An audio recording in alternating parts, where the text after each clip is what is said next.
That's a lot of damage!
All right, let's do it.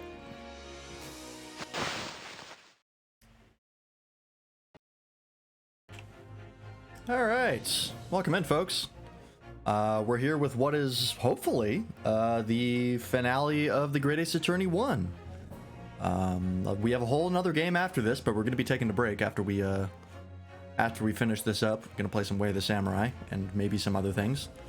I have been playing a lot of EDF 5. Although who knows if I can stream that and play it at the same time. My computer might melt. Hopefully we have like at least 2 hours of content with this, because I don't know how much like we have left. So if this wraps up in like an hour, that's gonna kind of suck. Big W stream. That's the idea. If it does end early, I don't know, we'll find something to do. Maybe I'll try booting up EDF 5 and see if anything explodes. Ah, yes. Last time so the whole deal was that there were two things that McGill had left in the pawn shop. And we're trying to prove that off-brand David Bowie had a motive to go in there in the first place. And this is potentially motive. Why did my alert command not work? Oops. One moment. Ah, god damn it, hang on. Streamlabs bot broke.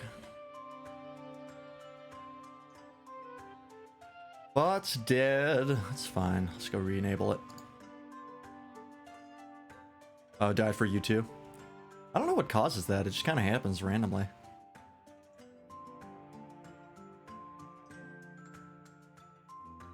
There we go.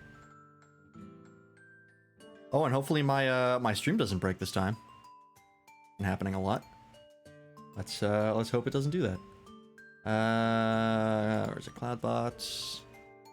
Turn that on again, as it likes to turn itself off. Sweet. Alright, cool. Put this over here. And Twitch chat or Twitch server and dies or restarts. Oh, okay. I guess that would make sense. Because it is like a user that's connected to chat, so if the chat dies, it would disconnect the user, and then you have to manually get it to connect again. Alright. Makes sense. But yeah, this is the box. Supposedly it had something in it, we don't know what. Oh god, I have to make voices again.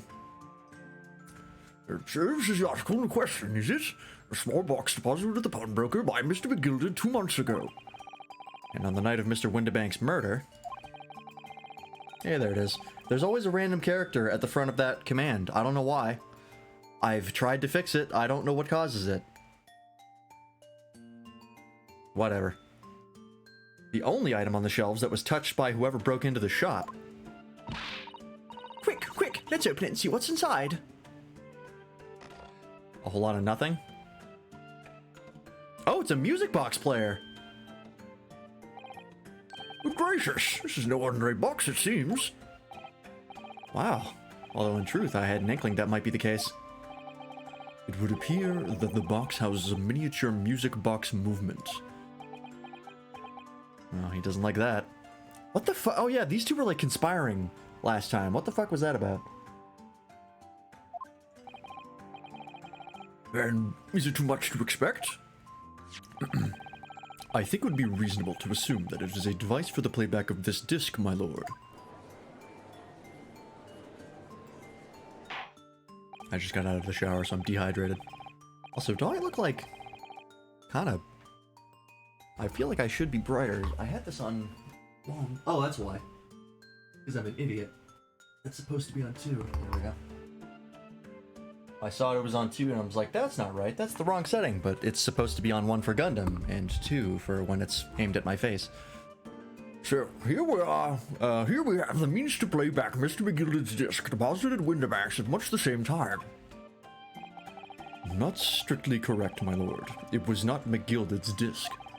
It was the disc of his victim in the omnibus. But why, for heaven's sake? Are we yet to understand that the brickmaker was trying to sell this music box disc to Mr. McGilded?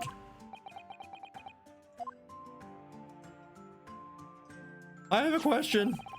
I believe the answer will become clear if we listen to the music on the disc, my lord. Yes, very well. Let the court now listen to this curious disc at last. What the fuck? Oh, god damn it. I knew this was going to come up. Also, gotta unplug my... controller. Oh, that killed the music for some reason. Hang on, can I get it to come back? I unplugged the controller and that broke the music for some reason. Okay. Wait, my lord. Good grief. What is the meaning of this, Inspector? The music box and the disc are, well, they're unrelated to the case. No need to spoil the somber atmosphere in the courtroom with some silly bit of music. Objection. Ow!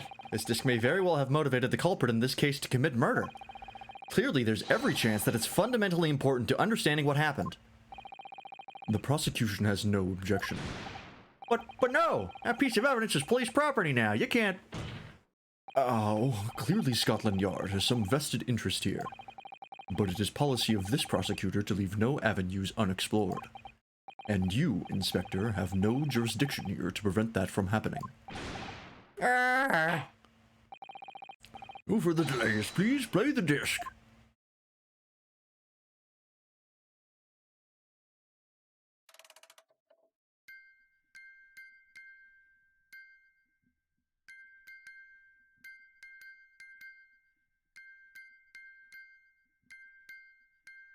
What a great melody.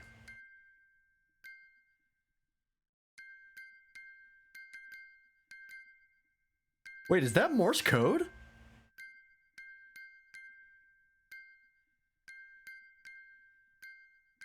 Oh my god, I think that's Morse code. Is this how they were smuggling out national secrets? Is in music box discs? Because that's a subplot that's happening. It's on the newspaper. Boy, I hate to keep this playing, but what was this thing here? Ministry Mole, classified secrets may have been leaked overseas from Ministry of Justice. Yeah, they're being intercepted.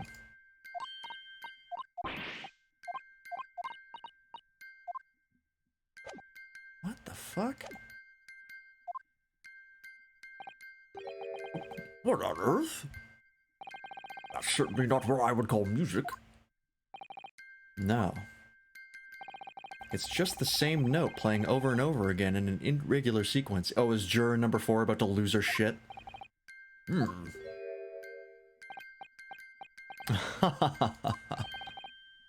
Mr. Graydon? This really is priceless. Ooh, ah. After all that, the music box is broken. Broken? It can't be, can it? Well, obviously. In fact, I wouldn't be surprised if the officer sent to fetch it didn't drop it on the way back to the courtroom.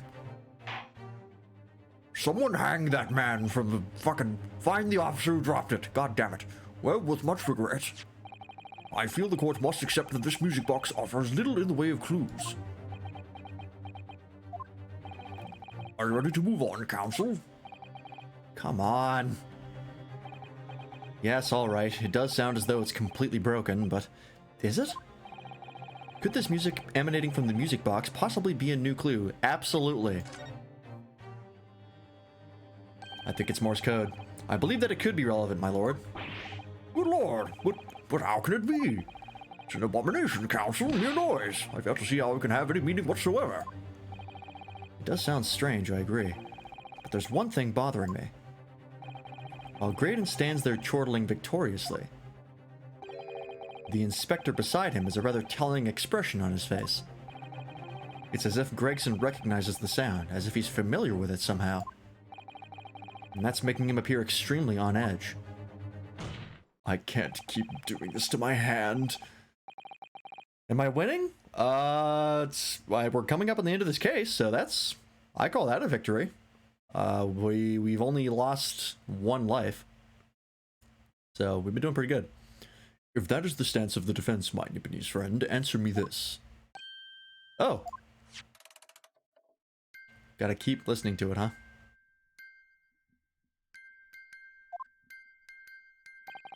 Just what relevance do you propose this woeful chiming has on this case? It's the defense's belief that the sound emanating from this music box is not supposed to be music. God, how are my hands still in one piece? Just because this is a music box doesn't necessarily mean the sounds we're hearing are music. Look at that. The smile vanished from Graydon's lips as soon as I said it. I'm on the right lines here. I must be. Making deductions based on how people react to what you say. You're acting just like Hurley, Bruno. Objection! The sounds we're hearing aren't necessarily music. Well, now that you've told us what they are not. I'm sure the court would like to hear what they are. Do enlighten us, my Nipponese friend. Well, surely you have an idea in mind, because if not, it will be the death of your ill-formed argument. Exactly. The music box is clearly broken. Refusing to accept that fact is pure foolishness. They've got me. I don't know what the answer is, yet. You know, I've just examined the music box very thoroughly, and I'm fairly certain that it's not broken at all. Really? Really, the way it's been made, it can only produce a single note anyway. Thank you, Iris. Well, that helps me considerably. Just gonna keep playing it, huh? Okay. Alright, well, if the music box isn't broken, it must mean that the sounds it's producing have some significance that isn't musical.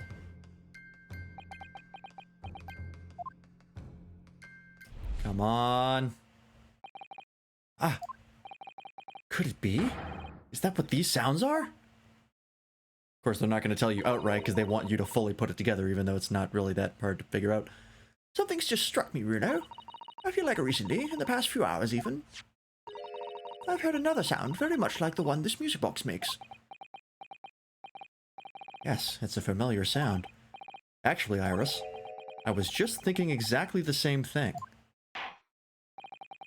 I'm going to have to press the defense for an answer. If your assertion is that this sound produced by this music box is not in fact music at all, then what the devil is it, Counsel? All the evidence we've seen so far, all the testimony we've heard, it's all pointing to one single answer now. The prosecution demands that my learned Nipponese friend presents proof now. Tangible proof of this latest wild speculation. Alright then. This could be the best chance I'm going to get to fight back in this trial. And if I'm right, it's going to join all the dots together. The evidence that explains the true nature of the sounds on this music box disc is... Now, that's the question, is what on earth is the evidence I'm supposed to present?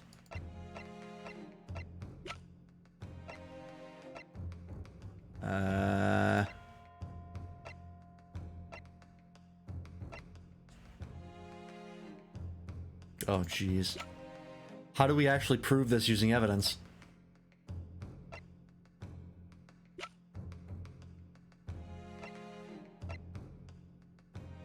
Do we have any Morse code related evidence?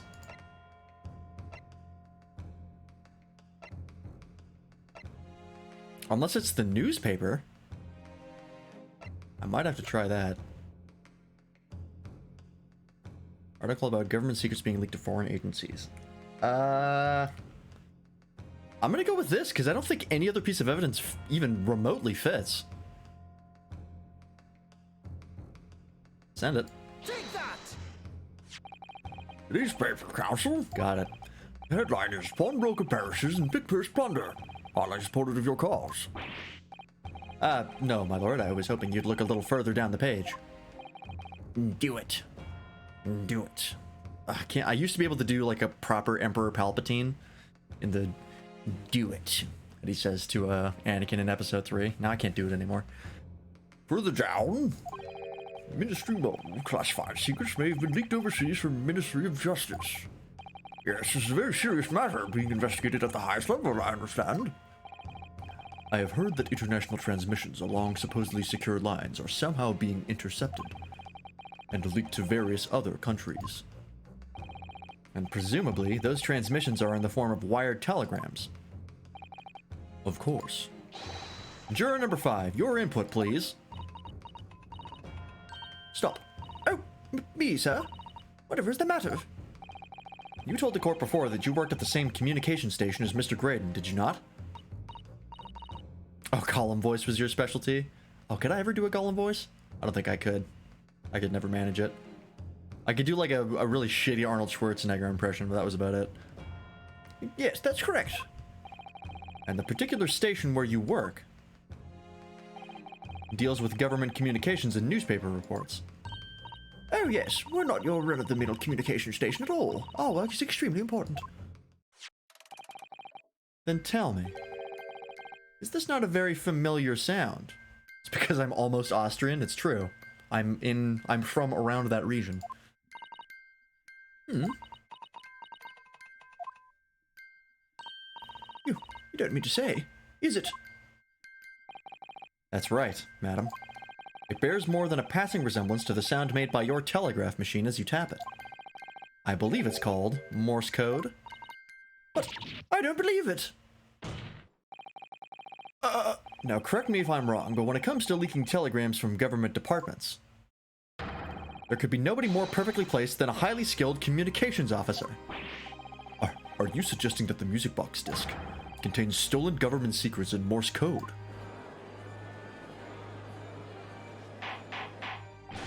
Order, order, please everyone, order.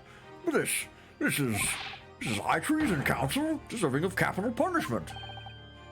Too much new vocabulary. What is this treason and what is capital punishment. Sorts of words I'd half expect you to know. For our sovereign government's confidential information, hostile nations would surely pay almost any price. Yes, and on that night 2 months ago, that was the very negotiation that was taking place inside the omnibus. But in the end, McGilded perished, and the all-important disc lay unclaimed in the pawnbrokery. My word. In which case, whoever stole that information in the first place must surely have been beside himself with worry, because if the disc were to be discovered before it found its way out of the country... Reveal an act of high treason punishable by death. So the culprit had no choice but to retrieve it, and in order to do that, he would have to gain entry to the pawnbrokery illegally in the middle of the night. Because the article left behind by Mr. McGilded would incriminate him too much if it got into the wrong hands. Isn't that right, Mr. Graydon? Oh boy. You think I've been stealing government secrets? Preposterous. Absolutely preposterous. So, in response to the defense's accusation, you claim complete innocence, do you? Well, of course I do. I've had to stand here in silence while that pretentious foreign lawyer has been prattling away. Objection! Oh, please. Oh, my hand.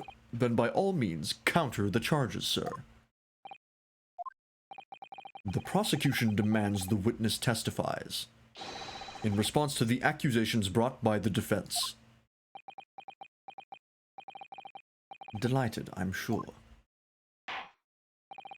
The witness is reminded that crime under scrutiny in this trial is the murder of the pawnbroker, Mr. Winterbank. That being most... What the fuck is that word? Flagitus? Flagitus? Like flatulence? I don't think those words are related, but they sound related. That being the most flagellant offense for which the law of this land sanctions a capital punishment. But the heinous act of high treason is no less serious a crime. I urge you to bear that in mind as you testify, Mr. Graydon. So then, let us proceed. Oh, for fuck's sake. That was Grayson. Oh no, it was these guys. What? Oh god, what was... Oh, I need more water.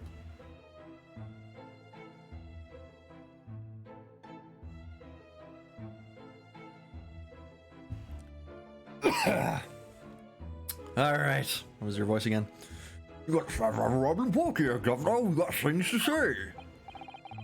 I beg your pardon. Who do you think you are? Name's Nash Skulkin. Occupation is professional baddie. Name's Ringo Skulkin, but we ain't baddies enough to sell out on Motherland. That's right. We're what they call Three Skulkin brothers. Just shoot him. Like, just take out your gun and shoot him. I'll understand. Bad timing, fellas. You're very bad timing. Okay, so they're just here during this testimony? Okay. A mere communications officer couldn't possibly steal confidential government information. Besides, the sounds produced by that music box aren't even Morse code. It was some low-class brickmaker negotiating with McGilded anyway, was it not? I have no relation to the man. Look, all we done is break into the gas the other night, like what he's told us to. If we knew there was dodgy government secrets involved, we wouldn't have touched it. Oh boy.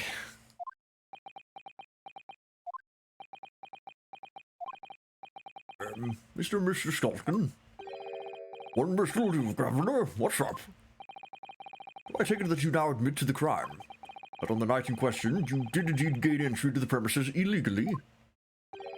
And moreover, you did so as a party of three in collaboration with Mr. Graydon here. You want to rethink that? We did, Gov, we did. Okay. Why do they have, like, dress coats on and shorts? Kind of a curious style choice. Quiet down, please. What say you to that, Mr. Graydon? I have no idea what these two ruffians are referring to. You little runner, getting us mixed up in all this monkey business. Never said nothing about no government secrets. It was supposed to be a straight-up job. And what about the geezer whose shop it was, eh? Poor old bloke didn't have to die, did he? Nice to know who your friends are. Whatever these men say, I deny the accusations. Indeed. Well, I certainly wasn't expecting this music box to become so significant in the proceedings. However, as it has, I will admit it into the court record as evidence. Okay. Should probably take a look at that before we get too deep. See if there's any funny little details. Hold it! Okay, I meant to hit court record. One sec. I meant to hit present so I can access this. Alright, let's take a look here. Anything on the bottom? What is this? Always got to check the bottom. Oh. What is it, Runo? I've just noticed something about this music box. It looks like the bottom of it opens up as well. Ah, you're right. Well, come on then. What are you waiting for? Let's open it. Alright then, here goes. Look at that. There's another movement on the underside. So, does that mean you can set another disc to play back on this side? Yes, I think so. And it looks like the two movements are linked together. They're linked. So if you had two discs, they would both play back at the same time. Aha! Alright. Inspect that more closely. Who'd have thought there would be a second movement on the underside of the box? And this movement is like the other one. The comb's teeth are all the same length. So this movement also only produces a single tone like the other one. Yes, it must do. Except that the length of the teeth on the two combs isn't the same. So the single tone produced by this movement will be different to the single tone we've already heard. What? Basically, each movement can only produce a single note. But the notes they produce are different. A music box that can only play two tones.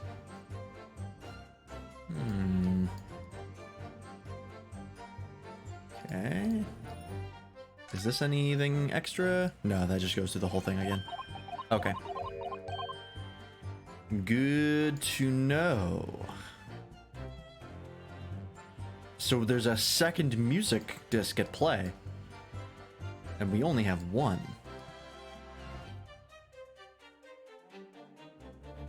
Interesting. Interesting. Okay. Well, we know that now. I don't know how that's gonna come up. What did this guy just say? Oh, I'm gonna have to go through all the way up. Fuck it. So is this the newspaper headline? Is this newspaper headline accurate? Government communications are being intercepted. How can I possibly know? What do you mean by that? Any important government communications are handled by high-level officers, by specialists.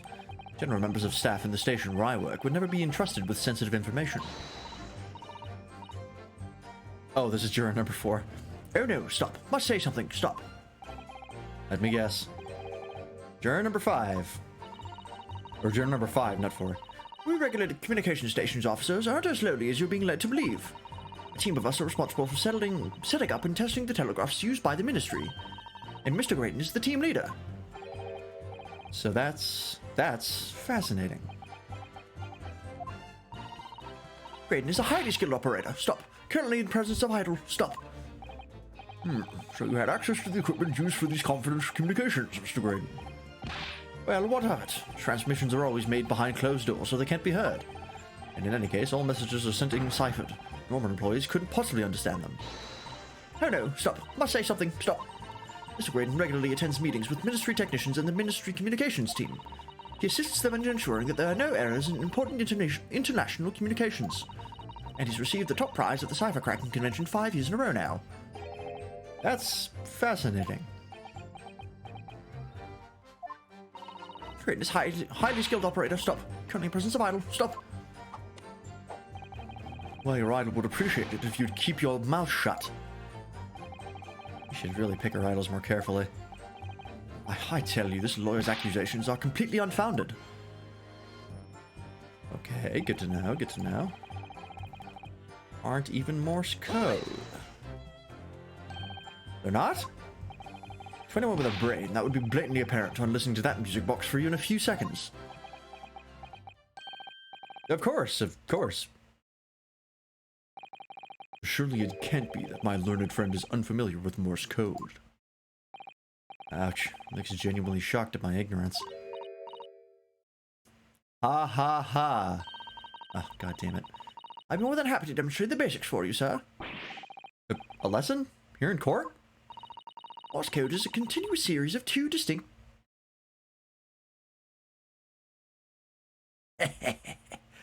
two distinct tones, you say?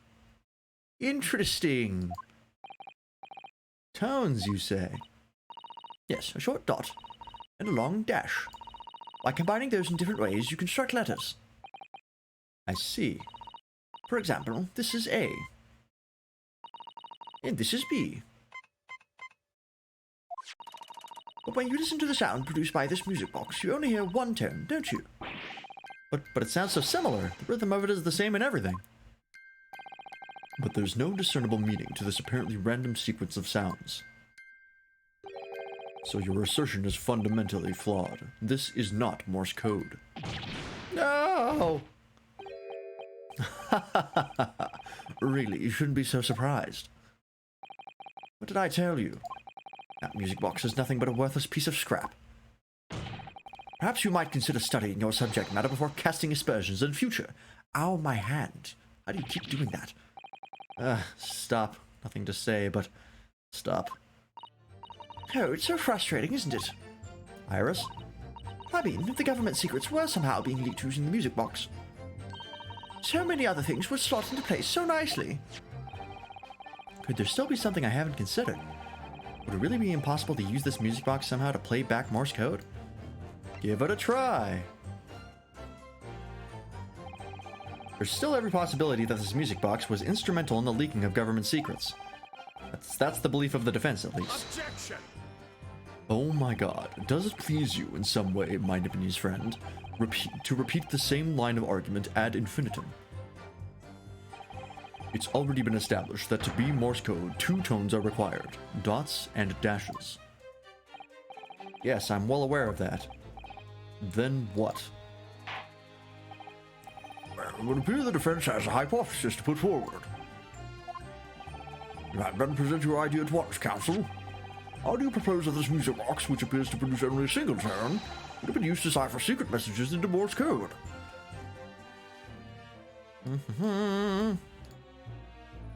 Got it! Yes, this is it then. It appears you know what's coming, counsel. That was nicely given in desperation by one floundering to substantiate his argument. Oh, was that wrong? Oh, it's because... Fuck, that's right. You can still examine when you're in that screen. But, I presented by accident. Whoopsie daisy. Oh, do I have to go through all of that again because I fucked that up? Hang on. Oh, how do I get it to stay?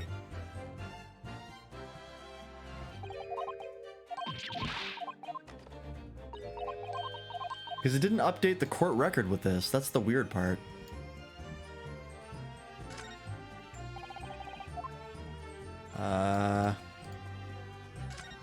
Is there something specific in here that I can... No, we've gone through this already.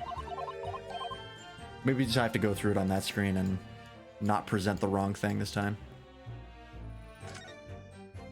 Gonna maybe move this disc over? The other 4 McGilded disc sits in the music box the man deposited at Windibanks. Couldn't be a more perfect fit.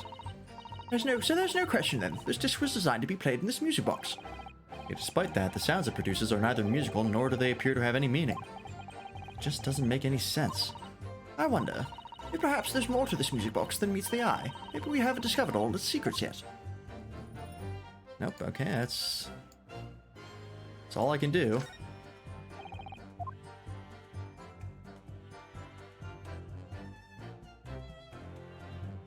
I think this is all one piece. I don't think there's any specific thing I can pick out. Alright, let's try and do that again.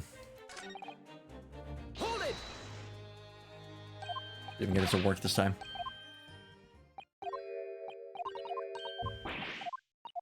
I can't believe I have to go through literally all of this again.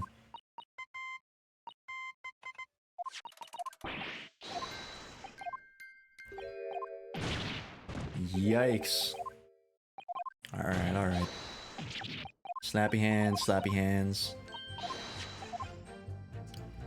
Give it a try. Objection! Hey, Giant Sprout. How's it going? Trying to get this to work here.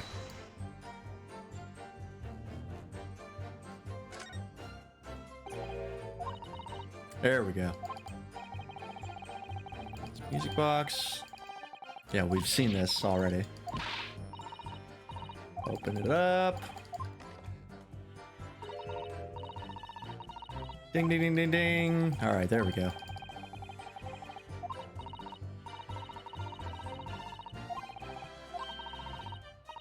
Let me examine the music box itself, just in case. Playing some Mahjong? Oh, you're a braver man than I. There was a time where I tried to learn Mahjong, and that time quickly passed. But we're doing good. We had a bit of a late start, but we're making good progress. We should be able to finish this up tonight.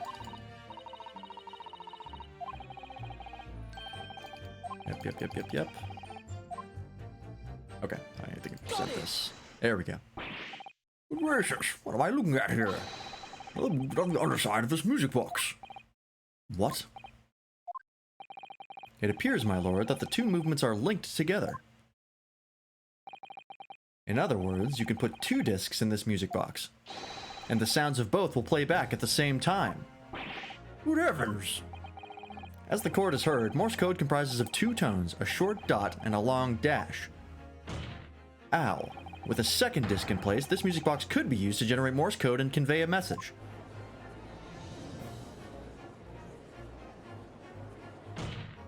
Ow, this is beyond a joke.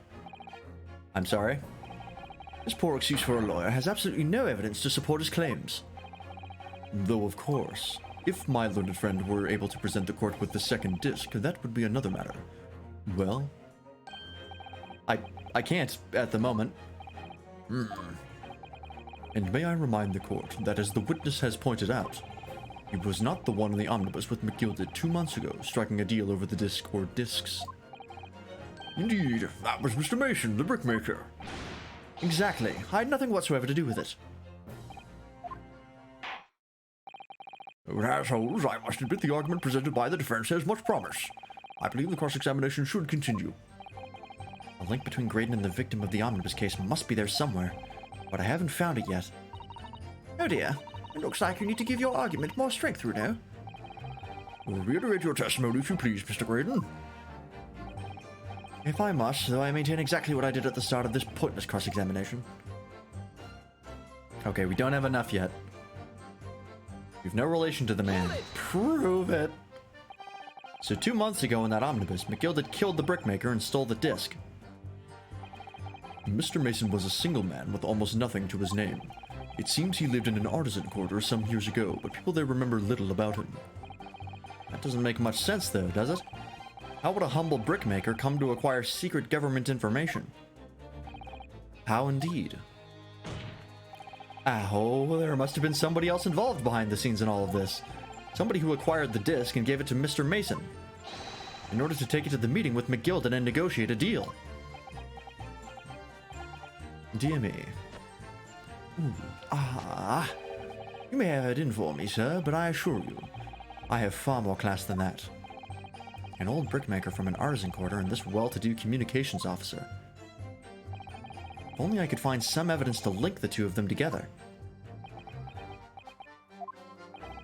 You have nothing more to add on that note. Let us return to the witness testimony.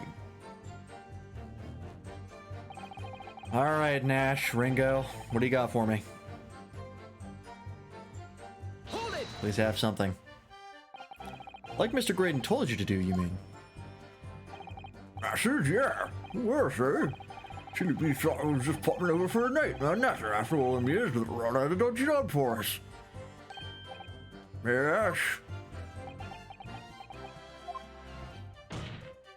I don't even feel it anymore. Let me stop you there, Mr. Skulkin. After all them years, you say?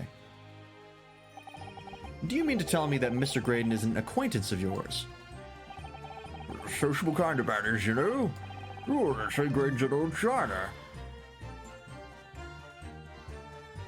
Excuse me. What is happening? Is something wrong, Mr. Skulkin? Sure. No, the other Mr. Skulkin. What? Who, me? When your brother was testifying just now, he said something that seemed to cause you to react. Oh, well, it's just memory of old days, that's all.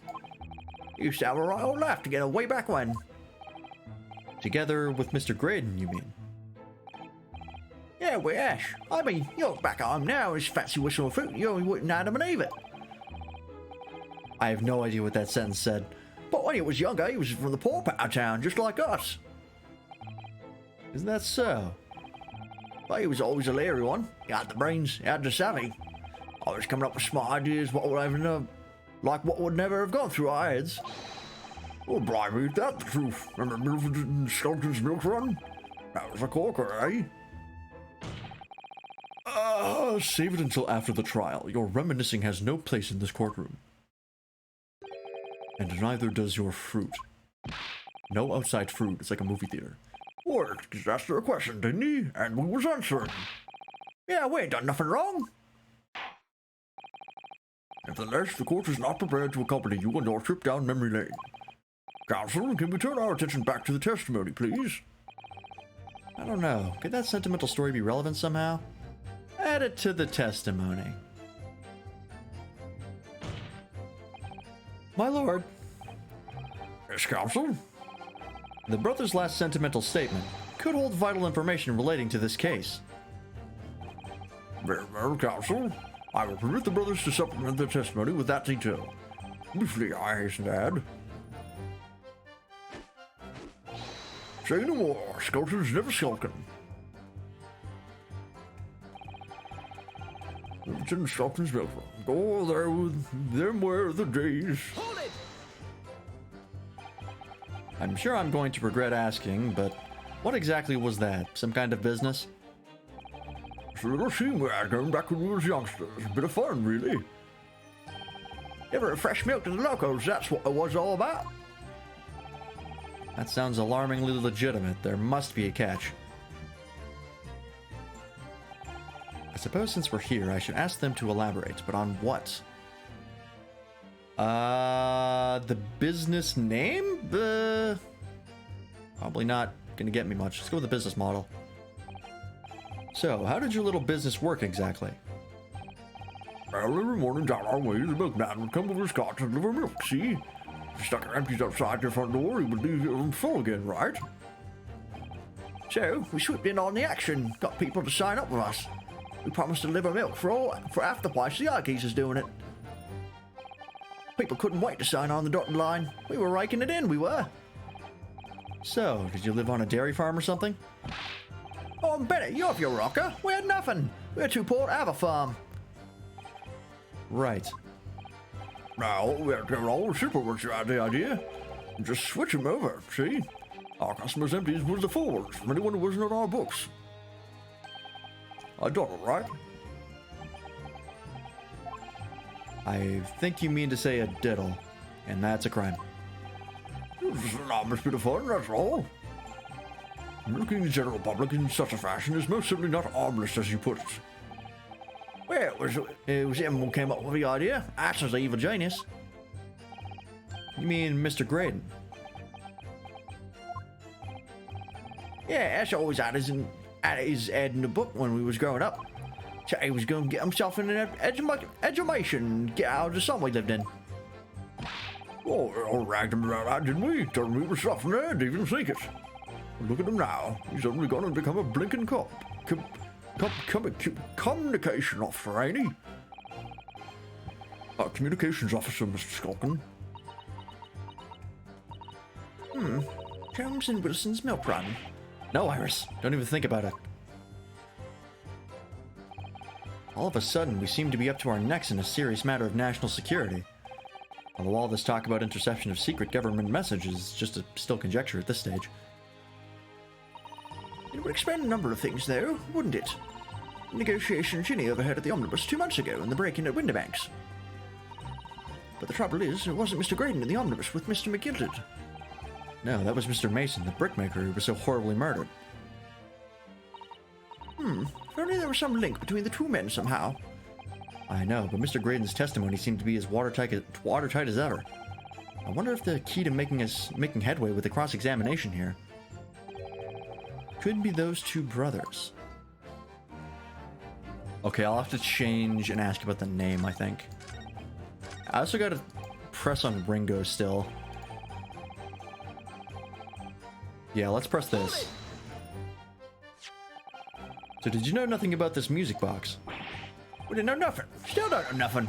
We ain't planning on knowing nothing about it, ain't either. But 2 nights ago, you did indeed break into Winterbank's pawnbrokery, didn't you? In your original testimony, you said that the door of the shop was ajar and that it was like some kind of a sign begging you to go in. But the truth is, you were planning to break into Winterbank's all along, weren't you? We were. You're right there. That's what he told us to do. It was his plan. And why was it Mr. Graydon's plan to break into Winterbank's that night? Did you not ask the reason? Well, he said the place was full of stuff worth nicking. That's what he told us beforehand, anyway. And that it was a load of cobblers, didn't it? I wasn't best pleased, I can tell you. In any case, if they know the real reason, it doesn't sound like they're going to give it away. Okay, so now I have to ask him about the name. Shit, I clicked again. No! God damn it. Okay, there we go. Thankfully, those parts are never too long. Hold it! Okay. How about the name?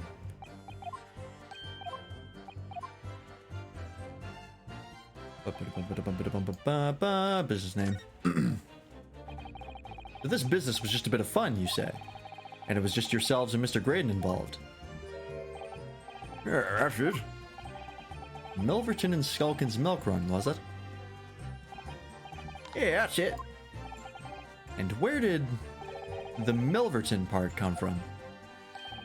All right. I thought a clever clogs like you would have worked that one out. Matches. Real name?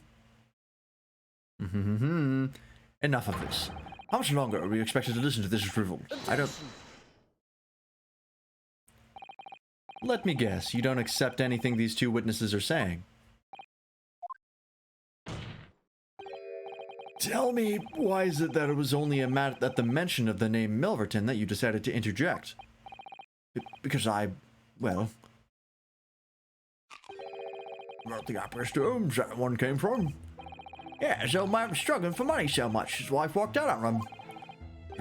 Took the name Graydon and see. But Ash will always be. Ash will always be Milverton to us. Milverton. So that used to be your surname, did it? Of course not. This is all bunkum. I've been a Graydon since I was born. You really think you can rely on the testimony of these two thieves, hmm? You're a communications officer attached to the civil service. As such, your personal details will have been thoroughly checked at the time of your appointment. It would be a very simple matter indeed to subpoena those records, Mr. Graydon. Ah, Well, it would appear that Mr. and Mrs. Stoughton's testimony has been reliable. For once. We're born Ashley Milverton, then. It's knockoff Luigi and Mario? Yeah, it's Wario and Waluigi. Is that correct? Very well, yes. So Ashley Graydon was once Ashley Milverton. That information could change things, and could turn out to be extremely important. Milverton.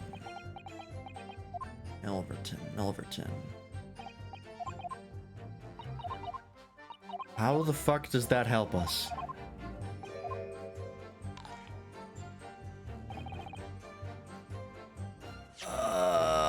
Okay, let's check here. Milverton.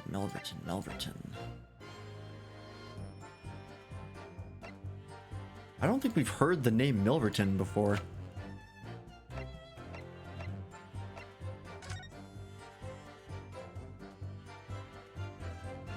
No.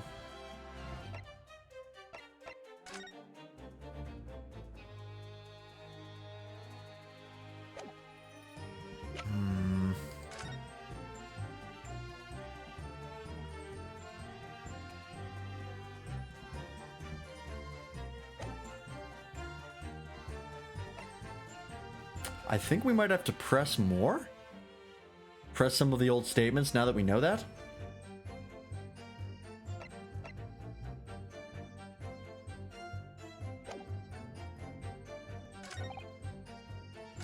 Mouse code. Let's press this again. Let's see if something new crops up here. Mr. Mason. I mean, apparently he lived in the same in the same area as Mason. Evidence to link the two of them. Okay, still don't have the link. Hold it!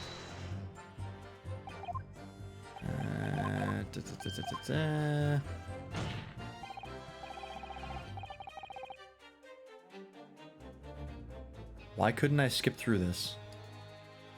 I think this is a new line. Enough. Why don't you baddies desist with the fiction? Obviously, I don't know these men from Adam. Now, for the last time, stop trying to implicate me in your sordid thievery. That's blooming nice, isn't it? You little turncoat. Fine, if that's how you want it. You can play that game. We ain't never heard of this geezer before either. And know him from Adam. Never spoken to him before in my life. Never even seen him. Never, Nash, never. Good grief, such a blatant lie will not stand in my courtroom. Well, all I'll say is this. We know those dodging government secrets. Okay, maybe we'll press this again. Because that was a new dialogue. His plan. Load of horse shit. Okay, I guess we'll go through this again. Hold it! So, how did your little business work exactly? I can't skip through this. Well, every morning I went to come to This is the same shit, though. Full again. On the action, got people to sign up with us. Have to probably see other users doing it. I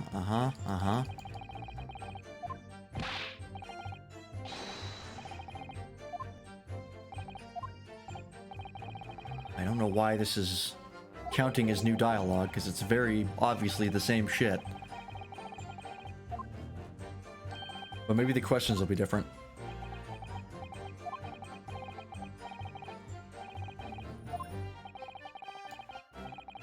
Pun. Milk pun, Mr.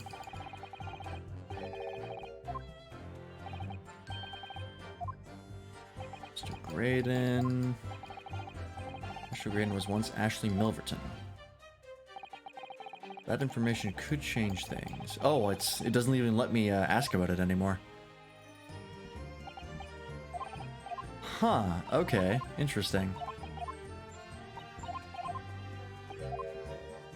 I can't present a person, can I?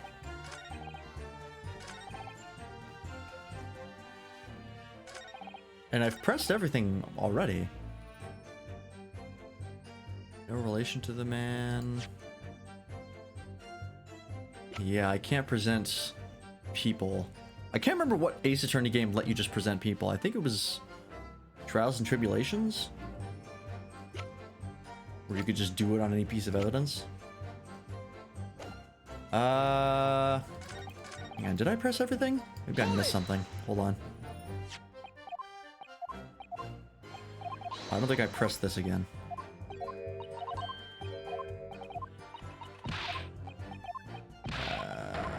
This,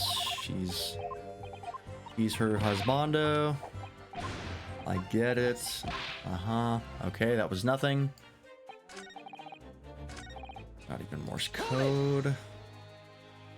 This is a very convoluted cross-examination. However, as the defense has just demonstrated, your music box is able to play a second disc simultaneously. Which means there's a possibility the device could in fact have been used to produce Morse code. Objection! My Nipponese friend forces me to repeat myself, and the courtroom is no place for mere possibilities. Present the second disc of which you speak, or your argument is dead in the water. I just can't do that at this time. And may I remind the court that, as the witness has pointed out, he was not the one in the omnibus with McGilded 2 months ago, striking a deal over the disc or discs. Indeed, that was Mr. Mason, the brickmaker. Exactly, I had nothing whatsoever to do with it. So, as my learned friend appears to be persisting with his line of argument, I presume the defense is able to show a connection between the brickmaker and this witness. He's got me. I have to find a decisive piece of evidence here, or it's all over. Okay. Noted. Let's press this again. That was new. I still don't. There's got to be a piece of evidence that pops up. I just don't know how the hell we would get there. Hold it! Press this to make sure we've pressed everything.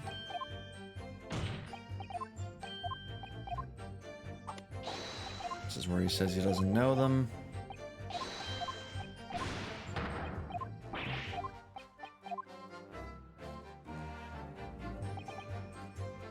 Hold it!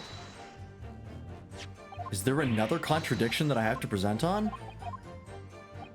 That'll pop up the new evidence? Is that what's gonna happen? Oh god. Milverton. And then this just goes through again with the Milverton thing.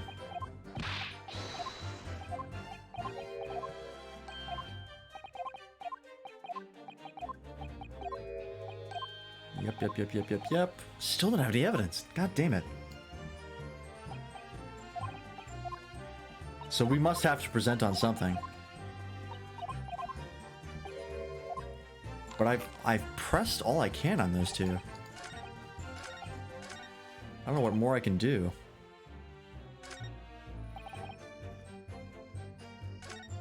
Milverton, Skulkin, Milk Run.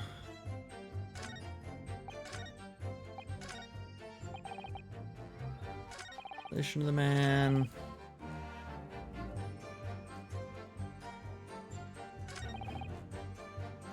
Morse code. Shit, I am totally lost. I have no idea what to do next. I'm gonna save here just in case.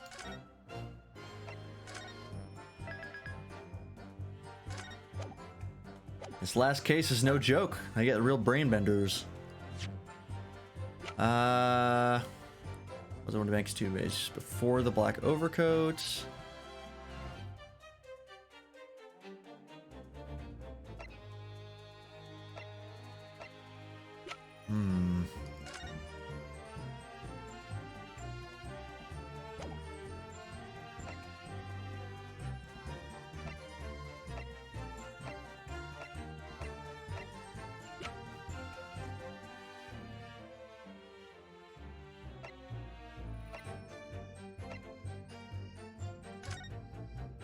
This was overcoat.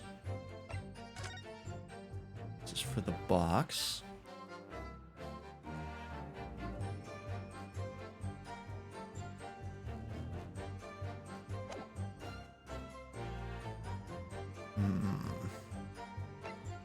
Shit, I'm totally lost here.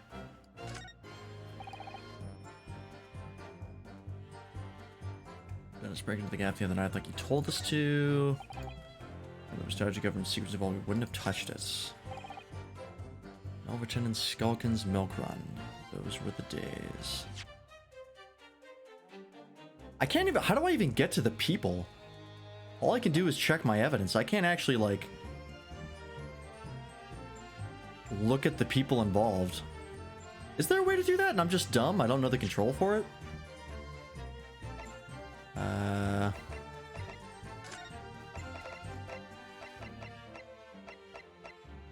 There's keys for everything.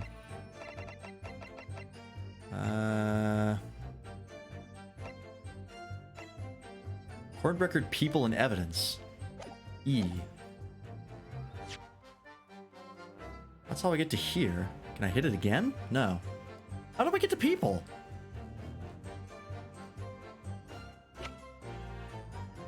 Okay, hang on. I'm gonna quickly look up a control for this because I'm a little bit confused. Great Ace Attorney PC people. How to access.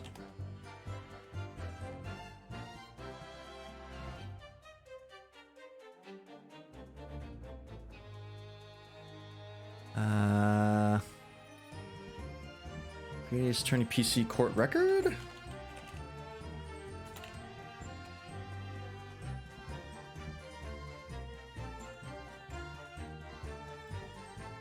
How to examine evidence. Court record people. Oh boy, not a lot of answers here.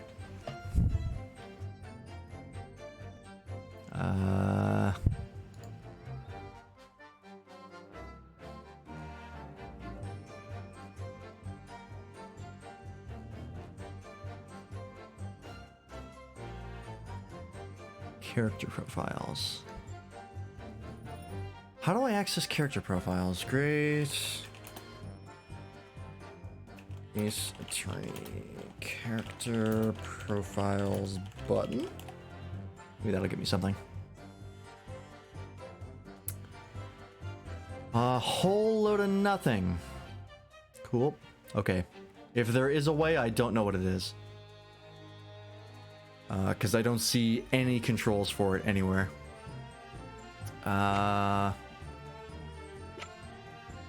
Jeez, I have no idea what to do now. I've pressed every statement. I've made sure. Like twice. And even though I know that his name is Milverton, I don't know what that does for me. Because it doesn't seem to have unlocked any new opportunities.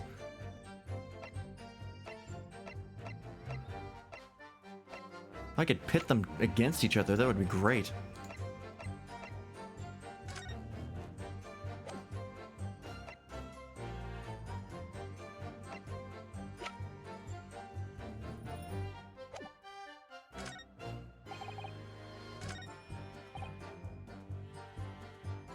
All we've done is break into the gaff the other night, like what he told us to. Why did you have a gun, maybe? Present the gun on that? No relation to the man. I'm trying to link Ash and Mason together. That's what I'm trying to do. But I can't figure out how to do it.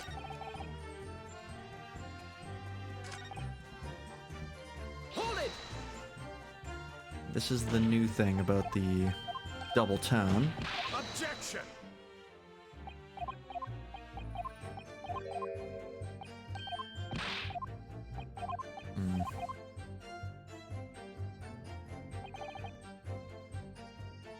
No relation to the man.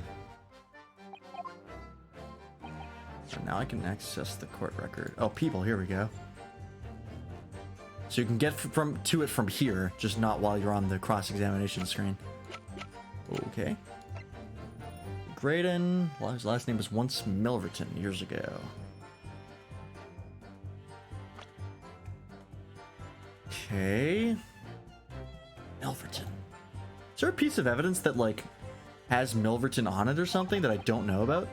I just haven't examined clearly enough.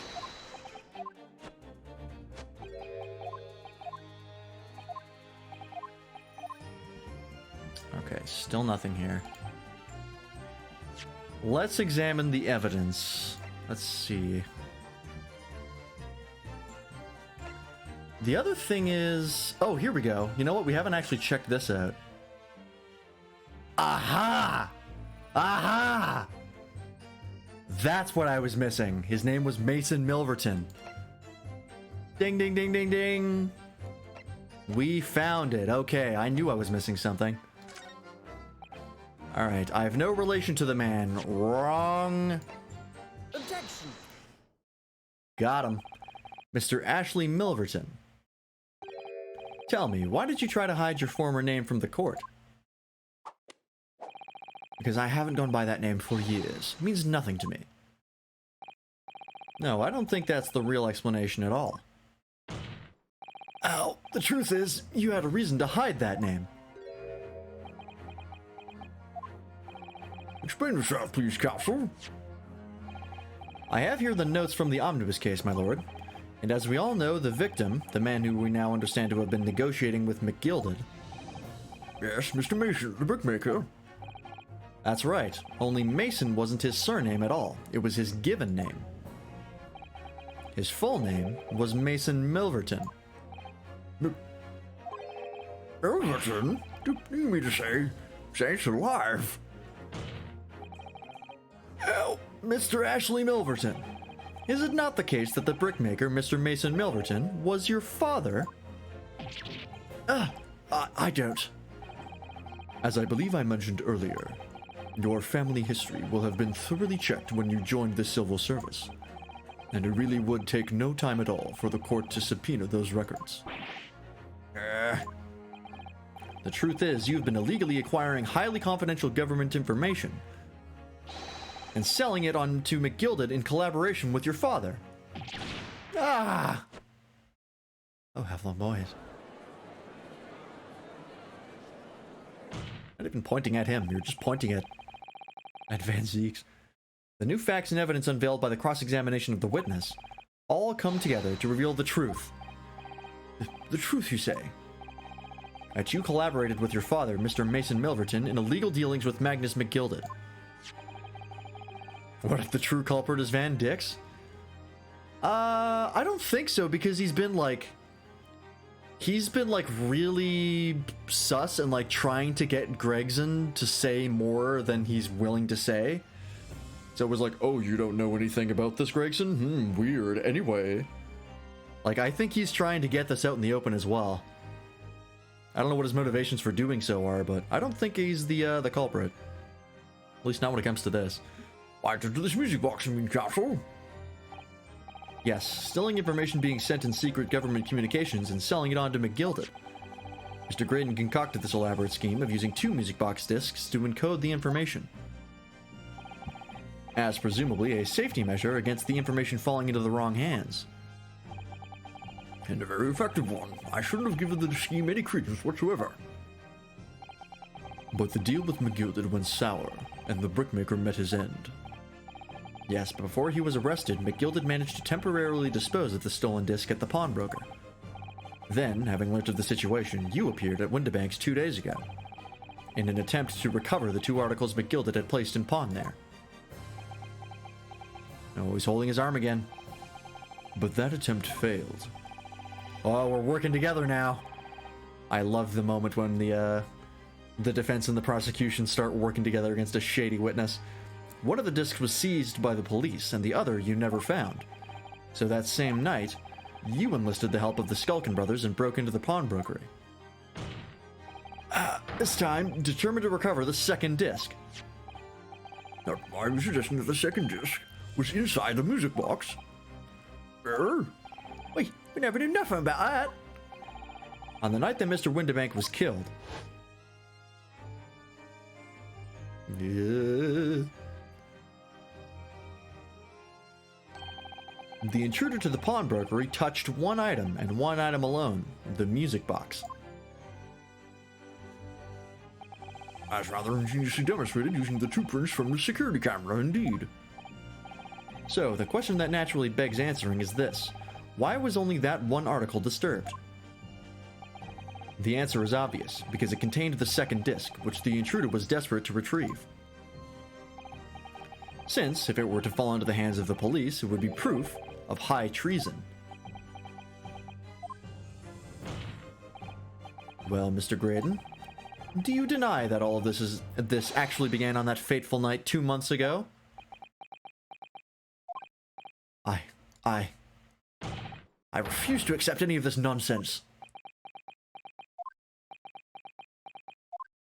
I don't think that's going to keep working. Sir? There appears to be blood seeping through the sleeve of your jacket. Oh, shit! I didn't even see that. What? Ah. 2 nights ago, we know that 3 shots were fired at the scene of the crime in Windibank's pawnbrokery. One took the life of the pawnbroker himself. One struck the pouch around Mr. Sholmes' waist. And the final bullet struck the calendar on the wall of the shop, having first pierced the arm of one of the intruders. Mr. Graydon, that wound on your arm that you seem to be trying to hide, it's a bullet wound, isn't it? This came up way earlier in the case, but he wouldn't let us prove it. She's got you now, me old shiner. Time to call a question, Croak, I reckon.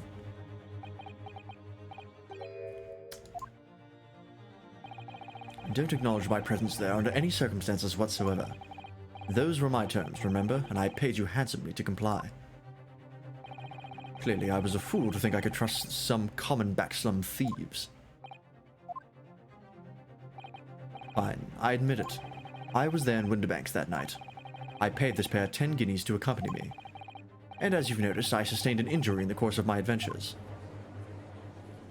How's he going to try to wiggle out of this one now that he's admitting this? But that is all. I admit to nothing more. Stealing government secrets? Negotiating with Mr. McGilded? As God is my witness, I'm sure I recall nothing of the sort. He's not going to go down without a fight. Not until I can show hard evidence, I suppose. Welcome back, Zero. We've got Graydon on the ropes.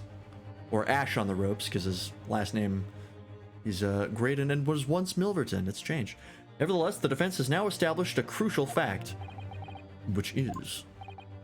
Well, we know that one bullet was fired from each of the two firearms we have in evidence.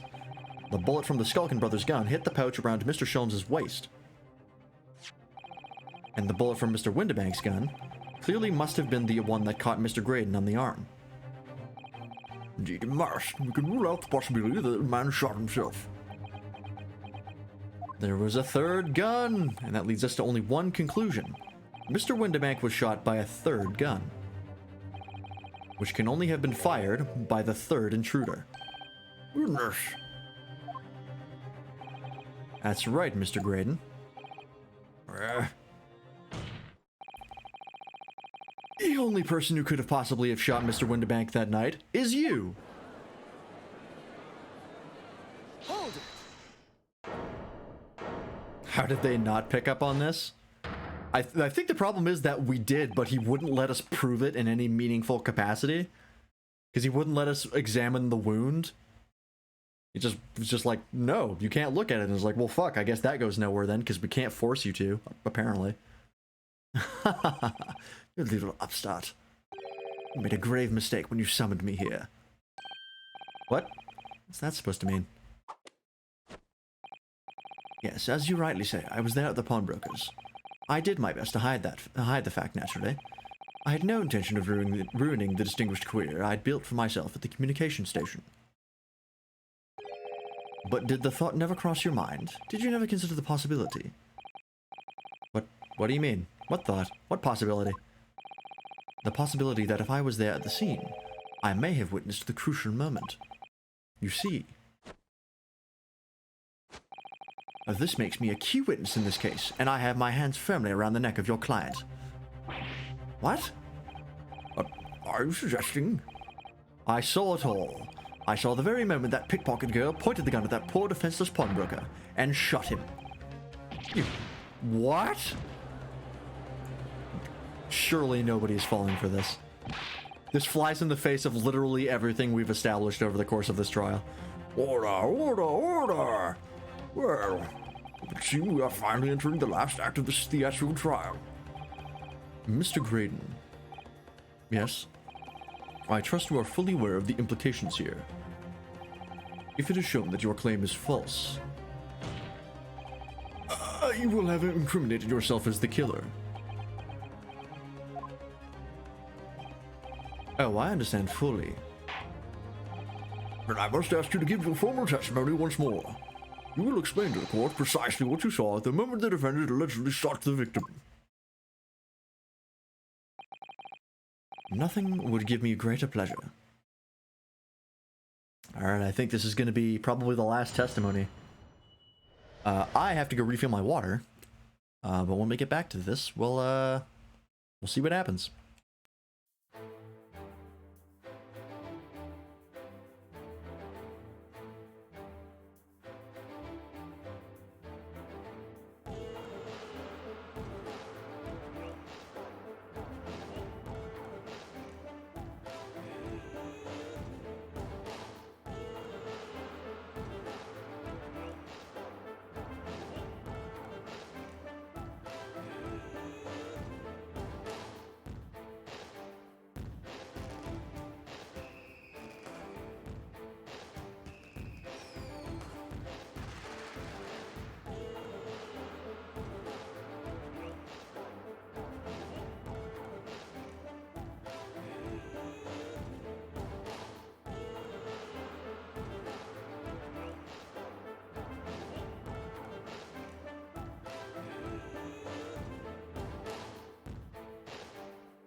All right. Let's see what this last gamble is, because Jesus Christ. While these ruffians were jostling with the broker, I was still near the entrance to the shop.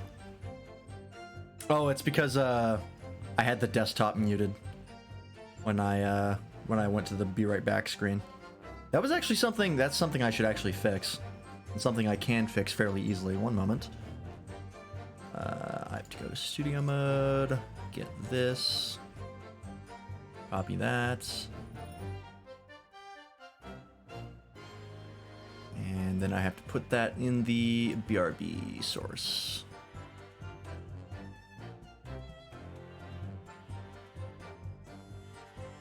There we go.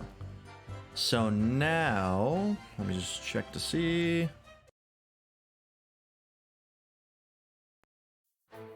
Oh, I'm also muted. I'll unmute myself here. And now if I play the redeem. This house is a fucking nightmare!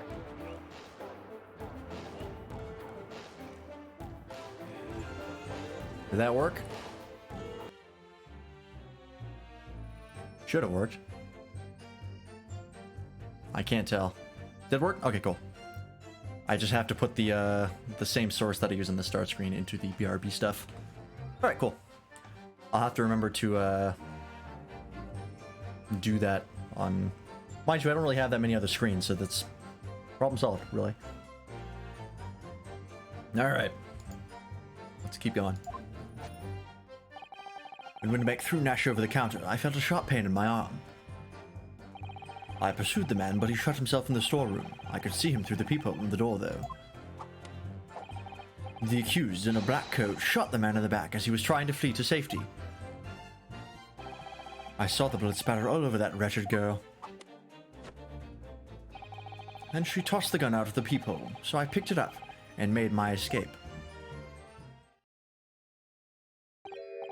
Gracious, this is quite extraordinary testimony. And it's full of holes. Windibank only ever had one bullet in his gun at all times. It couldn't have fired twice. You claim, sir, under oath, to have clearly seen the defendant pulling the trigger. Like 1,000 ways to bust this testimony. Order, order, order. It wasn't my intention to testify this way. But neither is it my intention to be found guilty of a murder I didn't commit. Ah, so you see, my hand has been forced. I tell the truth now as an act of self-preservation. The truth? Until now, the prosecution was completely unaware of these details. Yes, well, sorry about that. Having shot me in the arm, the pawnbroker was then shot in the back by the accused. And as I said, she was showered in his blood. You say the blood spattered over the accused's coat. Are you sure on that point? Oh yes, quite sure. All over the black overcoat that pickpocket girl was wearing at the time. Really? Your coat would somehow be shown to harbor vestiges of blood. That would be conclusive evidence here. Fuck. It does have blood on it, but it's Mason's and we can't prove that. Because the blood color thing they're not accepting as real evidence because they don't know what the fuck it is. God damn it.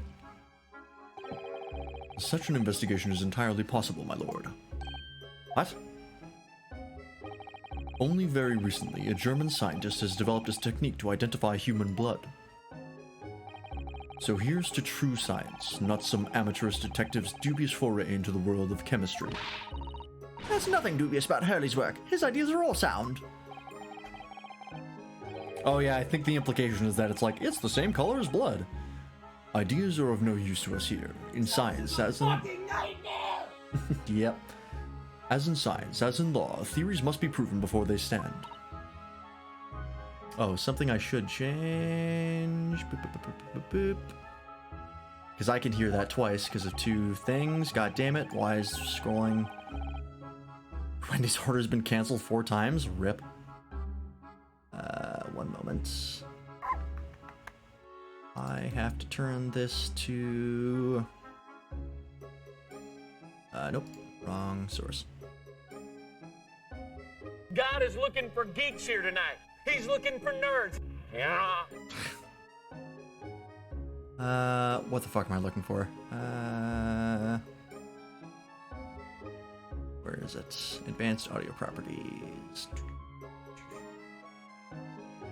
God, they were roommates. Oh, it's also playing on every single track. That's not supposed to happen. Should be in track 5.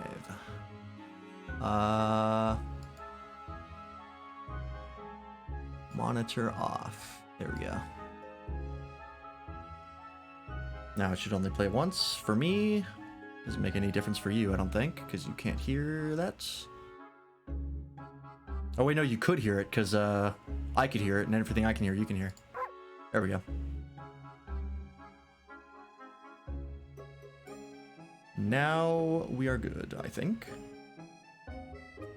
You're not hearing this twice, right? Just to double check. Oh my God, they were roommates. Cool, okay. This does work like I thought it did. Or think it does. Sweet. Did I press it 3 times? Yes, I did. That's a lot of damage. There you go. I hit it 3 times and then I did the roommates one. So as long as that doesn't sound wrong, then we should be good. We good. Alright. Excellent. In Germany, the technique... wait, I missed a line because I scrolled. I didn't miss anything, actually. In Germany, the technique has already been employed in the courtroom as the basis of evidence. Scotland Yard has a small quantity of the chemical reagent used. With your lordship's permission. I'm going to need another glass. I'm actually out. I didn't expect to throw it this many times. We could shatter all vestiges of doubt within minutes. This doesn't look good, Renault. Why not? Well, we know, don't we? That there's blood all over the front of Ginny's coat. If they test it with our chemicals... Oh, help. You're right. I was forgetting what happened yesterday. Don't move, Ginny! I'm going to shoot!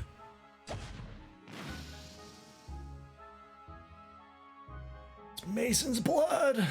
Fuck!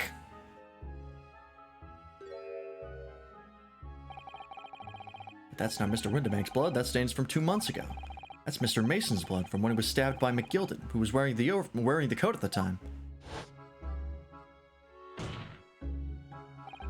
My lord, the defense objects to the test proposed by the prosecution.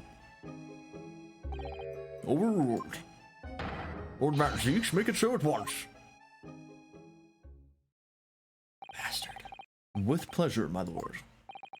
And while we await the results, the defense may proceed with the cross-examination. Once they find that blood on the overcoat, Gina will be... Counsel, Yes, my lord. your cross-examination. Of course, my lord. This cross-examination doesn't go well. If I don't manage to uncover some decisive evidence or a really compelling clue now, I have a very bad feeling about the outcome of this trial. I'm fairly certain we can find a clue pretty easily, because holy shit, this is full of holes. Alright, still in the entrance of the shop. I don't think it's going to be that. Counter, I felt a sharp pain in my arm. From what? Pray tell. You mean that's the moment you were shot? Yes, though I didn't immediately realize what had happened, of course. Things crashed to the floor from the counters. The 3 men were brawling. It was exactly that moment that it happened, so I didn't hear the gunshot. And the bullet went on to strike the calendar in the wall behind you. So it would appear. When I looked at my arm, I saw it was bleeding badly, so I wrapped my handkerchief around it. Seeing as I couldn't explain what had happened to a doctor, I had no choice but to wait for it to heal. I didn't imagine it would still be bleeding 2 days later. Did Mr. Windibank intend to shoot you, do you think? Well now, I don't imagine he even noticed I was there, to be honest. Perhaps the gun went off accidentally. Anyway, it didn't quite strike home. I pulled the gun on him, he tried to shove me out of the way. Now you scalped through that door right back. At which point, what did you do? Okay. There's off the storeroom. Used in a black coat, shot the man in the back as he was trying to flee to safety. With what gun? Yes, when the crime was discovered, the defendant was found with a gun in her hand. But that was Mr. Windibank's gun, from which only a single bullet had been fired. Ow. And as we've already established, Mr. Graydon, that bullet was fired at you. Ah, but no, it wasn't the broker's gun that the pickpocket girl had when I saw her. Yes, the bullet from Windibank's gun grazed my arm, and yes, the Skulkin's gun grounded the detective. But this was another gun entirely. A third gun. The broker's gun was not the murder weapon, so clearly there had to be a third firearm involved. In other words, the accused must have shot her own gun with her at the time. Objection. But no other gun was found at the scene. Calm yourself, counsel. Sorry? You must consider the events in order. At first I saw the broker and the girl glaring at each other, but then, all of a sudden, the broker turned to run. And it was at that moment that the little gutter rat shot him in the back. A chilling image, I must say.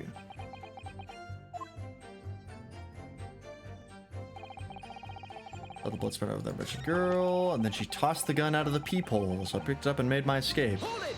What'd you do with the gun? Did I hear you correctly? She threw the gun out of the room. Fucking nightmare! Yep. That's right. After the broker fell to the floor, she started walking over. Over where exactly?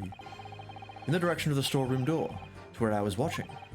Of course, I quickly retreated, and then the girl dropped the gun through the peephole onto the floor on my side of the door. Why on earth would she do such a thing? I couldn't tell you.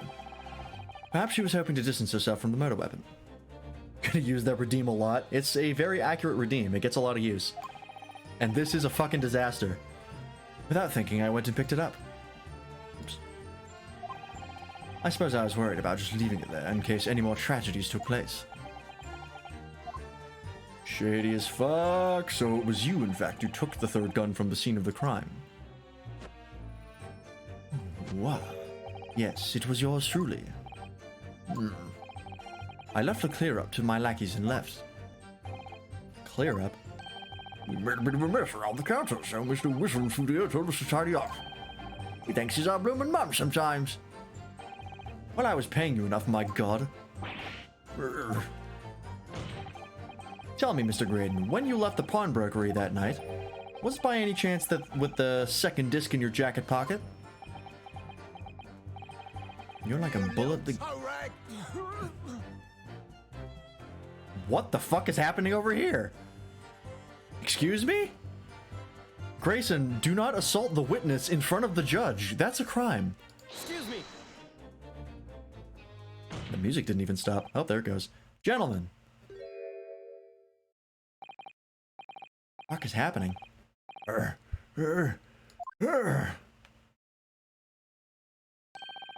Something wrong, Sunshine? That should be my line. You do realize you were just violently shaking Mr. Skulkin. Why, he's a bit of an hooligan, eh? What was going on just now? You saw him grab a whistle. White of blazes, he said. Didn't you mention the third gun when we got you down to the station? And why didn't you? Cause we didn't know nothing about it. All that flaming people on the door. Sorry about that. I can be prone to lose my rag sometimes. Not hurt, are you? Oh, blimey, see the way he's looking at me? I'm telling you, the D gives me the willies. That was strange. The inspector doesn't normally get quite as worked up as that. He wouldn't normally grab someone. No, that wasn't like Rixie at all. He's normally all sweetness and light, no matter what I say to him. Yes, well, I think you might be a special case, Iris. Well, anyway, that was definitely out of character. Weird. What's your feeling, Runo? As much as I hate to admit it, I don't see any obvious holes in his testimony at the moment. Yeah, he plugged the big one right out of the gate. But you have to find a way to break this, man. And quickly, too, because once they discovered the blood on the overcoat Gina was wearing... It's a bit strange that he's so sure of himself about seeing the blood spatter over Gina's coat. Doesn't strike me as the sort of thing you'd claim if you hadn't genuinely seen it happen. But we know that Gina didn't shoot Mr. Windibank, so what's going on? All I know is that it's very unfair. Why should some German scientist's tests be acceptable as evidence when mine and Hurley's wasn't? Detectives can use test tubes too. Never mind that. I have to find a really stark inconsistency in this testimony somewhere. And I have to find it before the prosecution discovers the bloodstain on Gina's coat. Did he witness the murder 2 months ago? That's how we saw, like, the blood splatter? Hold it! Explain. All over her? Yes, through the peephole, I saw it clearly. Of course, the stains are invisible now, what with the coat being such a dark color. But I assure you, that garment is sullied with the victim's blood. Well, it is sullied with blood, that's for sure. But it's not Mr. Winterbank's blood, is it? No, that's right. It's Mr. Mason Milverton's blood from when McGilded stabbed him 2 months ago. It's so annoying. If only they'd accept Hurley's chemical analysis, we could prove that. But they won't, so unfortunately, we can't use it as evidence to support our case. Bother. Ah, nothing. Okay, press that, press that. Hold it! Press this. Yes, when the crime was discovered... Oh, no, I have pressed this already. Objection! Okay, I gotta go press the other statements now. Ba-da-ba-ba-ba-ba. Okay, so I pressed that. Haven't pressed this, I don't think. You mean you chased after him? I don't recall the reason why, but I ran after him to the back of the shop. And what about this peephole on the door you mentioned? Well, unsurprisingly, the storeroom's door is a solid job, made of stout wood. But there's a small opening in it about head height that lets you see what's in there from the outside. Actually, I should know that, shouldn't I? I looked through it myself that night.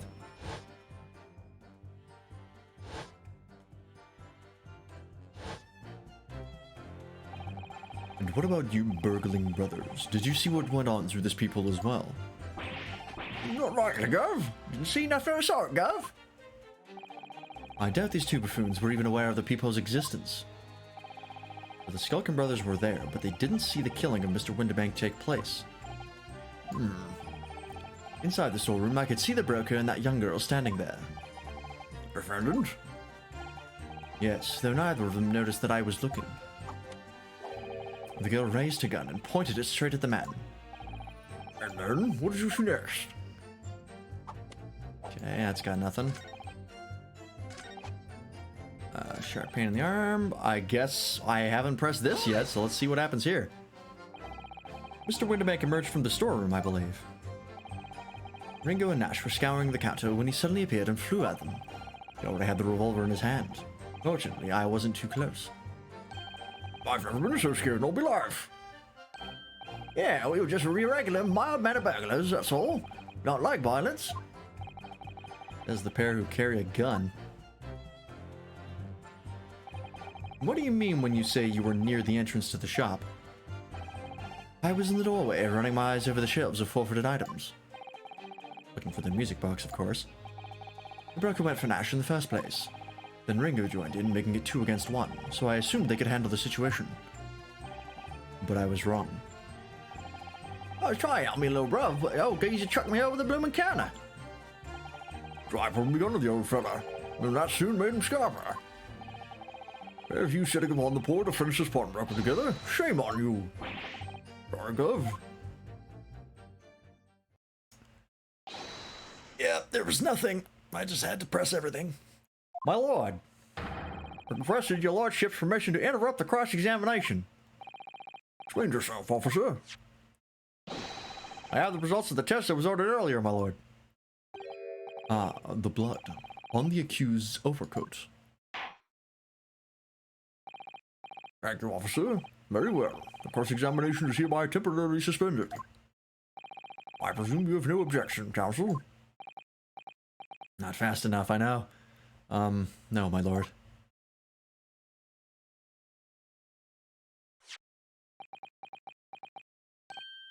Well, there you have it. The report, please, Inspector. Yes, sir. Traces of human blood were found on the overcoat of the defendant, Miss Gina Lestrade.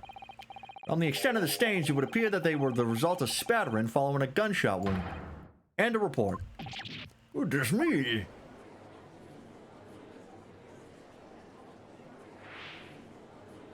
Oh, fuck you. See? What did I tell you? Objection. Jackass. I'm gonna shove that cane somewhere and you're not gonna like it. No, the blood on that coat is not Mr. Windibanks. What makes you say that, Counsel? The coat originally belonged to Magnus McGilded. Just before his coat was deposited at Windibanks, McGilded had fatally stabbed Mr. Mason Milverton. So the blood on that overcoat is the blood of the brickmaker from the omnibus case. Objection. Well, the dead cannot speak. Isn't that right, my Nipponese friend? Sorry? 2 months ago, in this very courtroom, did you not argue fervently for McGilded's innocence? And yet now that that man is dead, you brand him as a murderer. He literally didn't even smell it. Your conduct shatters any respect you may have had earned for yourself in this country. Ah, but that was... I call it a more disgrace. Treachery, that's what it is. How to determine whether the blood on that coat is 2 months old or not? Even a stereoscope couldn't help the answer to that problem pop out. It can't be done. But, we use Mr. Sholmes' specially formulated chemicals, Mr. Holmes is a detective, not a chemist. which put such trace in a chemical formula devised by me, for example, when I'm a communications officer. I held out Priolsky, the starving boy, and they ran away crying. What? Okay, thanks for the non sequitur, buddy. Herlock Sholmes is barely more than a figment of the public's imagination. His name carries no weight in this courtroom. No weight at all. How could you say that? Victory is sweet indeed. This proves that my testimony is the whole truth from start to finish. How did you arrive at such a conclusion, sir? As the witness said, the accused's coat was spattered with the blood of the victim. The only way Mr. Graydon could possibly have known that fact is if he saw it happen. In other words, his testimony is solid and the conclusion is singular. It was the accused who shot the victim in this case. That is the whole truth. Ah! Fuck. God damn it. Oh, Jesus Christ, now what? Is this another cop? My lord! Oh no, not this again! Ah! Been a long battle, this one, but this old warhorse has something to say now, if you please. Mr. Foreman? As of this moment, sir, the squadron has reached its final decision. Ready, men? All for one now. Sir! Guilty. Fuck off. Guilty. Guilty. Guilty. Guilty.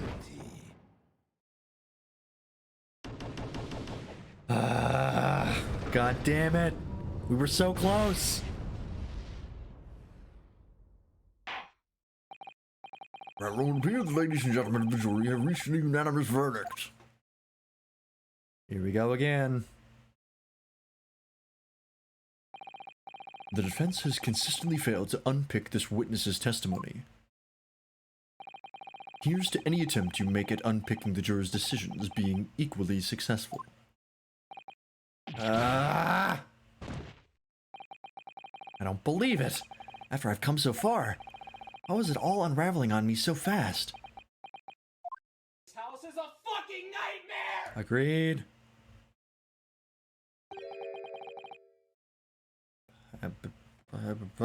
How very distressing. To be held in such... Oh, is this Sholmes? He heard you talking shit. To be held in such low esteem. Come on, Sholmes. Oh. Wouldn't you agree, Mr. Naruhodo? Officer, you deliver the report now. That will be all, thank you. It occurs with me with some regularity, Mr. Naruhodo. As scientific truths are determined not by science, by none other than the human mind. I know that voice. Is that Sholmes in disguise? Am I going mad? Ah! Oh my fucking god. This fucking game. Mr. Sholmes! What is the meaning of this? What is happening now? Order! Order! Order! What business do you have here, detective? The last I heard, you were recuperating in hospital. As well I would be, had I not set upon an errand. What errand? Hurley, it's really you. You're awake at last. Yes, good day, Iris. I appear to be rather late to the rise. My apologies. Now, my lord, if you will hear me, where did he get this outfit? What matter, sir? I have something of great importance I wish to give to the young lawyer over there. I need no more than 5 minutes. Would you be so kind as to spare us the time? What say you to this, Lord Vanzies?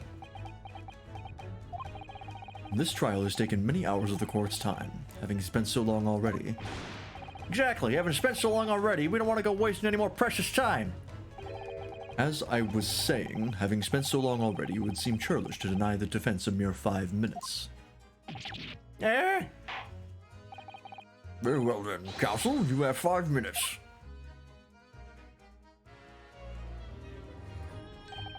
My dear fellow, I apologize for my tardy arrival. Mr. Sholmes, are you alright now? All right, I'm all wrong. Sorry. I've only just managed to summon the strength to stand, man. I asked the judge for 5 minutes. But I fear even that may prove too much for me. Pray forgive me should I pass out. Let's make this discussion as short as possible. Hurley, this place is full of idiots. None of them can see how wonderful your chemical blood analysis is. Ah, well, that concoction of mine was really just a bit of sport to assist me in my investigations. I never took the trouble to refine it for appraisal by the scientific community. An oversight on my part. Right. Modesty. Surely not. But enough of that. I'm here to give you this. My dear fellow, it's a bento box. I hope you're hungry. What's that? A lavender furoshiki wrapping. A leaving present from Miss Susato. Miss Susato? If possible, matters were to be settled without me giving you this. Those were her instructions when she asked me to do her this favor. I don't understand.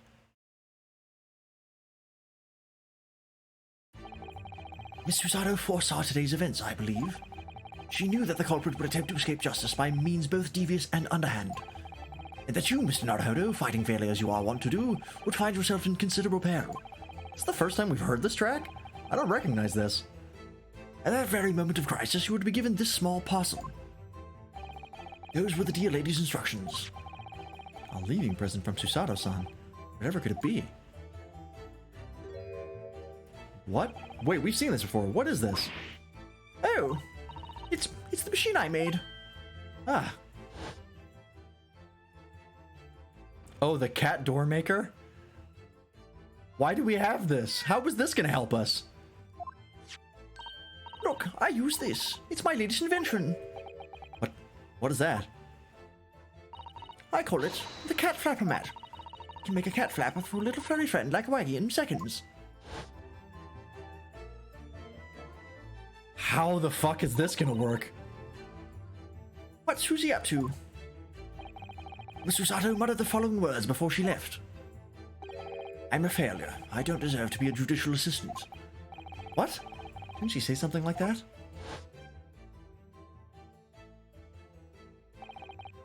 Really are the best judicial assistants in the world.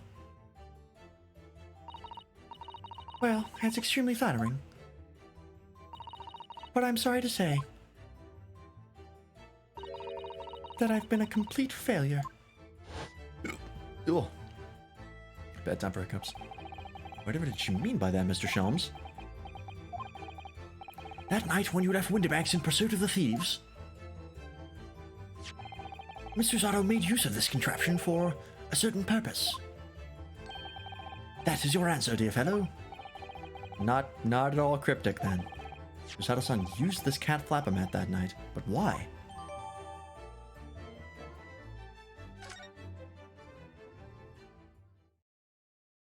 Alright, I'm sufficiently buzzed. Let's get this over with. Fuck it. Thank you for the replacement glass. I will need another one. Your 5 minutes is over. We're out of time already.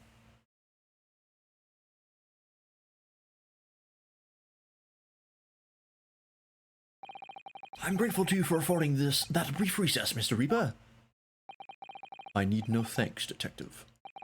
After all, the die is cast. Is it really? The jurors are unanimous in their leanings. No doubt my learned friend will consider a summation examination. But any attempt to alter the verdict now would be utterly futile. I wonder. Mr. Naruhodo, Yes? the rest is down to you, dear fellow. What is your plan? The rest is down to me. I need to be careful here. If I make a wrong move, the trial will end badly. Ow. My lord, the defense requests...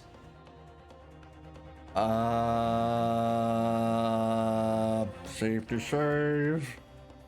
I think we need a cross-examination. I don't think a summation examination is going to help me here.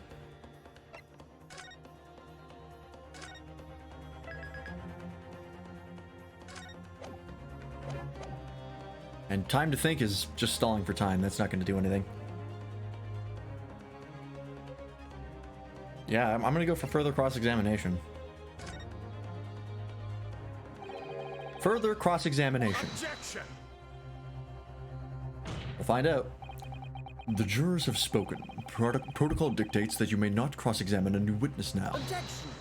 Also, I can't really feel my hand anymore. The defense is not asking for the cross-examination of a new witness. Rather, to continue with the one of an existing witness. What? It would appear that a rather important detail has escaped your attention, Mr. Reaper. My lord, requesting your lordship's permission to interrupt the cross-examination. Ah, that's right. It was temporarily suspended.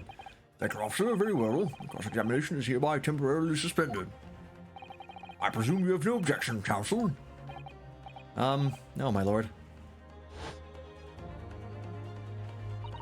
So nobody can say anything then. If Bruno asks to resume his cross-examination of Mr. Graydon, the court is obliged to allow it. This is absurd. Loopholes in the law. I remind those present that this is my courtroom. I concur that the defense is entirely within its rights to request the continuation of the cross-examination. However, I will not permit an unremitted protraction of these proceedings. Therefore, I have decided to afford the defense one final opportunity in concluding the cross-examination. Okay. Counsel, you must choose but one statement from the witness's testimony, and but one piece of evidence to present in support of your argument against it. Oh, fuck me. A single chance to present evidence. If following that, the situation remains unchanged, I shall move to adjudication. Is that clear, counsels? You will not press the witness any further. My lord. Yes, my lord. Oh, that's a lot of damage! Fuck. A single statement and a single piece of evidence. Most generous. Well then, Mr. Naruhodo, it's high time I fell in a dead faint. I leave this in your capable hands.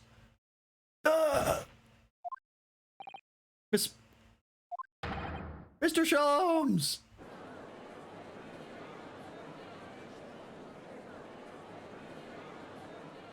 So are we just gonna like leave him there, or is like someone gonna get him? We have a surgeon here. Can he do anything? Sanso, Oh fuck me! What is that word? insouciantly,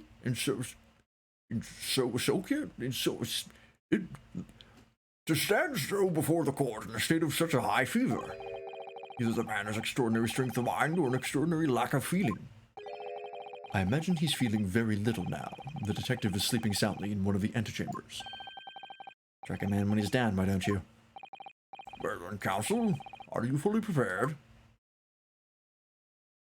No. Yes. One statement, one piece of evidence. I won't let Mr. Sholmes down, or Iris. Owie! And I won't waste this final chance that Susato-san has given me. This is going to decide the entire outcome of the trial. Very well then, under the terms I've outlined, you may resume the cross-examination. Yeah, it's got to be the cat door thing, because it's the only piece of evidence we have. Oh, fuck. Listen to this music. Oh, it is on now. I gotta save. This is for all the marbles.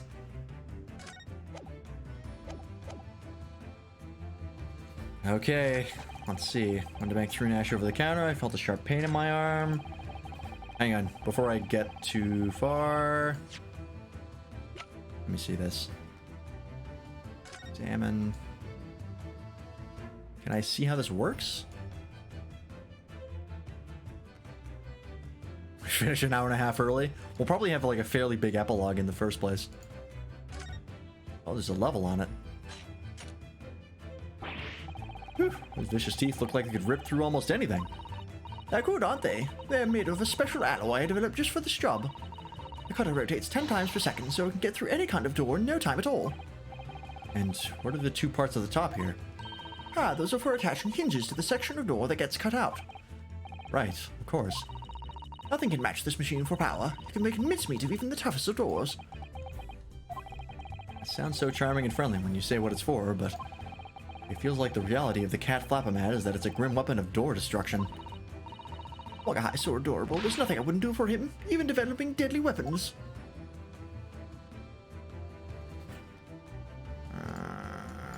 Okay. Let's check the hinges on the door in the photo. Wait, we don't have a... Do we have a photo of it? Is it going to be the directions of the hinges where you can't look in? Hang on.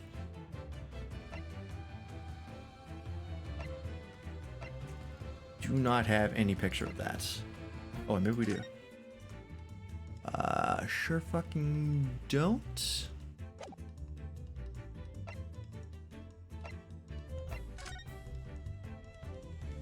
Aha! There we go. You can see in the two pictures. Wow, I can't believe I never noticed that when looking at these pictures.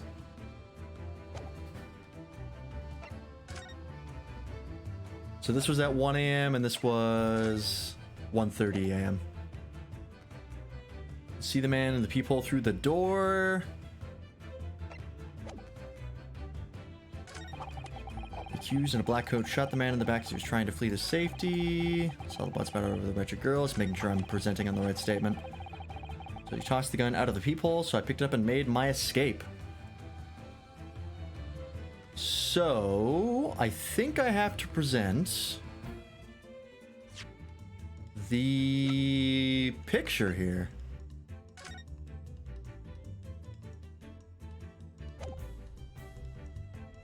Because there was no people at the time of the at the murder.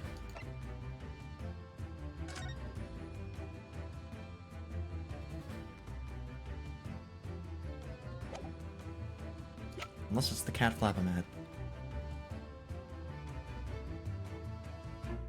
How did the cat Flap-O-Mat end up there, though? That's my question.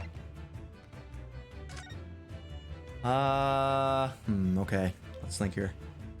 Toss the gun out of the people, I think is the... This is the specific thing that's important, because otherwise... this proves that she couldn't have had a third gun and it had to have been his. Probably handed it. Yeah.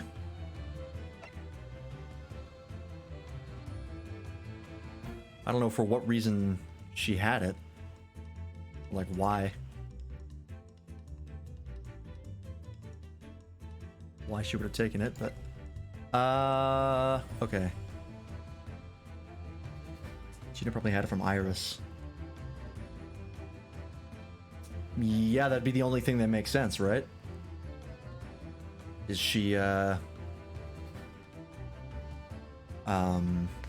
she took it with her and then used it at some point. I don't know why she thought to take it, but hey, it works out, I guess.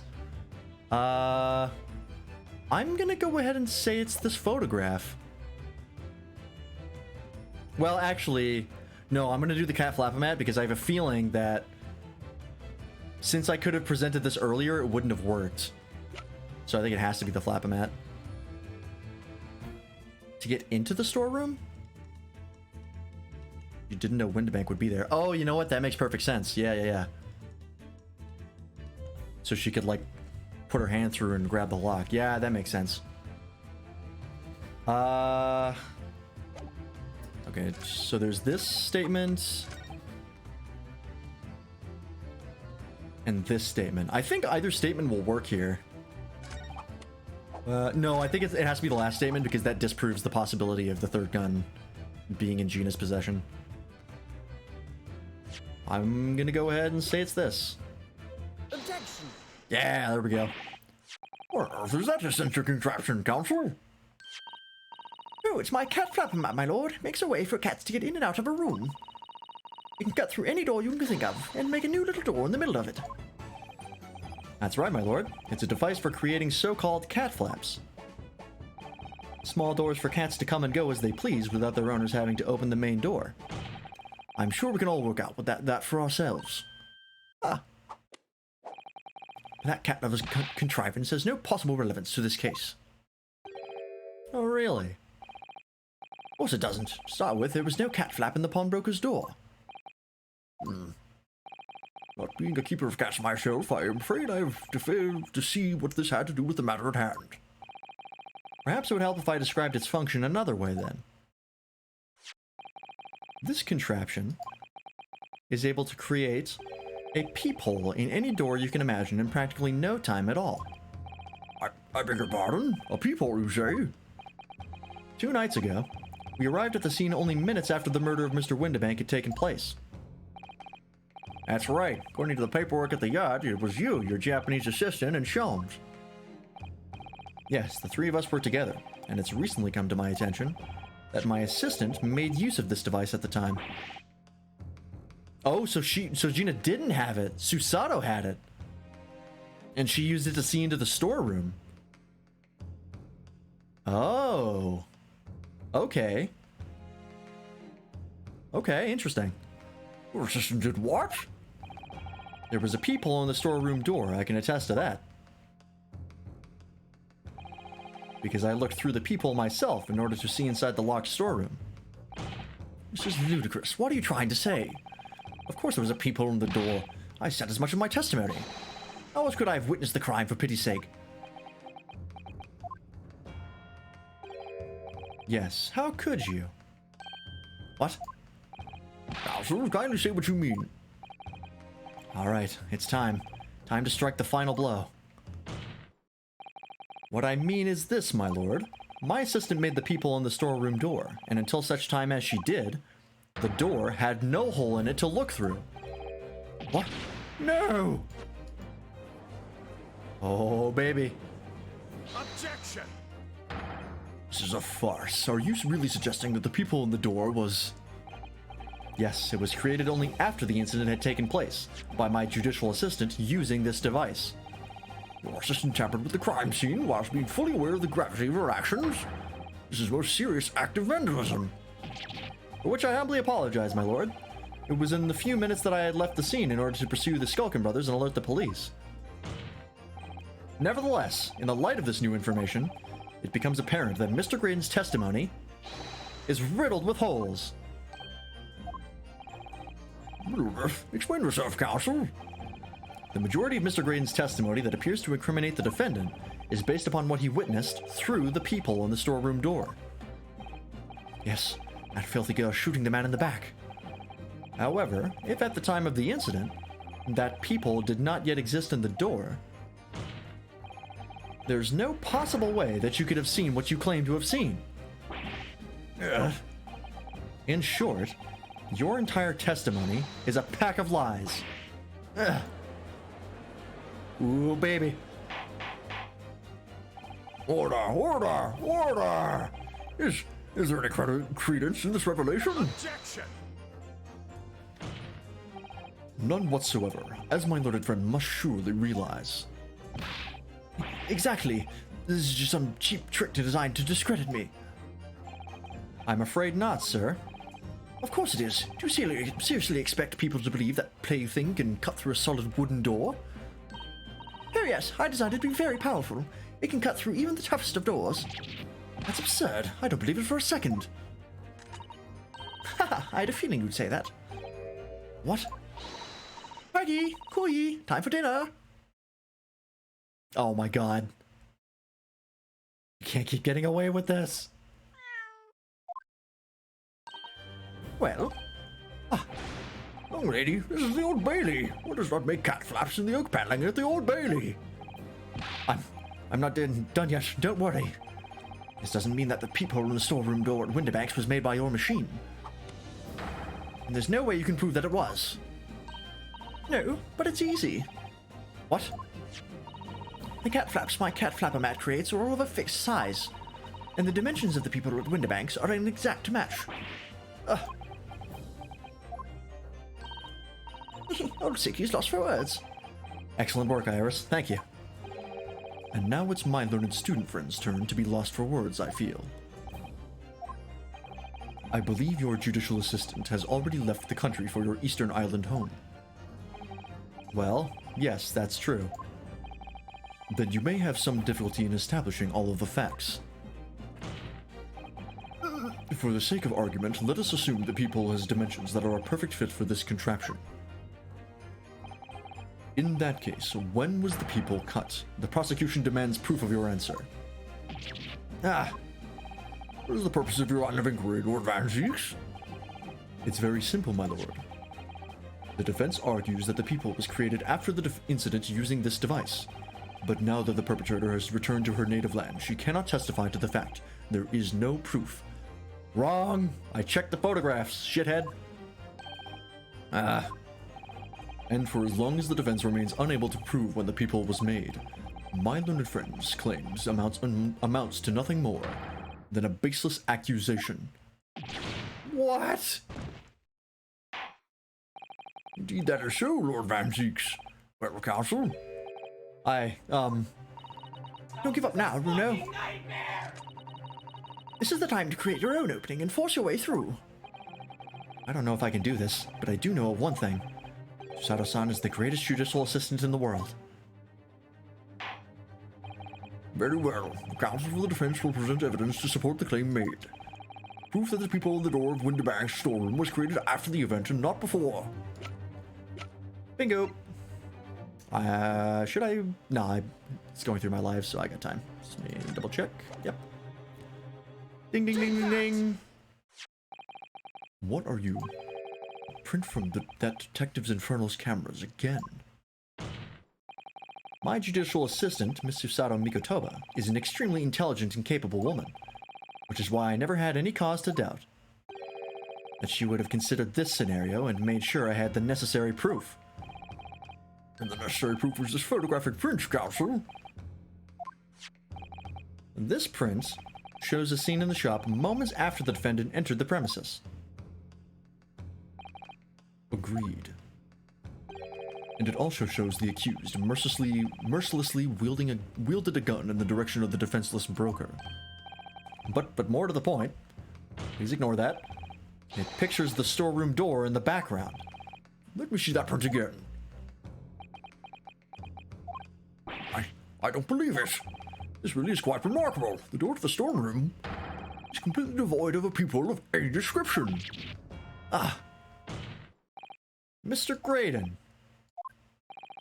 you couldn't possibly have witnessed the crime as you claim to have done, because at the time it happened, there was no people in the door.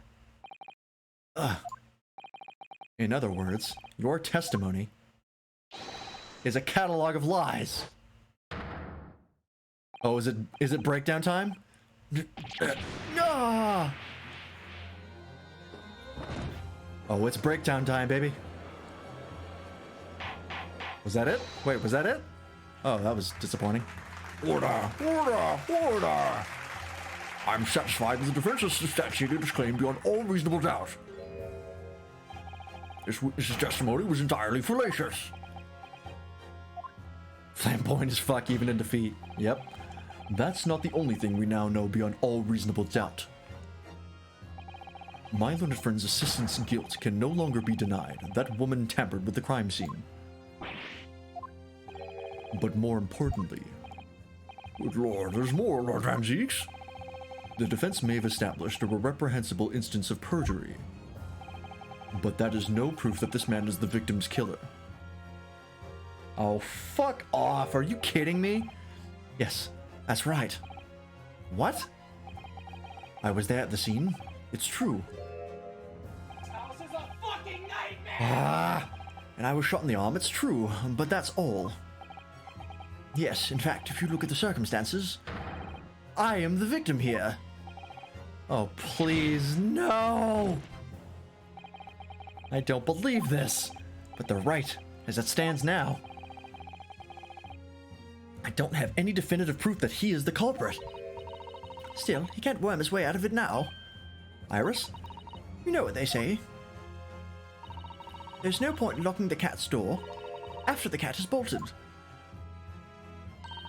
Isn't that right, Runo?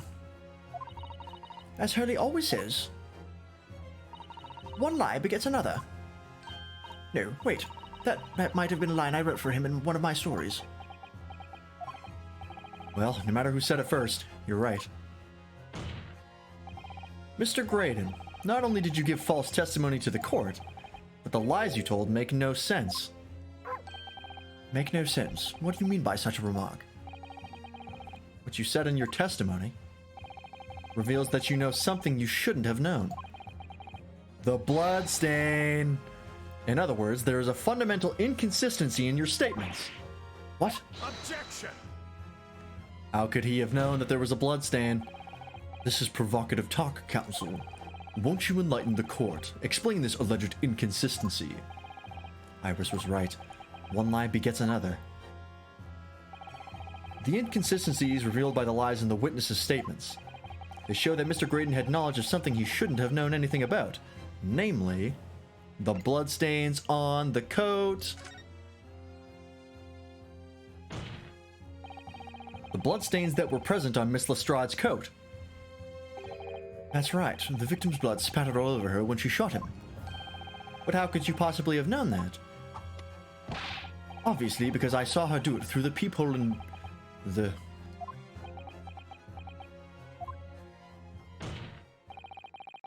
The point is not that you lied in your testimony, Mr. Graydon.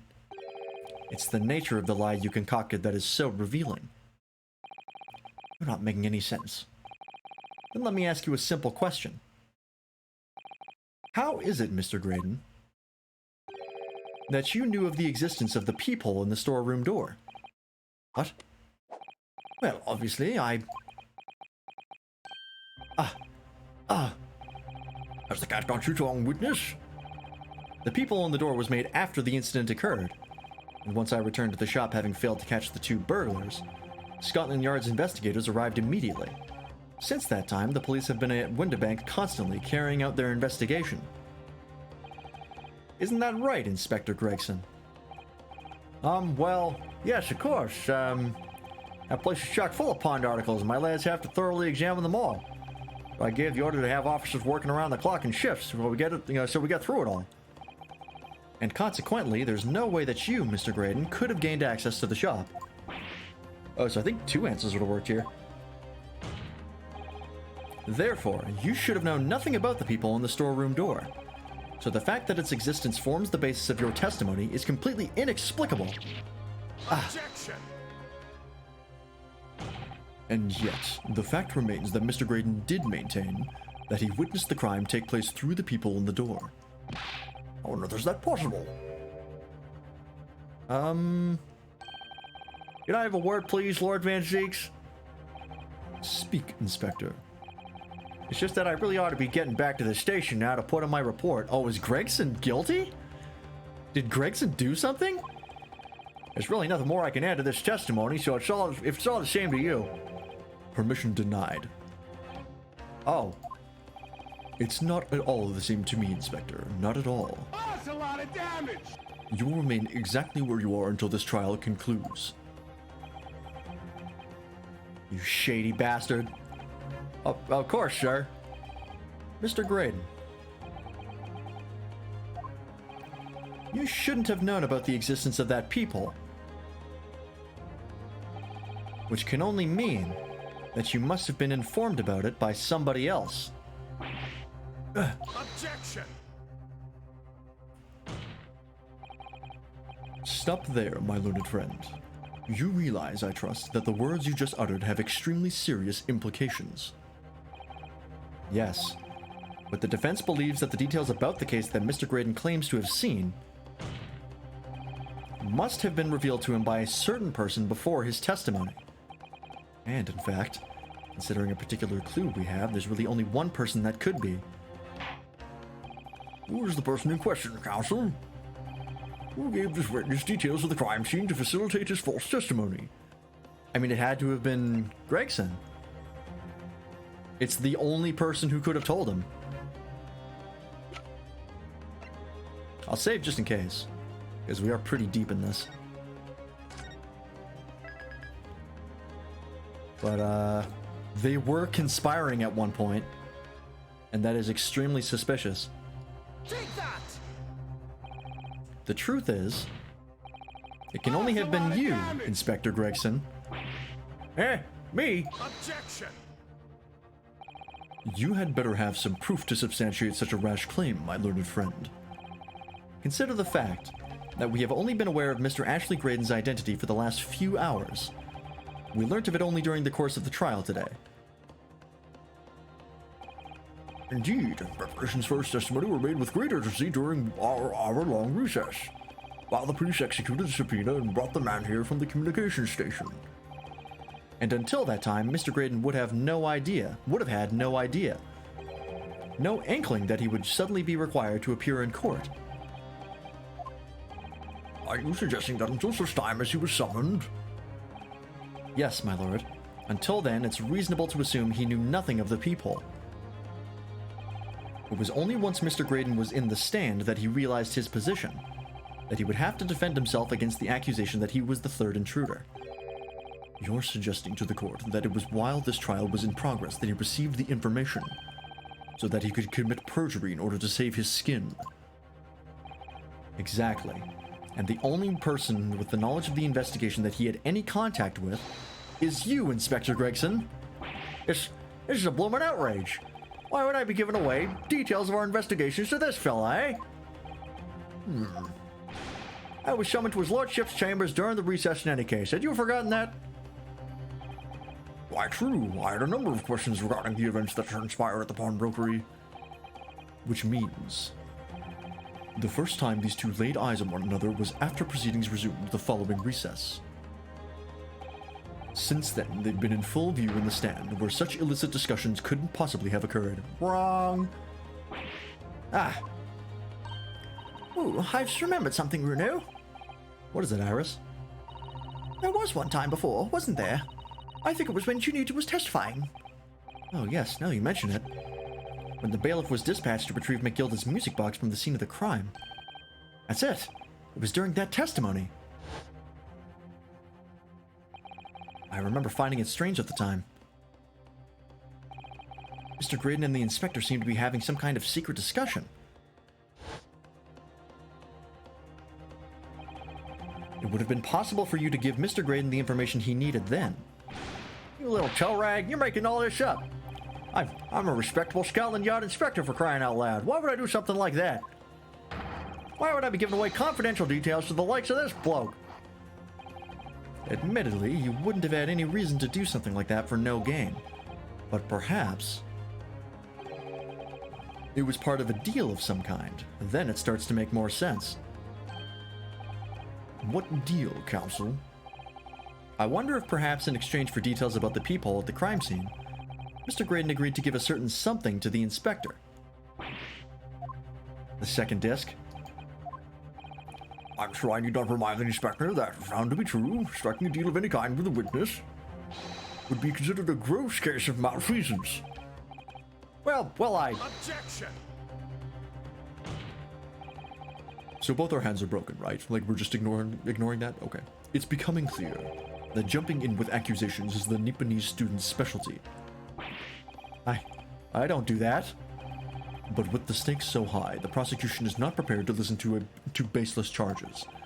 It is incumbent on the defense now to present evidence in support of this diabolical claim. You got your fruit, Zero? Good, good. The evidence? Just what are you proposing that the inspector demanded of the witness in return? The court must see proof of this alleged deal.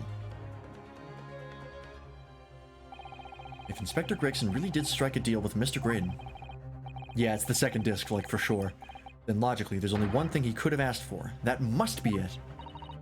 Bruno, do you think it could be? Yes. It's the missing link that would join all the dots together in this puzzle. Cancelled 9 times on you? Jesus. I must pursue for an answer now, counsel. What evidence explains the nature of the alleged deal that Inspector Gregson made with the witness? I'm gonna save just because I'm not super sure of which of 2 items it could be. I think it's either the music box or the disc itself, but I think it's the box, because it would explain why the box was tampered with. I'm pretty sure it's this. Take that! Yep. Yeah. Well, the disc, like, it definitely, I could make the disc makes sense, but I think the box makes like more sense. Inspector Gregson.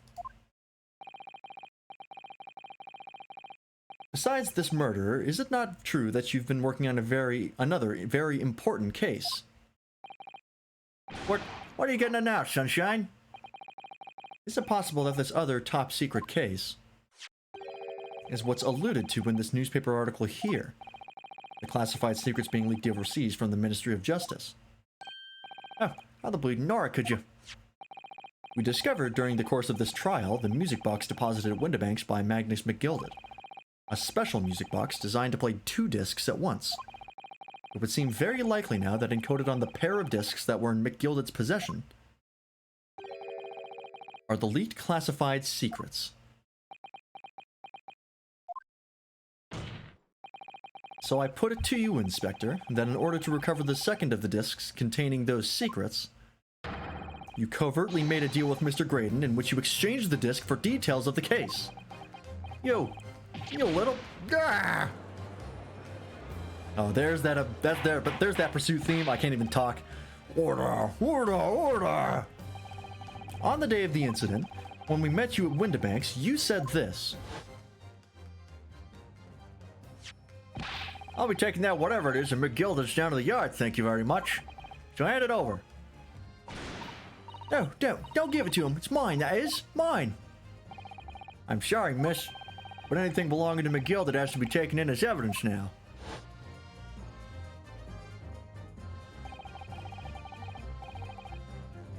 Scotland Yard already knew at that time, isn't that right? That Magnus McGilded was involved in the stealing of government secrets. My orders were, recover the medium used to convey the secrets leaked from the ministry, and do it on the QT, strictly hush-hush. And that explains why, when I presented this disc as evidence to the court, you objected so heavily, I presume. Because you knew that it contained highly confidential information. Well, I mean, not likely. I mean, I wasn't that sure of it myself. I realized there was a possibility, that's all. Inspector, surely you're not saying that in order to acquire the second of these music box discs, you did indeed reveal confidential details of the crime scene to the witness? To aid and abet this man in giving false testimony? There's no other way that Mr. Graydon could have known of the existence of the people. It's the only explanation. A deal was struck between these 2 men. No. Ah. Objection! Ooh, baby, it's spicy in here.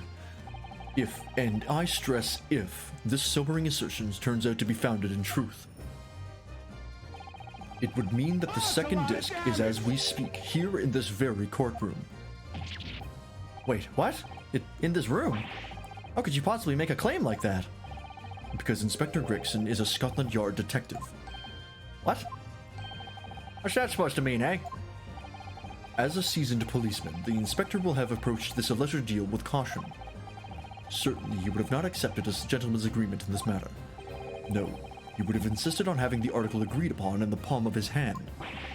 But gracious, then you mean to say Inspector Gregson already has the item in question in his possession? He has the second disc actually on his person. Fucking victory lap, baby. Here we go. Oh, it just occurred to me. Hang on. Oh, the capture for this is fucked up again. Oh, nobody told me. Oh, that's unfortunate. Or is it? No, it's not. Never mind. I thought it was like choppy.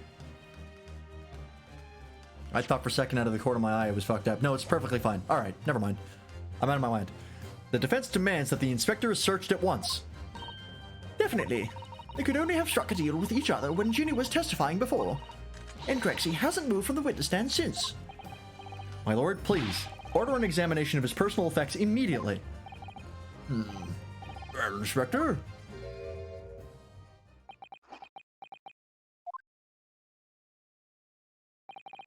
This young lad wants to tone down his imagination. He's insulted me in my possession quite enough. However, if it'll put this matter to bed and dispel any doubts about my involvement, then I'll happily submit to a body search. What? He's going to agree to it? I presume you're aware of the precipice on which you now teeter, my learned student friend. You've made a most serious allegation against Scotland Yard here.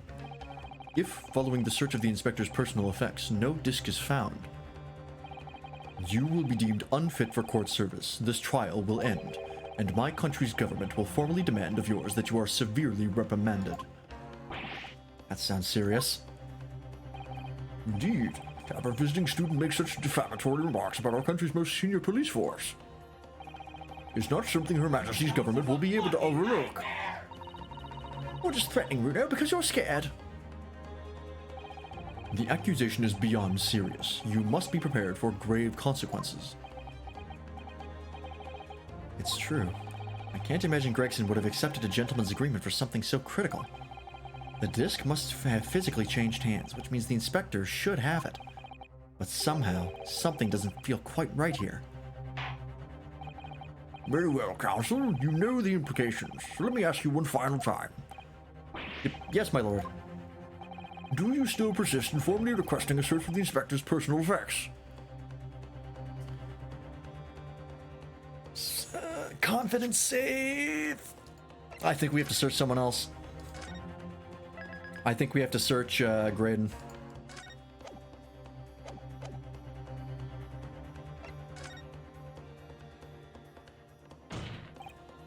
Yes, the defense formally demands the search be conducted.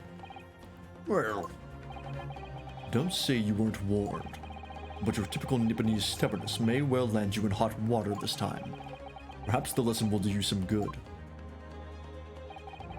Fair enough. I got nothing to hide.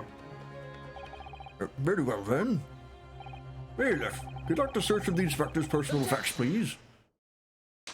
You just fucking interrupt me. The defense demands a search, but not of Inspector Gregson. What? Now what's all this? I'm the one you're accusing, aren't I? I thought you wanted to search me. No, Inspector, not you. Somebody else. What's the meaning of all this, eh? Lost it at last, have you, Sunshine? The court shouldn't have to put up with this nonsense. You're being completely irrational.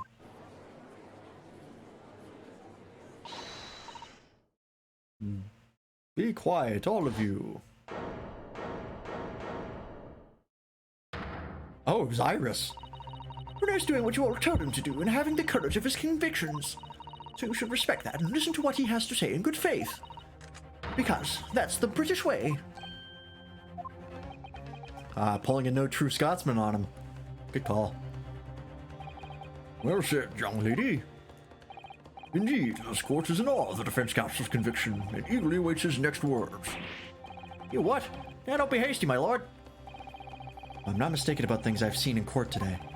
I'm fairly sure that I know who has that disc at the moment. There's only one person it can be. Counsel, of whom do you request a search now? I mean, it's gotta be Graydon, right? I don't see any reason the fucking Skulkin brothers would have it. They would have coughed it up by now if they had it, because they've been betrayed. Take that! Mr. Ashley Graydon, my lord. The defense demands that he be searched at once. Search Iris. Very well. I presume you will not protest, Mr. Graydon. He looks a little too confident. I think I fucked up. Au contraire.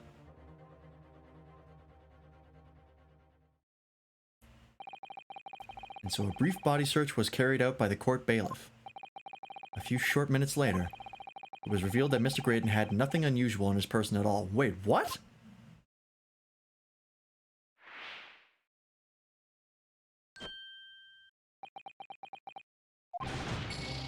Okay, cool. Well, counsel? Okay, well, fuck.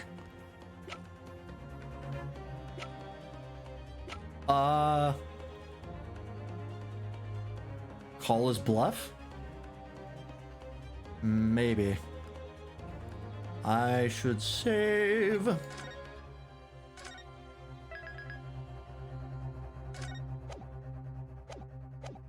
You can't search more than one person. It only lets me present one person. I mean, maybe he was bluffing.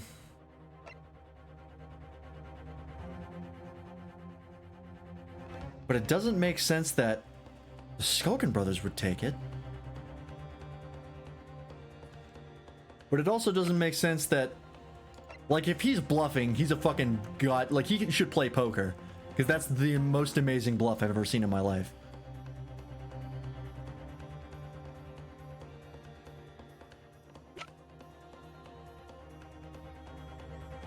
Unless Sholmes. Probably not Sholmes. Crazy theory. Since they were discussing this deal while Gina was testifying, is it maybe possible that they slipped the disc onto Gina? Maybe? Maybe? It's a crackpot theory, but it's not impossible. She was right there. And it would also make sure that neither of them had the disc so that they wouldn't be concerned with the situation because they wouldn't have the disc. It's like, I don't have the disc, I don't know what you're talking about. So it gets the disc out of the equation. Do it? Let's do it. I got the safety save, so let's do it. Take that! My lord, the defense demands... I think that was wrong. This is a very generic answer. Nope, okay. Guess not.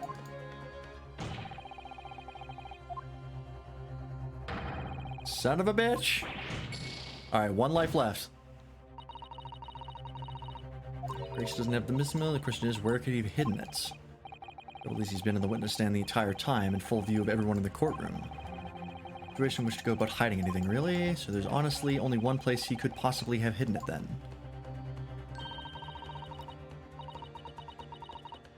Oh, that's my exact thought process. Alright, I guess it's the Skulkin brothers. Fine. We already searched Graydon, he doesn't have it.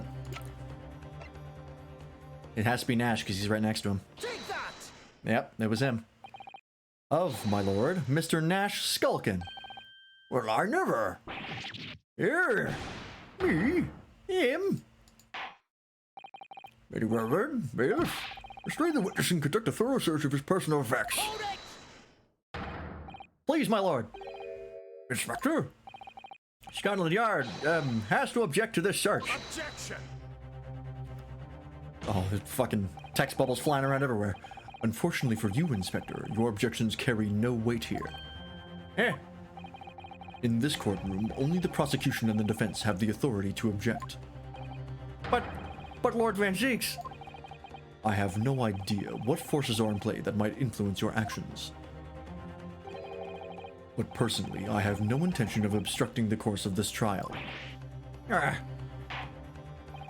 Bailiff, carry out the search. No, hold on a minute. I don't know nothing. There's nothing about no disc. Cut it out! Ah! Yeah, my lord, in the witness's pocket. I found this.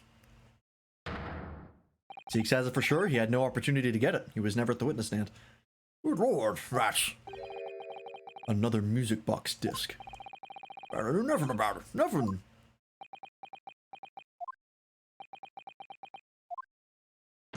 I thought for sure it was Gina. That would have been such a good twist.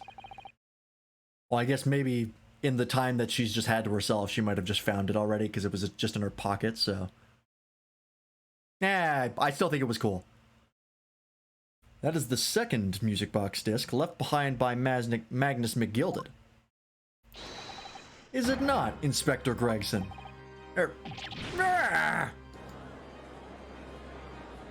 Zeke is the real criminal here. We still haven't explained how all of his, all the people he prosecutes against end up dead. Order! Mr. Skulkin, what have you to say for yourself? Go and admit it, my guy, just go and flame admit it. I swear I didn't know nothing about that disc. Honest to God. Counsel, would you please explain what exactly is going on here? The alleged deal that was struck was between this witness and this detective, no? Without question, my lord. And for pity's sake, why on earth was this man in possession of the disc that the inspector traded for information? Inspector Gregson is a shrewd, calculating man who rarely loses his composure. But at one particular point in this trial, he exhibited some unusual behavior for a brief moment. I don't recall. What unusual? Oh, fuck, I do remember that. There was that one press where we pursued on Gregson, and we just noted that it was out of character, but it didn't end up in anything. Oh, fuck, I totally forgot about that. Recall, what unusual behavior? It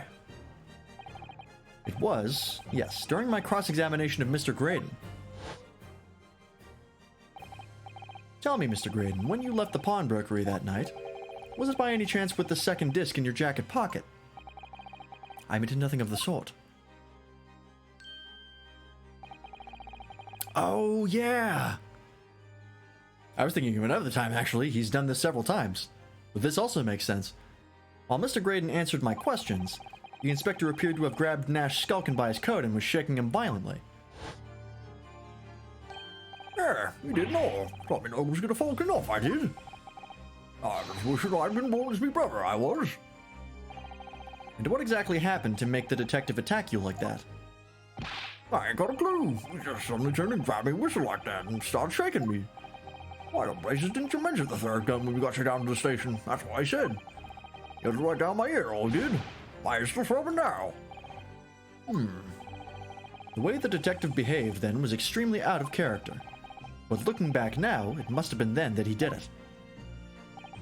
That was the opportunity Inspector Gregson created for himself in order to hide the disc. Well, bless my wig. He hid it. Yo. I'm afraid I fail to comprehend the motive here. If the detective had acquired the disc he was after, why on earth would he then proceed to hide it in another man's pocket? This is a court of law. Could have submitted the item as evidence. It would appear, my lord, that the inspector was not at liberty to do that. Why ever not? As the man himself revealed earlier, his current assignment has some special conditions. My orders were, recover the medium used to convey the secrets leaked from the ministry, and do it on the QT, strictly hush-hush. Hush, hush. A top secret assignment, is it? As far as we're aware, the information stolen comes from confidential government communications. It would seem that if that information were to be revealed in court as evidence, it would be problematic. Every time I do the Skulkin Brothers, just look at the subtitles. Fair. Their accent is almost unintelligible. And hell, it's written phonetically. Does that sum up the situation, Inspector? I'm basically speaking with my mouth closed.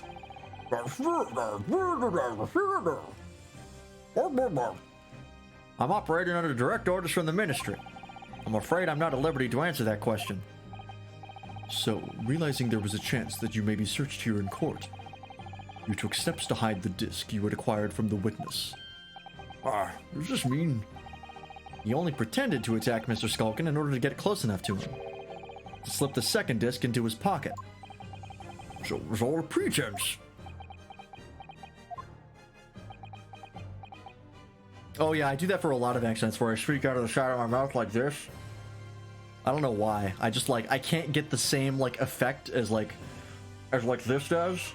Like if I'm just not, just like normally without moving my mouth to my side. I don't know what it is. It's so weird. I've noticed it before. It's over here. I don't know why. I think it might be because I'm like, it's like I'm used to like, I've thought of like Popeye in that moment of like how he always talked to, and his mouth was always to his side, and I'm like emulating that or some shit. I don't know what it is. It's weird. The judge's voice should be different. It was originally different, and now they've just sort of like blended together because there's too many characters and I'm running out of brain space. Well now, Inspector Gregson, and you, Mr. Graydon. Are you prepared to admit to the accusation made against you of this alleged deal?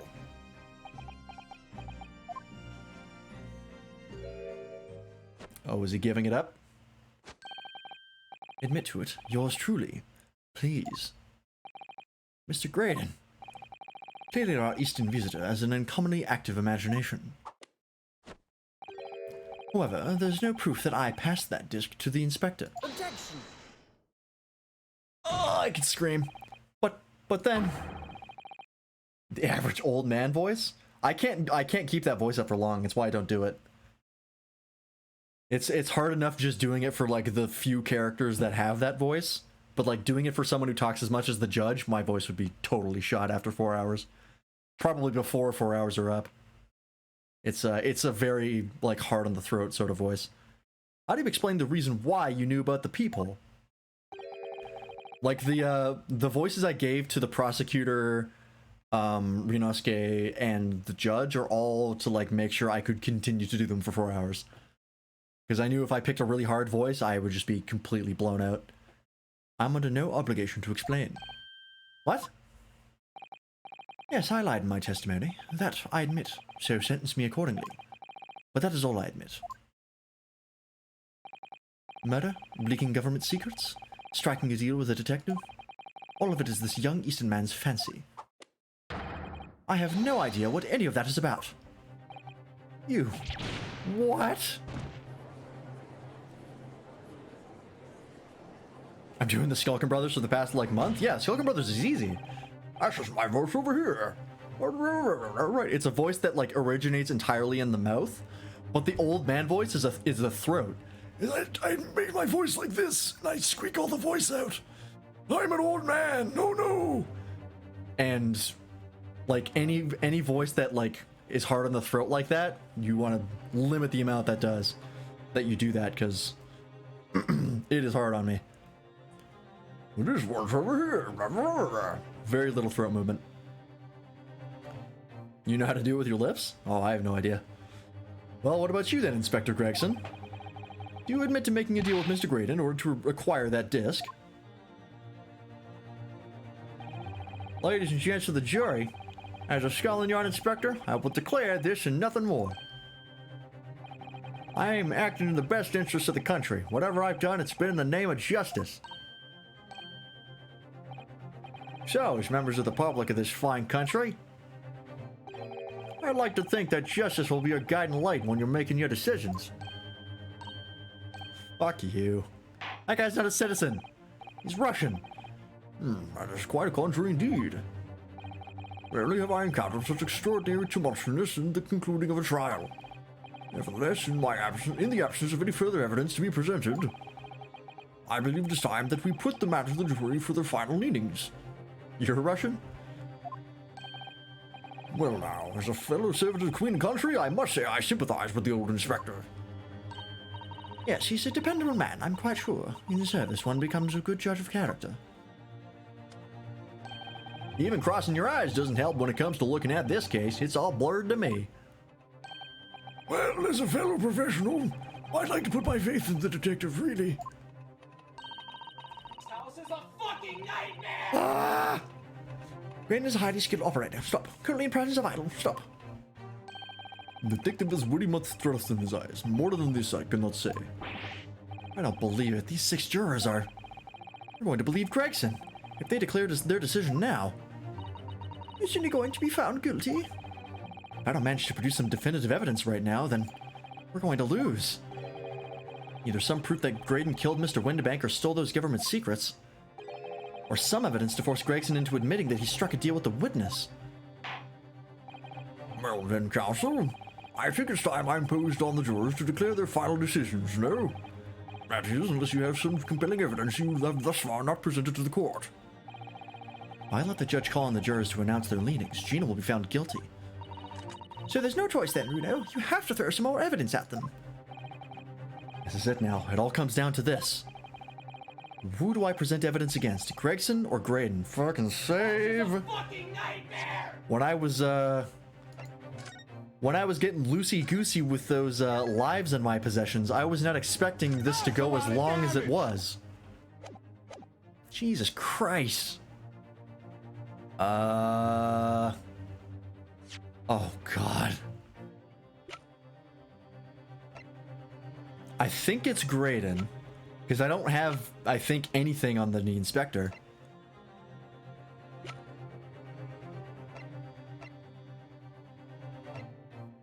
Or do I? Oh, fuck.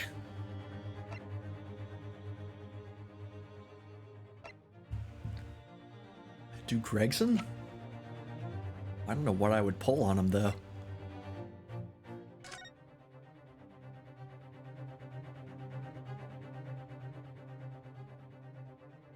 Still vote Gregson, you'll get fucked. Well, not if I give them comprehensive evidence. Can I combine 2 pieces of evidence? I cannot.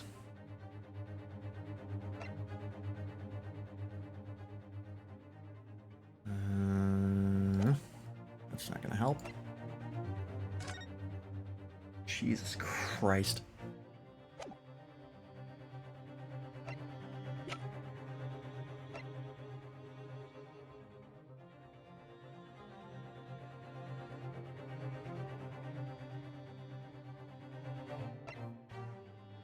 Oh, God. Yeah, I was thinking about the music box, but I don't know... I don't know how that would help me. I have to prove, with evidence, that either Graydon killed Mr. Windibank or stole the government secrets, or some evidence to force Gregson into admitting that he struck a deal with the witness. I have to prove one of those 3 things. But I don't know what evidence I would give Gregson that would make him admit that he struck a deal. Like, that's a really vague thing to try and prove. Whereas, like, this, there's some leads, there's some threads to pull on. Because I don't know what I would give to Gregson to be like, admit it, you did a deal. Unless it's the fucking newspaper. What does this say again? The secrets may have been leaked overseas from Ministry of Justice. No, I don't think this helps me. No, the new disc is not in evidence. I thought it was, and I really wanted to inspect it, but unfortunately it's not there. Fuck. God, I was so sure this trial was gonna end like 3 times already.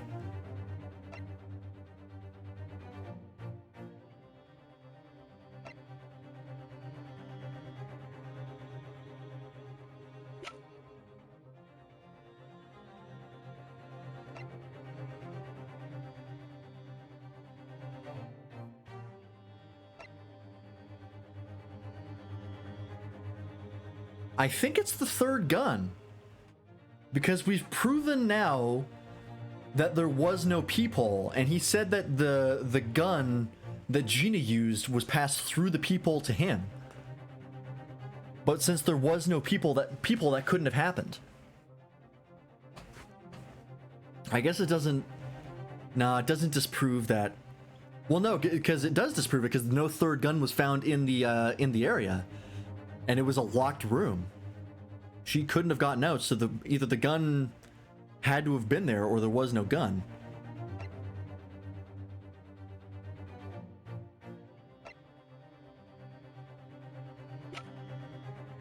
Oh, what do I present to try and prove that, though? That's the question.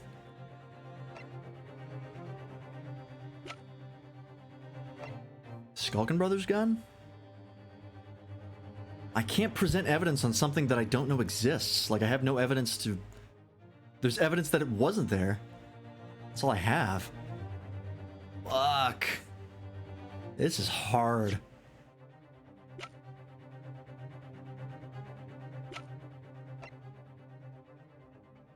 Alright, we have a save. I'm gonna say Graydon.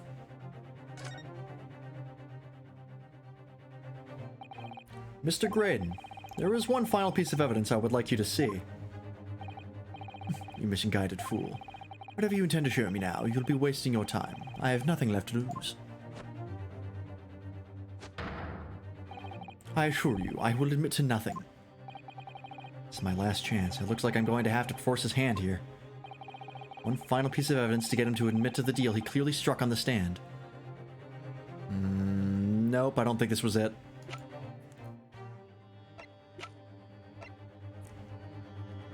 I'll present the gun, but I think this is wrong. Take that! What is this, Council? Irrefutable proof, my lord, of the corrupt dealings that went on between these two men. I'm just gonna go ahead and load now. That seems wrong.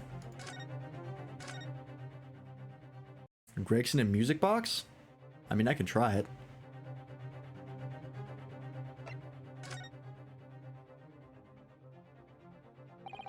Inspector Gregson, there is one final piece of evidence I would like you to see. Eh? What's that then? If you refuse to acknowledge that you did in fact strike a deal with the witness here today, then you leave us no choice but to examine this piece of evidence thoroughly. Well, go on. This is my last chance. It looks like I'm going to have to force his hand here. Examine something more thoroughly. Wait a minute. Examine what more thoroughly?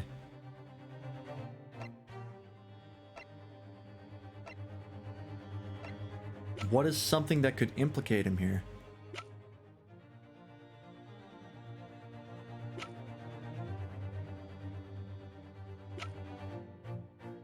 Box or disc?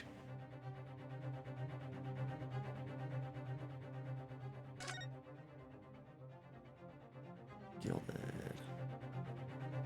Oh, is it because that if he doesn't admit to the deal, we're gonna play the discs? Is that what he's afraid of? And we're gonna learn what was on the discs? Oh, I see. That makes sense. Take that! Is that Mr. McGillis' peculiar music box, Council? Yep. Hell yeah, good thinking, guys. Yes, with the disc already in place, ready to play. I think perhaps now would be a good time to listen to the sound produced by the music box again. Only this time, with the second disc we've just discovered set in place as well. This Council? No, wait, no, I can't let you do that. Why not? Because it's got nothing to do with this case. That's why. Objection! Oh, listen to that pursuit theme. Not true, Inspector. Yeah. The defense has already proposed that the sounds heard by the court earlier from this music box were part of a Morse code message. We know that Morse code comprises of two distinct tones. The defense believes that the second disc contains the second tone needed to complete the message, and now we have a chance to confirm that theory. Clear out loud, Sunshine. We're talking about state secrets here. If you're letting the whole courtroom hear confidential information like that, it's treason. Then do you admit the charge? That in order to protect those state secrets, you engaged in unlawful dealings with the witness? You're mad. You'll let that secret information out into the public domain. You'll be making an enemy of the entire British government, you idiot. Objection. Let's not forget, Inspector, that you, a Scotland Yard officer, leaked confidential case details to a witness. That you continue to lie to the court, and all because by fair means or foul, you're determined to do your duty. Well, by fair means or foul, I'm prepared to do mine. Don't you dare. I will stop at nothing to protect my client. I don't care who I make an enemy of. Oh, I will drink to this, good lord. My lord, if you please, the court must hear the sounds made by that music box. Come on, Van Zeeks, for Pete's sake, stop him. Objection! Get fucked. Inspector, you should know my methods by now. I'm a prosecutor. I'm no Scotland Yard puppet. And In this courtroom, my duty is to the law, so let me propose a toast to uncovering the truth, by fair means or foul. no! Very well. The defense's stance here and that of the prosecution has been made very clear, I feel. Therefore, in accordance with the defense's request, the court will now listen as this music box is set in operation once more. This time, with the second disc in place and both discs playing simultaneously. Yeah, I didn't even realize that, like, the evidence we could have presented could have just been like, hey, if you don't do it, we'll take a closer look at this. I thought we were trying to prove a contradiction. But this does make perfect sense, now that I think about it. This time, the second disc is playing simultaneously. I didn't even think this was an option.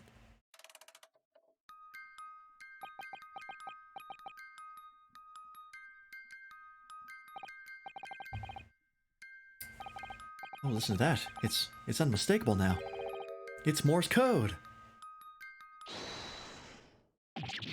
All right, I admit it. Whatever you want. For the love of God, shut that blooming box up.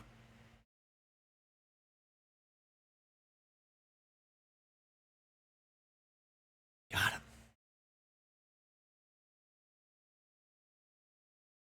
Yeah, I didn't even think that I mean, it was also weird that we didn't have the second disc in the inventory, like in the court record. That sort of threw me off as well, because I didn't think we had access to it. But, let me ask you again then, Inspector Gregson. Did you or did you not strike a deal with the witness next to you in the stand, Mr. Ashley Graydon? Specifically, did you furnish the witness with confidential case details in exchange for this music box disc? Did you reveal the existence of the people of the pawnbroker storeroom, Inspector? I did. Stop. What are you doing, man? It's all exactly like the young Eastern lawyer said. When the trial resumed after the recess and we were stood here in the stand together, that's when he approached me with the deal. Shut up, you imbecile. Shut up! Psst, you there. You're the detective who turned up at the pawnbroker the other day, aren't you? I may have something you're looking for, Inspector, with me at this very moment. So how about a trade? I suggest you accept. Or information that may make certain individuals uncomfortable will soon become very public indeed. I couldn't let that information become public knowledge, not under any circumstances. So I accepted the man's proposal and told him details about the case that should have put him in the clear. The people in the storeroom door and the bloodstains on the overcoat. By giving false testimony, this witness intended to have the defendant wrongly accused of murder. Inspector, you knew that. Yet you still revealed those details to facilitate the witness's perjury. I did. But then it turned out the people had only been made that night after the incident took place. Scotland Yard wasn't aware of that, if I'm perfectly honest. Well, Mr. Graydon, what do you have to say for yourself? There's nothing and no one left for you to hide behind. You struck a deal with the inspector in order to escape conviction of a very serious crime. Namely this. You are the third intruder who broke into the pawnbrokery on the night in question. And you perpetrated the murder of the proprietor, Mr. Pop Windibank. You. Oh, here's the breakdown. Yeah! Traitor! Oh my god. Shoot him! Fucking shoot him!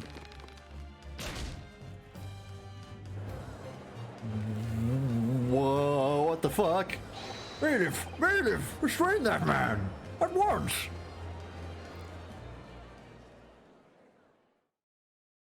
Holy shit. That's it then. It's all over. Please let that be over. It's had absolutely enough content for a stream.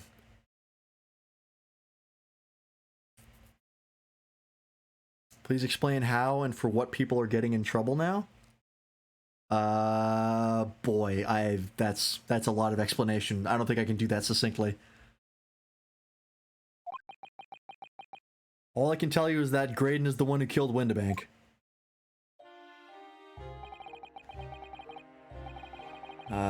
Oh, this is Graydon. I despised my life growing up. Those slums are vile places. I was cursed from birth, born into poverty, the son of a penniless artisan. My parents did nothing but quarrel all day long. What little money they had was never spent on me.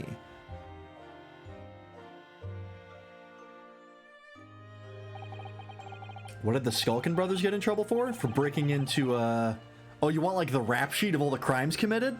Oh, that I can do. Skulkin brothers breaking and entering. Maybe assault. Maybe they did kind of assault Windibank, so we'll put that up kind of half. Grayson is guilty of malfeasance. For making an unlawful deal with the witness and almost getting someone else unlawfully convicted or incorrectly convicted. And Graydon is breaking and entering and second-degree murder because the murder wasn't planned.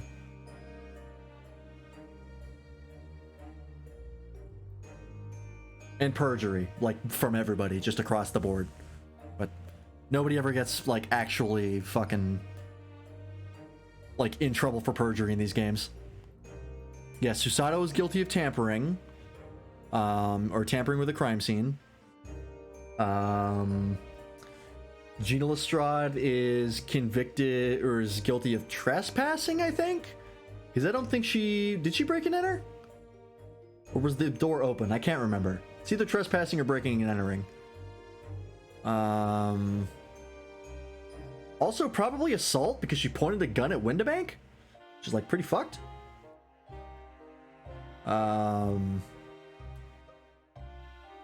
Ads. I think that's about it.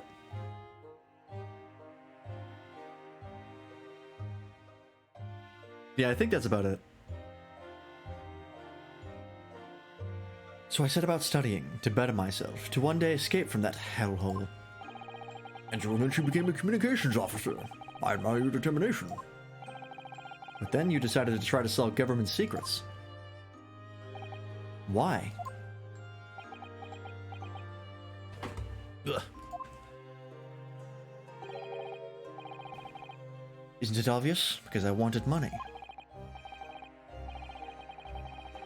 Yeah, I think that's it for Gina. I think it's like either breaking and entering or trespassing, assaults, and what was the third one? Oh yeah, perjury across the board. Well, actually, no, because we didn't. We managed to do this without proving that she perjured herself in the first case, or second case, technically. In the McGilded case, we danced around that pretty significantly. So yeah, breaking, entering, and assault. I think those are the two. Even now, years later, the nightmares of my life in the slums wake me in the small hours. I wanted to drown them out, with more money than anyone who lived in that squalor could ever imagine. Then one day I met him, Mr. Magnus McGilded. Judging Van Zeeks for being stupid? Unfortunately, not a crime. She didn't hit or hurt the pawnbroker? Yeah, but assault is just a threat. If she hit him, then it would be battery.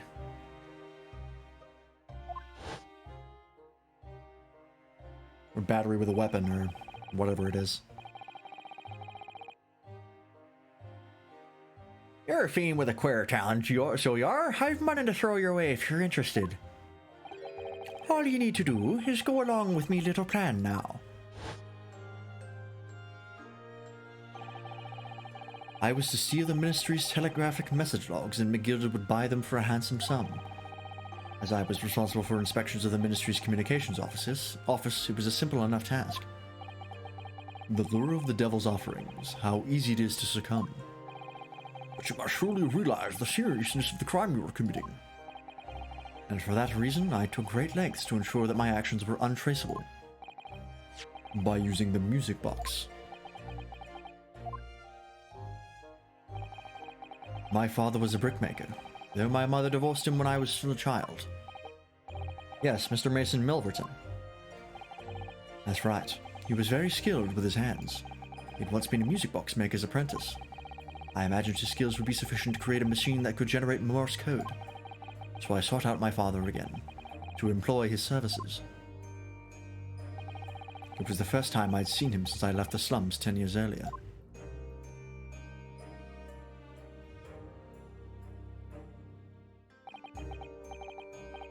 Oh god, what is this guy's voice? Look at you, Ashley. What a fine gent you've become, eh? He was a different man to the one of my memory. A thin, frail old man. But poverty had never broken him, never corrupted him like it had me. I was sure that he wouldn't help me if I told him the real reason. So I made up a story. I've got some work for you, Father. I need some music box discs made. Music box discs, eh? A musician friend of mine has written some music he wants to sell to the public. Oh, this is great. A musician friend of mine has written some music he wants to sell to the public.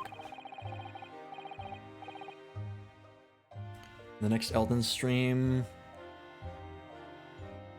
You'll get to the capital? Oh, you're talking about Matt? Oh, Ultimate Fails. I see. You're replying to Ultimate Fails. I was like, what the fuck? I haven't... What are you talking about, Elden Ring? I brought the score with me. There are two, actually. I'd be delighted, son. It's been 20 years since I did any work like this, though. Fetch my tools, would you? They're in the loft. That's how I had him make the two discs. Thereby splitting the information in two. You were taking considerable precautions indeed. It was to protect myself as much as anything. It meant that I could deal with McGillet in two separate transactions. The first involved the first of the two discs and the music box for playing them. I exchanged them with McGilded for 10 guineas. Then, on receipt of the second disc, he would pay 1,000 guineas. That's a lot of money, Jesus. So, what happened on the Omnibus 2 months ago was the second part of a deal, the exchange of the second disc. Yes, I'd sold the man information that way a number of times already, but it seems he became reluctant to part with his money. That doesn't quite make sense, Mr. Graydon, for why was it on this omnibus 2 months ago? Your father, Mr. Milverton, was the one dealing with Mr. McGilded, not yourself. When I received the 1,000 guineas after my first completed dealings with McGilded, I decided to give 200 to my father for his troubles. But my father realized something was amiss. In time, he worked out that I must be involved in something dubious. And when he did, he said to me, Next time there's an exchange, you'll let your old man do it, understand? Otherwise, I won't take your money anymore.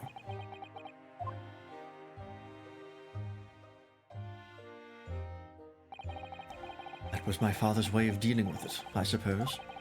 Climb into the omnibus, hand over the second disc, and take the money from McGilded. That's it. He had no idea what was actually on the discs I'd asked him to make. He never knew. Oh yeah, Graydon is also charged with battery for literally choking out Gregson. Just like I'll never know why everything went so horribly wrong that night. All I know is that the disc was taken from him, and he never returned home.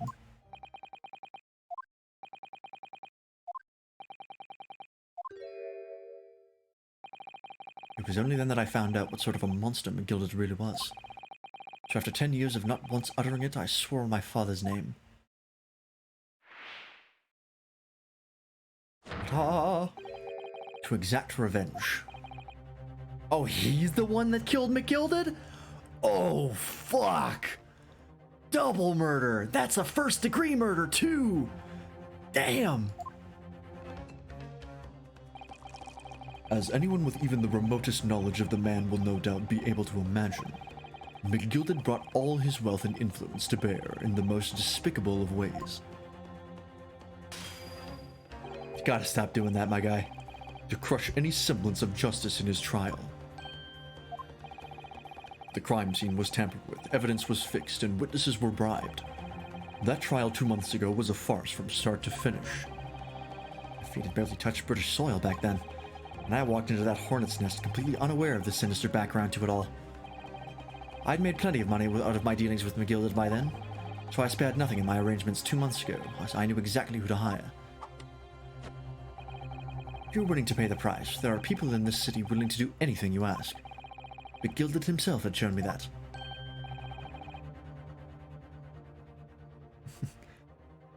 Are you saying that? I think you have the picture now. Yeah, that's a good question. How much broken glass is he walking around on? What is it, like 3 broken wine bottles? Like probably 4 or 5 busted wine glasses? Like, it's a hazard over there. After he twisted everything to his favor in this courtroom to ensure that he walked free, I took matters into my own hands and delivered the justice that monster deserved. That tragic accident following the trial here 2 months ago was planned and executed by yours truly. McGilded's death that day was caused by this man. Everything is ready, sir, if you'd like to follow me into the courtroom. What's this, officer? 'Tis sooner than I was led to believe. Hope it's not inconvenient, sir. There were some changes to the schedule. Oh, my knee's giving me trouble.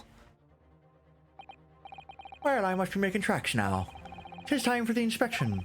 They're going to examine the omnibus again, so I'm told. Asked if I could be present for it myself. Yeah, his gloves are like solid leather. No glasses getting through that. So that policeman who came to tell McGilded he could examine the omnibus again.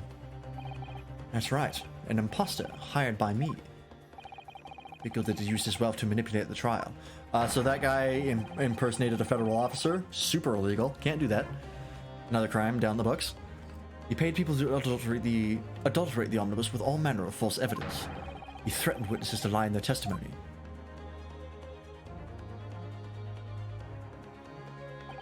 So I gave the man a taste of his own medicine. Once the omnibus was doused in paraffin, one of my sham policemen ushered McGilded inside and sent him on a one-way journey to hell.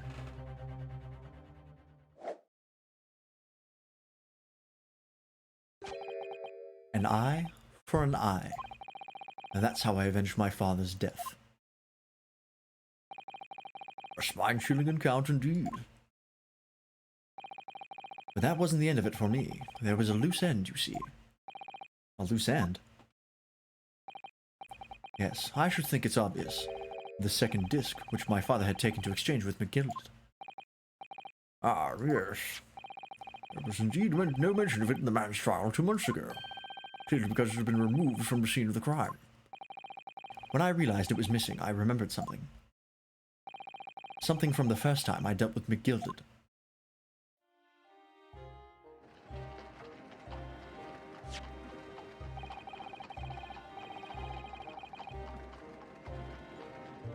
Oh, Jesus, Zero.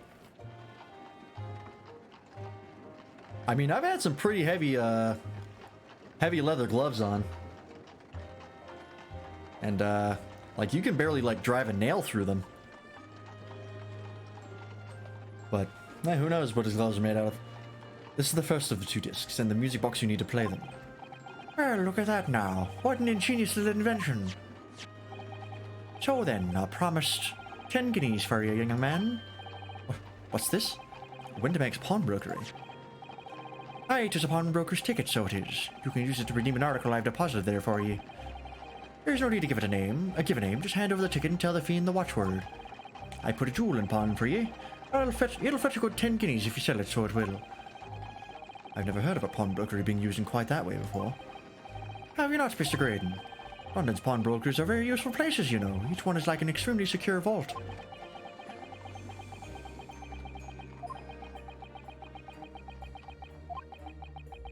Damn. So I knew that if he'd taken steps to hide the disc, it would be in that pawnbrokery somewhere. And that on the night he killed my father, he must have entrusted the ticket to someone. Applause for the end of the game. It's actually going to come in probably overtime. Good lord. Thank God I ended it on Tuesday when I did. Yes, to Gina. I remember now that when we first met you at Windibanks that afternoon 2 days ago, you had a description of Miss Lestrade written down. How did you know who you were looking for? From the trial, that pickpocket's testimony was clearly peculiar. Anyone could see that. I realized immediately that she was another of McGilded's pawns, that he must have threatened her somehow. Yeah, you did get the right answer. I was fairly convinced it would be her who had the ticket. So I started to make some inquiries. I had a strong suspicion the girl would come out of the woodwork on the redemption deadline. It was absolutely right. And yes, sure enough, she did. All I needed to do was wait until the girl went to Windibanks to redeem the articles. But unfortunately, she redeemed only McGilded's overcoat and the one disc that was in its pocket. The all-important music box with the second disc inside was missing, because it had already been forfeited 2 days earlier. But I was unaware of that fact. Had I not been, I could have avoided my nighttime excursion. Meanwhile, as our investigation into the stolen government secrets was progressing, we picked up on the fact that McGilded was involved. Inspector, you've recovered fast.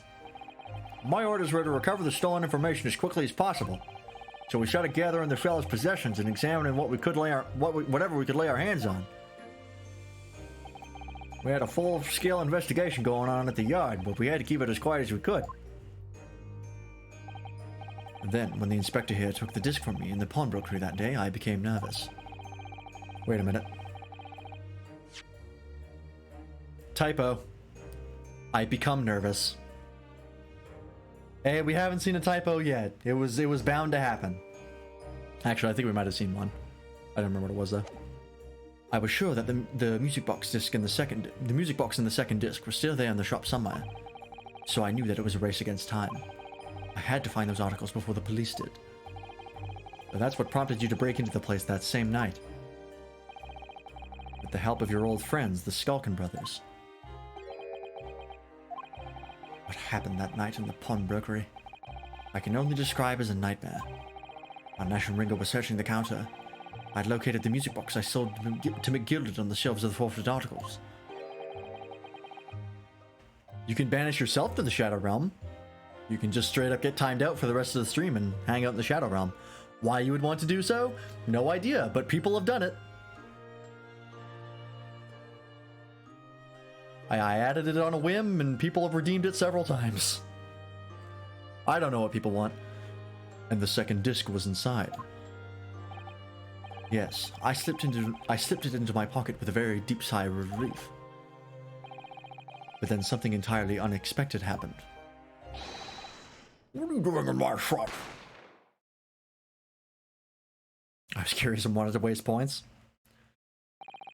I've seen people, basically go out for the night by banishing themselves to the Shadow Realm. Giant Sprout used to do that all the time. A gunshot rang out in the shop, and I felt a sharp pain in my left arm. The broker fired his gun, and the bullet pierced your limb. Hey, Giant Sprout, heard your name? There he goes. Looks like you're going to the Shadow Realm. Medium_Sprout. See? Fucking... I don't know how people think. They just do what they do, as you can see. Yes, exactly. But unfortunately, I decided to bring my own gun with me that night, just in case.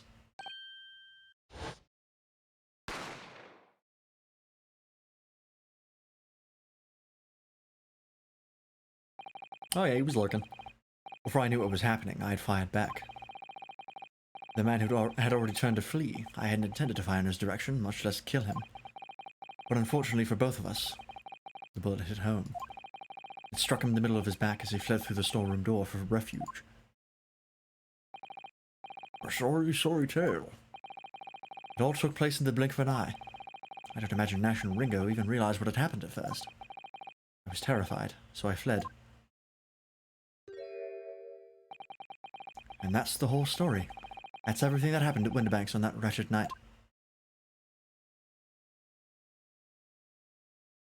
God damn.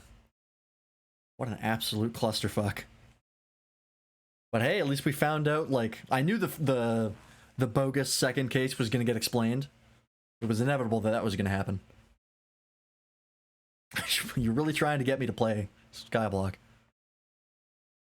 Trust me, I'll let you know when I want to play Minecraft again. Earlier, you called McGilded a monster. A man who used his wealth and influence to distort the facts and escape justice for the crime of murder. What tragic irony. For what you have done is exactly the same.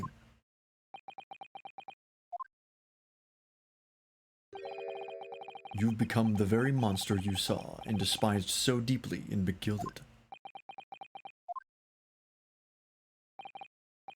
Yes, I think I have.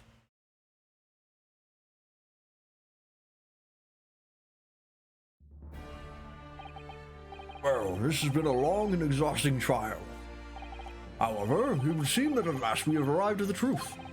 Inspector Gregson, what of Mr. Ashley Graydon? He's been restrained, my lord, and is being escorted to the yard. He'll be charged with the murder of Mr. Winterbank and the stealing of government secrets. Very good. And you, Inspector. Regrettably, you will have to face charges yourself. Yes, my lord, of course. It transpires that you were complicit in helping a criminal escape justice. That fact remains, whether or not you are doing so in the line of duty. I waste 2k on the Shadow Arm and you can waste 2k on the a lot of damage and nays and all this fucking nightmare. Hey, people want to go out with a bang. As Medium Sprout has already shown. The crime is a serious one, Inspector, and inexcusable. Now to the friend of Miss Gina Lestrade. Oh, yeah? It is time for the final adjudication. Is the jury ready, Mr. Foreman? Yes, sir. Get into the squadron standing by, sir. This is really it now. The last push, the final call, the finishing whistle.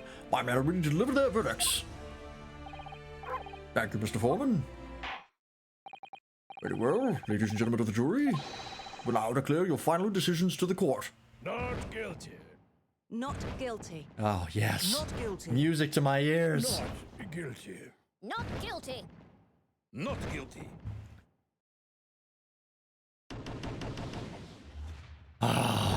God, we did, like, the last hour of that trial with everyone declaring guilty.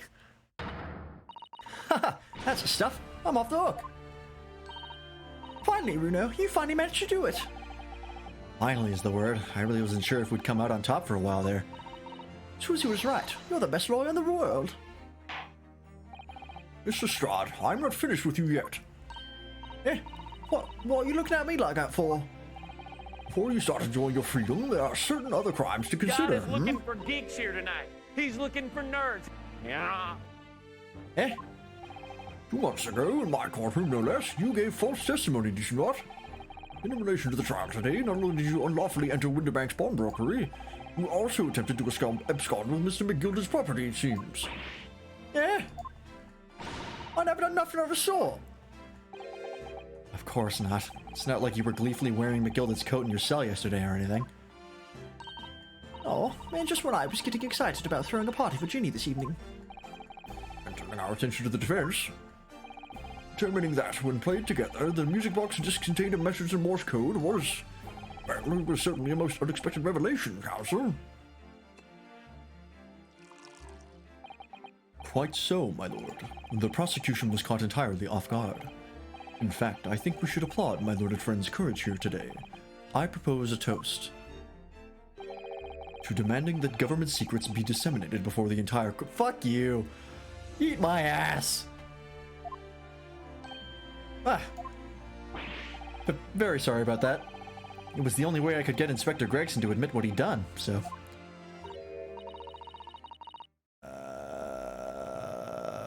who's this? If I may say something on that point. Isn't that? Oh, it's her. It's about the sounds produced by the... nope. It's about the sounds produced by the music box before. I do wonder if that was really Morse code at all. What? What are you saying, madam? Oh, well, it's just that I'm really rather fanatical when it comes to Morse code, you see. So much so that the whole world seems to be covered in dots and dashes to me, in fact. Yes, madam, not at the level of obsession, one feels. But I must say that in my opinion, the sounds produced by those two discs were nothing more than that. A meaningless series of two different tones. What? Can that really be? It wasn't Morse code after all? My lord, the defense would like to listen to the music box again. Aye, aye, for a nut. How many times do I have to tell you? Those discs contain ministerial secrets, sunshine. This courtroom is not an appropriate forum to discuss the nature of the government communications. We know McGilded conspired to trade national secrets with our enemies, secrets acquired from Mr. Graydon. Now that the man has admitted to his crimes, we have no need to pursue the matter further. But it's really going to bother me. Mr. Stroud, Yeah, my lord? that which you have seen today here in this courtroom has been extremely disturbing. Falsified evidence, intimidation, perjury, a grim catalogue of depravity. An appalling experience to befall any child. Come on, ain't nothing I don't see most days in my back slums. I beg your pardon? If you're weak, you pay for it. That's just how life goes. Gina. Well, look, I reckon I've worked something out today. The world ain't fair, but if you want it to change, you gotta start at home. You gotta change how you are yourself. Searching for the real discs? Maybe. Oh, that's a very laudable lesson, I would say. I eagerly look forward to the board again, Mr. Stroud, never gracing my courtroom with a presence again. Now, with regard to the murder of Mr. Pop Winterbank, proprietor of a pawnbrokery business on Baker Street, I hereby declare the defendant, Miss Gina Lestrade.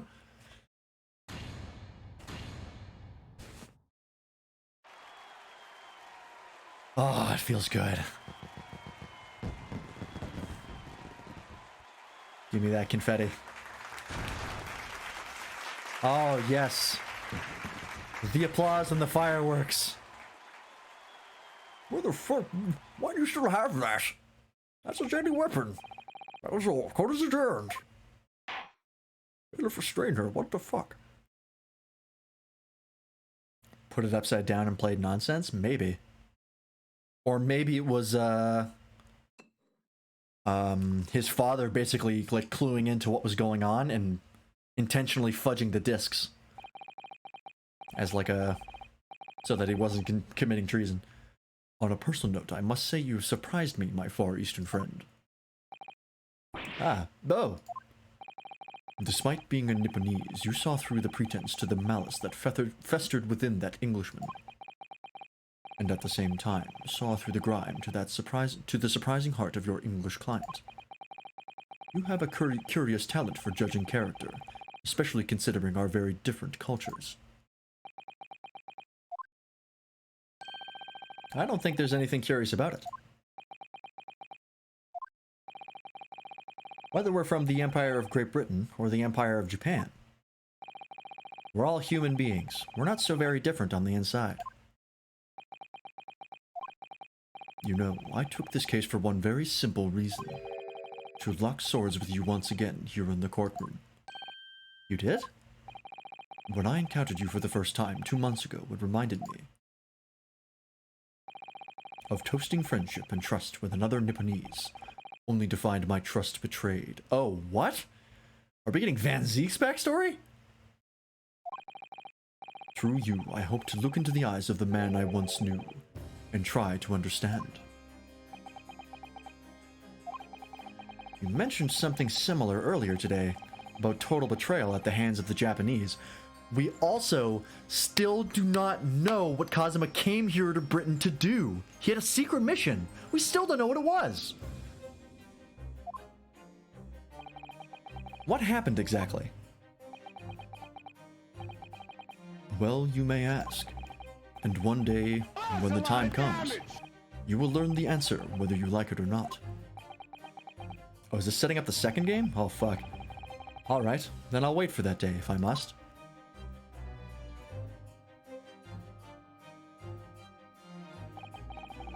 Coming to be known as the Reaper of the Bailey, in my retirement from service 5 years ago, it gives me cause to wonder if our meeting has some deeper purpose. Why? So, farewell, my learned Nipponese fellow. Until we meet again.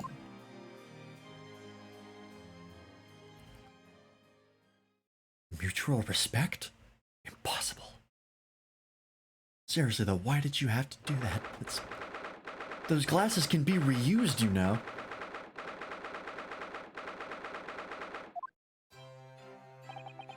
It's done. It's over at last. But where's Iris disappeared to? Ah. Congratulations, Gina. I knew it all along. I knew that you were innocent. Well, hear what you said, Mr. Naruto. You believed in me, right up to the end. It was always your name. What's odd about it? I told you I had faith in you, didn't I? No one ever has before, see? Kept a promise, I mean. Properly. That's awful. I figured something out today. All my life, growing up in the slums, I never trusted no one. That's just because I've been scared of being stabbed in the back. I mean, the more you trust someone, the more it hurts when they let you down. Yes, I think I can understand that. After all, I had a taste of it in that trial 2 months ago. I chose to trust someone and paid for it. That betrayal left a big scar. You know though, Gina, I worked something out quite recently too. Trusting in someone else is really an exercise in learning to trust yourself. And when your gut tells you it's the right thing to do, and your trust is rewarded, there's no better feeling in the world. I think I have you to thank for reminding me of that valuable lesson. Oh, well, if you say so. Don't make a fat lot of sense to me, though. I'm trying to say that putting my faith in you, Gina, has been a real pleasure. Cry out loud, pack it in! Well, I suppose. Sort of feel the same way. I mean, sometimes trusting someone else is, you know, alright. Thanks. This is the way I see it, Ryunosuke. A defense lawyer is only as good as his faith in his client. And that comes down to how much faith he has in himself. After this experience, I'm starting to feel like I understand what you mean.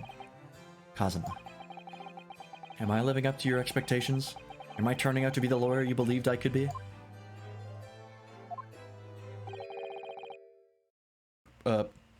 Pardon the interruption. Hate to interrupt your second flashback.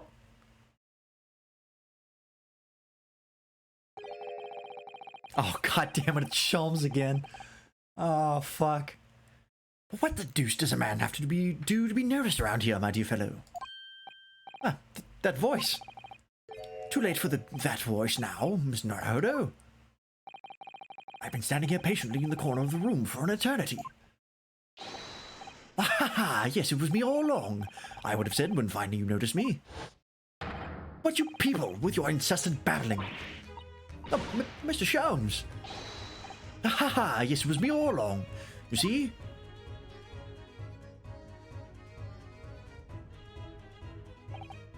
I'd assumed you'd been taken back to the hospital, to be honest. Indeed I was, but I managed to escape again. Oh. I happen to be aware of one or two foibles of the doctor who was attending to me. I merely made my knowledge of them known to the man, and he happily issued me with a leave of absence. How very above board. But enough of my adventures. That was a fine victory, Mr. Naruhodo. Your tireless efforts justly rewarded, I feel. Congratulations are in order. As a close friend, I tip my hat at you. Oh, thank you. Some great detective you are. Great at being cold as ice, maybe. Oh my god, yeah, you did butcher that. Good lord. Mental hospital patient, yeah. Have I irked you in some way, Mr. Strahd? Oh, you've been having a snooze in your nice soft bed. Some of us have been fighting for our lives. Ah, well, that bullet did cause me to lose a substantial amount of blood, it's true. So I have indeed been feeling somewhat cold. Not perhaps as cold as ice, but, well, have a feel. Could you take your hands off my neck, please, Mr. Shums? Ah, in some way, I suppose. Congratulations are in order for you too, Mr. Strahd. What's that supposed to mean? Why so half-hearted? Well, naturally, it isn't my intention to alarm you, but Excuse me. an acquittal in a trial with a particular prosecutor is perhaps a little precarious. Well done, Mr. Shums. Not alarming in the slightest. Oh, Reaper, you mean? So anyone who's found not guilty in a trial he was working on ends up dead anyway, is that it? The very point I was trying to make. And as exemplified by the fate of Mr. Gilded, in fact. Ah, but of course, I pay no attention to such irrational drivel myself. Yeah, well, don't bother me. Oh, really?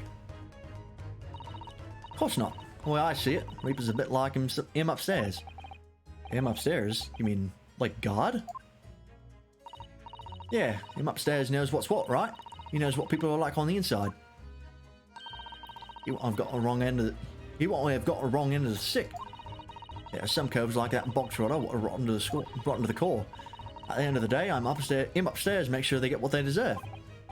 I suppose that's one way of looking at it. Divine justice is one thing, though. The Reaper taking matters into his own hands and claiming lives is another.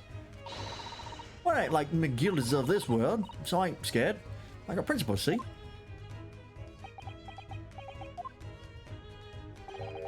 A trait in you which is to be admired, Mr. Strahd. Boy, just give her a rest, alright? As I was saying, congratulations are in order. The news of your acquittal was very welcome news to me indeed. Let me express my heartfelt congratulations, Gina. Well, There you are. Hurley, how long have you been here? Honestly, I went to the main entrance especially to meet you there. Ah, Iris, my dear, I do apologize. But wait until I tell you what happened. This pair made utter fools of themselves. What happened? As you know, I have a penchant for disguise. I was hiding in this room just as a bailiff. But these dolts didn't notice my presence at all. They had no idea. Can you imagine, Iris? Would you credit it? I'm not sure, really. I beg your pardon? I'm sorry, Hurley, but you just don't have the weighty presence you seem to think you have. In fact, you really ought to be careful about that.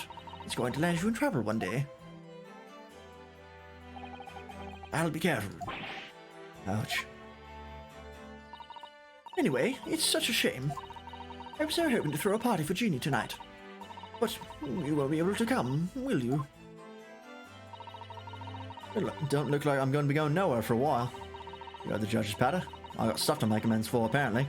All them offences. What was it again? Breaking and entering, taking the box out of stuff what was in the lug, blah blah blah.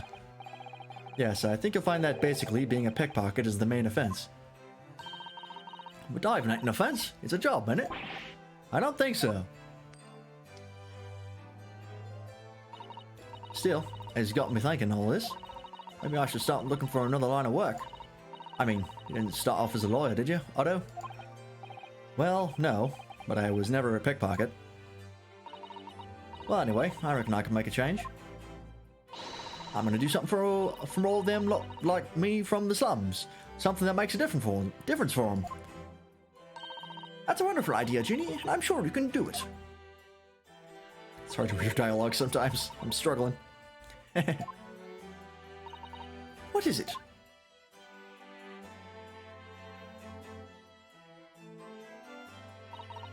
Nothing. Miss Gina Lestrade. The Persian carriage has arrived, ma'am. Come with me to the rear gate at once. Right. Well, looks like I'm off then. Yes. Goodbye, Gina. And good luck.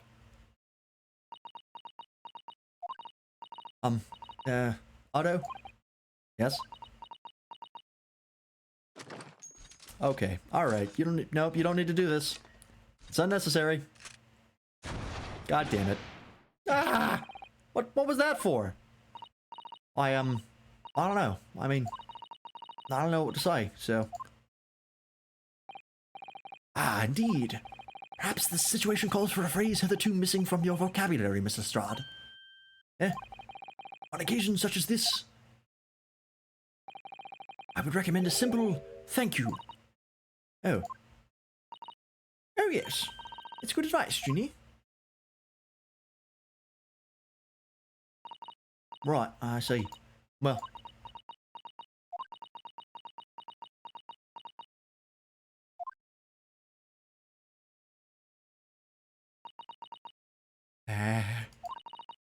Thanks, Otto. Ah. Thanks for everything, what you've done. For believing in me. Not at all. In fact, that should be my line. Thank you, Gina. Doesn't it just bring a tear to your eye? Still don't know what the deal with the Hand of the Baskervilles was, also. God, there's still a lot of open threads. Jesus. Well, there she goes. I wonder if I'll ever see her again. Well, well, quite the indomitable pickpurse. Oh, I nearly forgot. I bought a paper outside. It's a special edition, and this trial is all over the front page. Pickpockets to innocence proven. Isn't it wonderful? Should have shown it to Gina, Iris. She would have been thrilled. Oh no, how silly of me. Ah, but anyway, would you like the good news or the bad news? Not again. Well, what do you say, Bruno? Hurley? As usual, I think I'd rather get the bad news out of the way first. Absolutely not. I have no intention of listening to anything but good news. And there you have it. How people answer that question says a lot about them, doesn't it? Let's not go there. Alright then, maybe let's start with the good news this time. The rain has finally stopped. It was a record level of rainfall, apparently. Well, that is good news indeed. We can journey back in greater comfort. Alright then, what's the bad news? The huge storm has left the seas very choppy. The channel in particular is awful, so sailings out of Dover have been delayed by a day or more. Wait, Dover?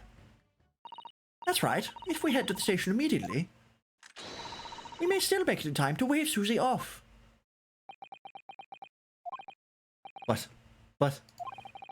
There won't be a train, surely. We couldn't be that lucky. What do you think I am, Mr. Norohodo? Just ride me. Get on my back. I'll make it there in time. Mr. Jones? I rushed to Victoria Station earlier and made arrangements for a special express. If we hurry now, we shall be there in time for dinner. And I know of a fine restaurant that serves the most delicious baked sole. I don't. The great detective does it again. Indeed he does. I happen to be aware of a number of the rail transport director's foibles. What? I merely made my knowledge of them known to the man, and he happily led on the locomotive. Elementary. Just an idea, but it might be wise to stop manipulating people that way. What are we waiting for, then? To London, Victoria? Oh, we gotta see Susato. If she hadn't done what she did, I would have been fucked in this trial. 18th of April, 5:32 a.m. Port of Dover, Quayside. That took somewhat longer than I'd anticipated. Susie's boat must be about to leave now.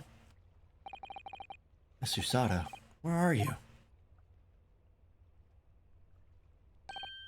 Over there, look! This looks like she's reading something.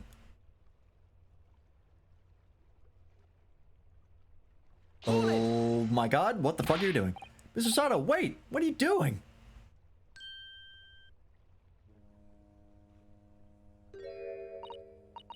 Mr. Naruhodo, what are you doing here? We came as soon as we could after the trial. I mean, we heard that sailings were being delayed due to the bad weather, you see. Oh, hi. I see. Then tell me, how did Gina's trial go? It went well. She was acquitted.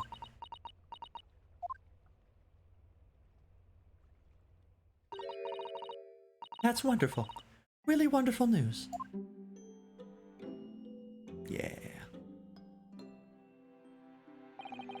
The book you were about to throw into the sea. It was your Encyclopedia of British Law, wasn't it? Oh dear, I was hoping you hadn't seen that. I'm not worthy of practicing law in any way now. So I was saying my final farewell. You were saying goodbye to law. You? Susato-san? Would I be correct in assuming it's because of the people, Miss Susato? I deliberately altered the scene of the crime, and then I tried to hide the fact. What I did is utterly unforgivable. That reminds me. How did you even come to have this, Susie?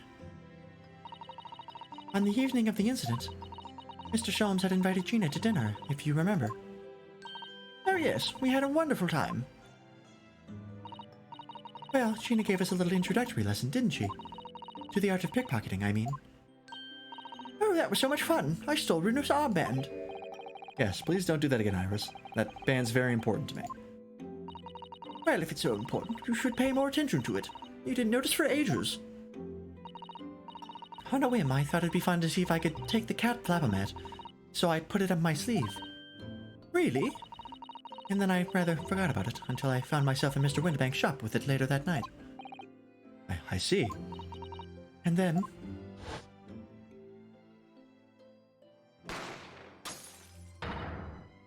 Ah, Mr. Sholmes! Mr. Sholmes! Meeting Miss Naruto, right. Blah, blah, blah, blah, flashback. After Mr. Naruhodo had left the shop, I started to think. That door started to play on my mind. The storeroom door, you mean? Yes, if Gina was anywhere in the shop, I realized it could only be behind that door. And at that moment, the little device that I had up my sleeve sprang to mind.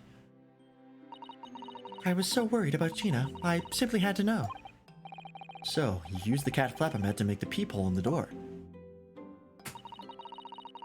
As captured in photographic print of the shop. By one of Hurley's red-handed recorders. Indeed, it was of the first importance at that point. Precisely when the peephole was made, that information would prove to be Mr. Naruhodo's greatest weapon. Though naturally, without proof, it would have amounted to nothing. But when I looked through the hole in the door, the sight that met my eyes made my blood run cold.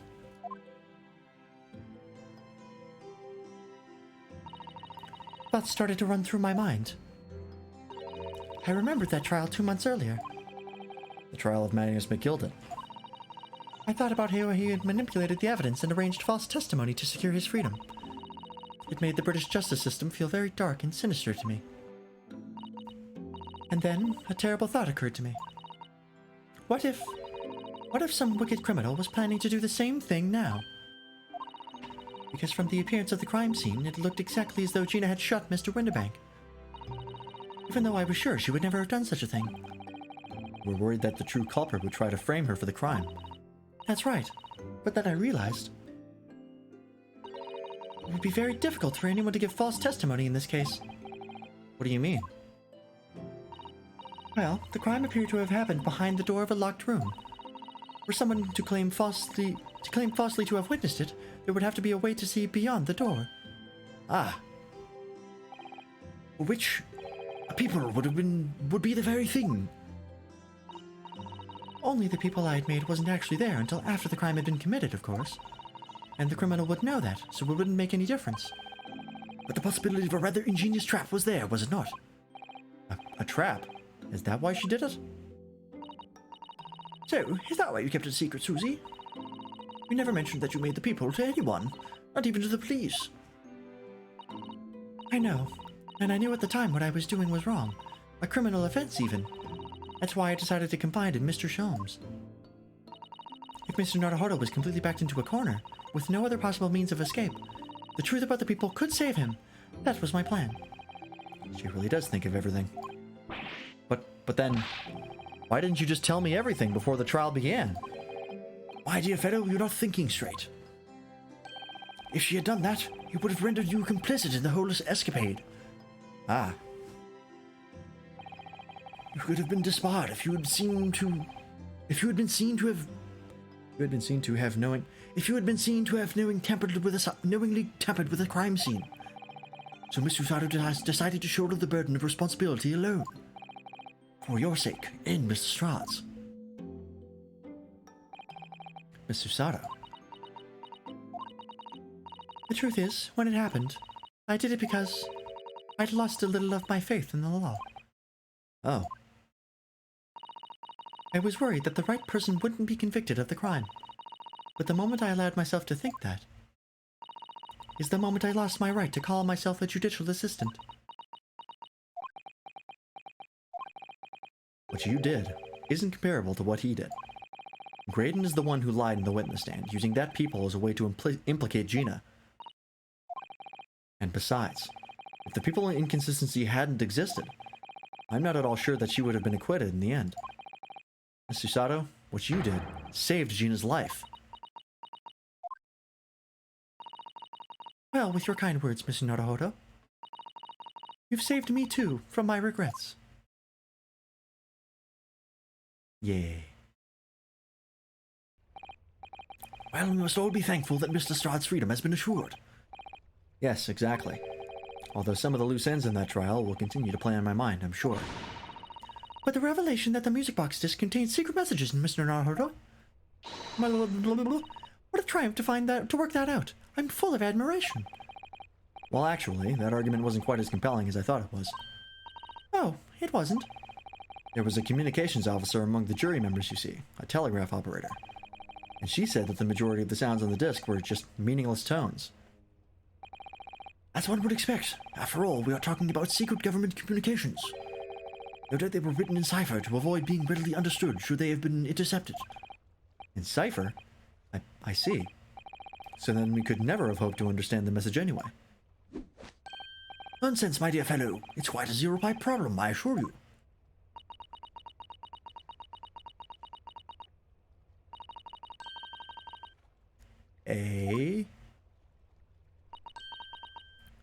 Sogi? What? Well, that can't be a real word, can it? How fun. Wait, Iris, what did you just say? What the fuck is happening? Oh, I just said Sogi. Does that word mean something to you? Means something?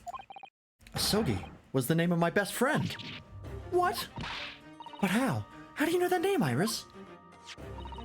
I wrote it down during the trial before, when the message was playing on the music box. I transcribed it on the fly. She really is a genius. I thought the message wouldn't be written out in plain Morse code, so I tried various ways to interpret it. But whatever I tried, the words just didn't seem to make any sense. That is, in English at least. Oh. It suddenly occurred to me, you see. There's more than one Morse code, not just the English variety. Various countries around the world have altered and added to Morse code in order to use it in their own languages. I don't believe it. Are you saying... That's right. I've only actually seen a chart of Japanese Morse code once before. But I think it's based on the Iroha pentagram, was it? Isn't it? You mean to say that in Japanese Morse code the message says Asogi? Yes, I think so. I'm sorry, but I don't remember all of the Japanese Morse code. Iris, would you let me see that? Miss Usado, do you know it? Do you know Japanese Morse code? Yes, I spent some time studying it. Because I'm quite sure Morse code will become ever more important for international communications. Then might I recommend, my dear madam, that you focus your efforts on the English version. Be that as it may, Iris, show me the message, please. Of course. What is happening?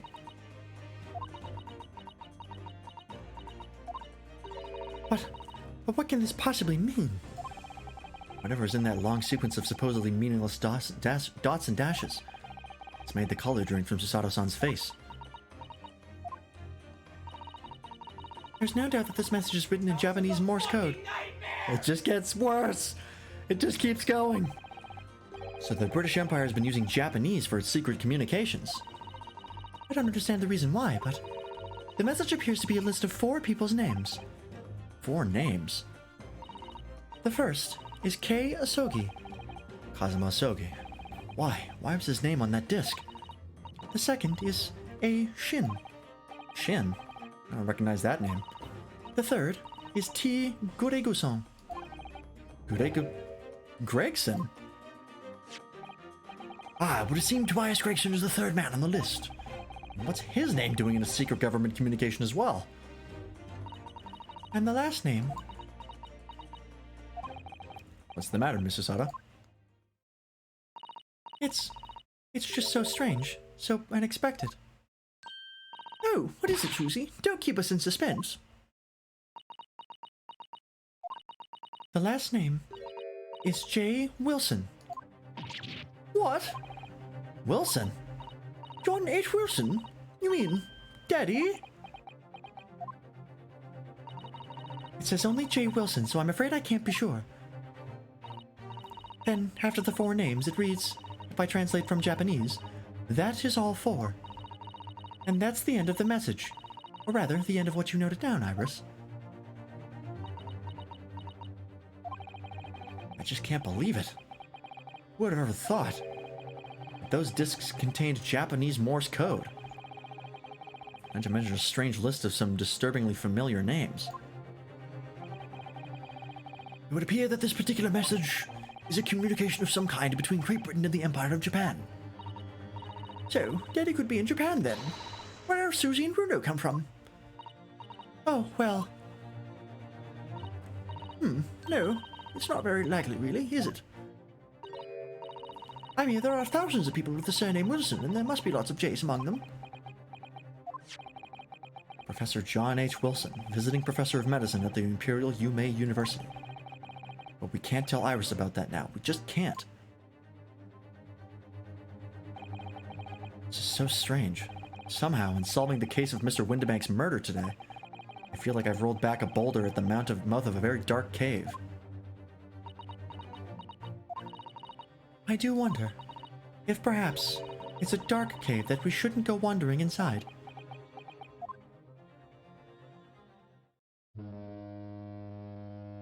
Oh. I'm glad that you gave me the subtitle. I wasn't sure what that was. Oh dear, the ship is going to set sail soon. Yes, seems so. I'll sail on that steamship first to the port of Dunkirk in France. Then I'll change onto a larger passenger vessel bound for Japan. You're really going then, Susie? We wish you a safe passage, Miss Susato. Thank you so much. I wish all of you the very best. Miss Susato, I'd hoped to have you always at my side, to guide me and support me. That's a fucking marriage proposal, buddy. Mr. Naruhodo. Please, come back soon. As far as I'm concerned, you really are the very best judicial assistant in the world. I'm quite sure. I'll be back before you know it. Really, Susie? Oh, now don't forget, Iris. I made you a promise I've yet to fulfill. A promise? About your manuscript. Ah. Oh yes, the Hound of the Baskervilles. Well, I'll be waiting for you then, Susie. Definitely, Iris. Did I miss a... Hang on. Wait for a second. A promise is a promise. I clicked too fast. Mr. Naruhodo. Yes? Do you remember the first time we met? Yes, of course. On the SS Bodio when I was dragged out from that wardrobe, still half asleep. If I remember rightly, you threw me halfway across the cabin with the Susato takedown. You know very well that I'm talking about after that. It's strange, but being thrown together as we were in that case, I somehow felt straight away that you were the perfect person to continue Kazuma-sama's great legacy. Susato. And my instincts were right. I really want to believe. No, I'm sure that I'll be back soon. Farewell until then. So many mysteries still unsolved.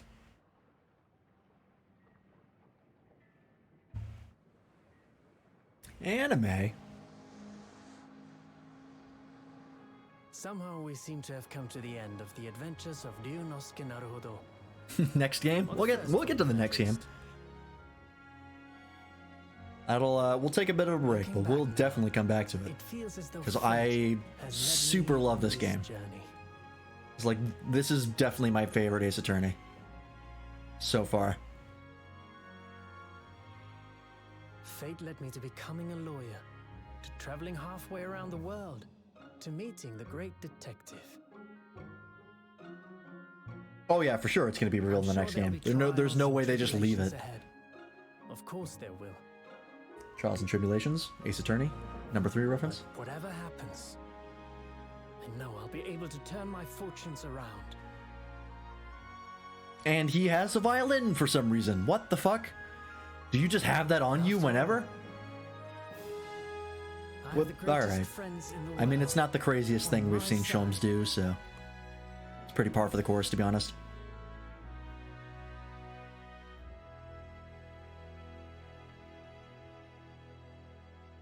God is looking for geeks here tonight. He's looking for nerds. Yeah. Oh, it's not done? Ah, yes, Mr. Naruhodo. Yes, Mr. Sholmes? I have some rather awkward news. The railway company has decided to sue over the Special Express train, apparently. Huh? Oh, of course it's gotta end like this. Every Ace Attorney does. It caused such a commotion on the line, all the other trains had to wait at stations. But really, we would never have made it to Dover in time otherwise.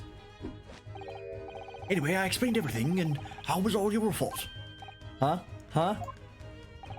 I believe a formal complaint should be delivered to your office tomorrow.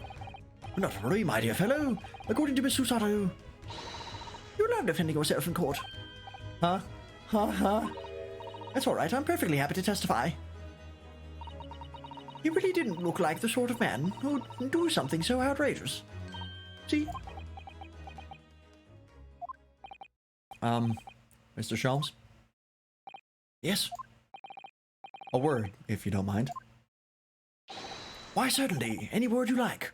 Bellow it out, my dear fellow. Oh, yes. I love Bruno's words, and I know just the one he'll use here. Then, I really must say... Objection! Yeah! Classic Ace Attorney. Immediately adds. Hell yeah. That was awesome. Shu Takami, you goddamn... Or, not Takumi. Not Takami. I can't read. Shu Takumi, you absolute fucking madman. What a wonderful thing. Oh, right. In the following weeks, hundreds of music boxes arrived at Baker Street from all over Europe. Something was afoot, though it's transpired I ordered them all myself. So I advertised them for sale with used by Mr. Sholmes to solve an important case. And the money I've earned, consulting detective work pays a pittance by comparison. Takumi, yes. Kazuya Nuri. We'll watch the cutscenes. It's our duty as people who played the game. I haven't slept a week. This manuscript is due tomorrow now. When I'm this busy, Hurley usually cooks me breakfast. Well, cooks is an overstatement. Or some dry toast and insipid coffee. I do miss Susie and her lovely Japanese breakfasts. What do Japanese people have for breakfast? What is the traditional Japanese breakfast? I have no idea. Oh, God. Witness, your testimony is riddled with contradictions. Exactly. Waiting to wear Koban coins hide under rare stakes themselves. Well, I don't know, sir. Knows his father was an innocent man. Who are you calling my son a liar? I don't know what his voice was. Witnesses, my courtroom is no place for your petty arguments. I can fucking dredge that voice back up. Rice and some other shit? That's probably a good guess. Oh god, this guy. Having delivered the Russian dancer to shore in Shanghai, I laid low on the steamship for a while. But last night, I apprehended an extremely suspicious Japanese national on board. I've done nothing wrong. All I did was give Wagahai's offspring refuge in my pocket. The man brings some kittens on board and suddenly he's a hardened criminal. It's not fair. Oh, this is a fucking gauntlet of voices of trying to remember shit. Yeah, we didn't see Hosonaga for, like, most of the game. I thought he was going to be a bigger character, but he just kind of stopped showing up. The scientific investigation will be the gold standard for policing in the new age. I dream of a world governed by the tenets of order and discipline. Like a great clock, in fact, whose hundreds of parts mesh together in perfect unison. Now, if you'll excuse me, I have but 2 minutes and 37 seconds until my next appointment. Oh yeah, the Strongheart voice and the Baron Van Zeek's voice, or Barrick Van Zeek, sorry, almost identical. Light Ranch magazine is out, and I'm in it again. Whenever I say that one line she wrote now, I get a standing ovation. Want to hear it? Oof. Not bad, I suppose, for an amateur.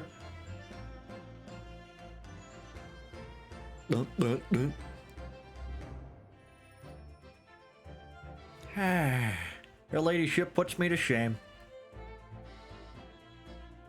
Yeah, I realized I fucked up when Strongheart showed up, and I was like, oh, another character that should have a deep voice. And I gave my deepest voice to Van Zeek's. Shit. How is he still an officer? Great question. Visiting the old girl on a daily basis, of course. 20 miles to about. I say, battling with those bally stairs every day is done wonders for the dicky pay. What? Managing rather well with the housework, too. Got this maid business taped up, I'd say. Hope the gossiping neighbors don't realize the man of the house is his own maid. Wow.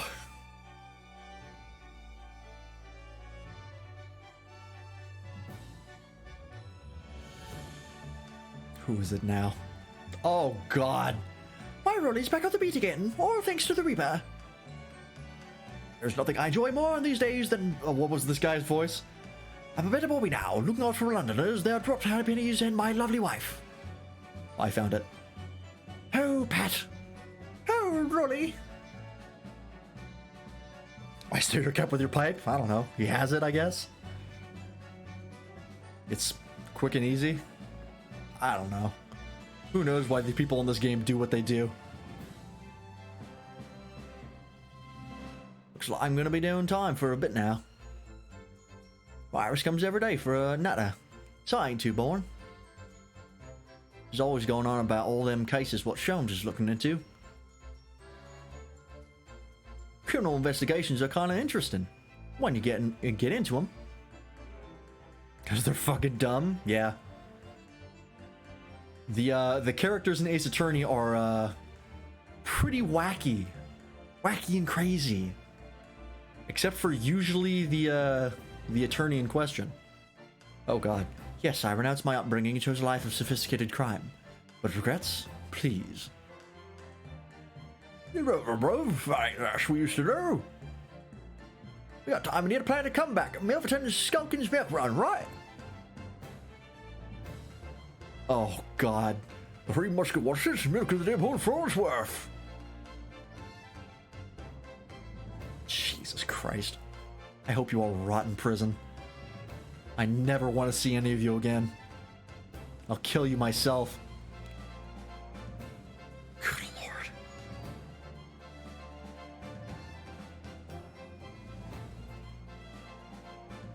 Oh. This past 6 months have been a time I shall remember forevermore. Painful goodbyes and wonderful encounters. I've come to realize that's what life is all about. Lord Horda-san, I promise. Our assistant will return to you one day. But for now, I leave you with many memories and a heartfelt wish that life will treat you well. I really like Susato. She is actually the best assistant in any of these games. By like a long shot. We'll see the two fruits again? God, I hope not. Oh, that's a fun picture.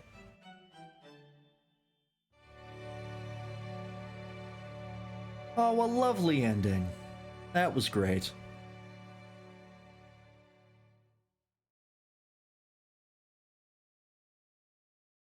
Well, are we gonna drop a save to mark completed data, or... Oh, or not? Oh, is this gonna do the Okami ending thing? It absolutely is. This is literally the ending for Okami. This is the exact sequence. This must be a trope. This must be a reference to something. There's no way they ripped off Okami. Like, this must be done in other things besides Okami. I just don't know about them. Well, what a fantastic game. I honestly had a lot of fun with this. This was a great ride. This was super fun. And there's still so many things that we don't know about. There's so many mysteries. I'm so excited to play the second game and find all that out. I'm not excited enough to jump right into it because I need a break. Voice acting this many characters is rough on me. Something Monster Hunter does? Well, those are made by, I believe they're made by just like the people not affiliated with Monster Hunter. They're like just a bunch of people on YouTube. But I have seen those videos, so I do know what you're talking about.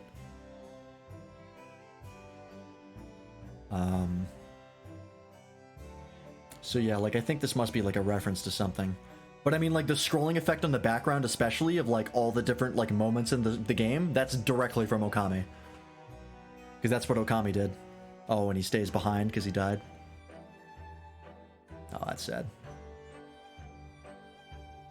Having the scroll background as well, it's all very Okami-esque, so maybe it's a reference, I don't know. People in Japan like Okami, I believe. It's not crazy popular, but it's popular enough. Yeah, like, other games must do this. Who was that girl? That's the girl from the second case. Oh yeah, fuck, I kept calling the McGilded case the second case. That's not, it's the third. Forgot how many cases are in this game. The girl, the blonde hair girl was the perpetrator, I guess, in the second case. Yeah, you missed the first two cases, I believe. Because that was the introduction and death of Kazuma. Fuku.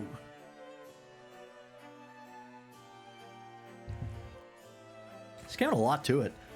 I thought for like a second that it was going to be like shorter than the rest of the games, but I think it came out to about the same time.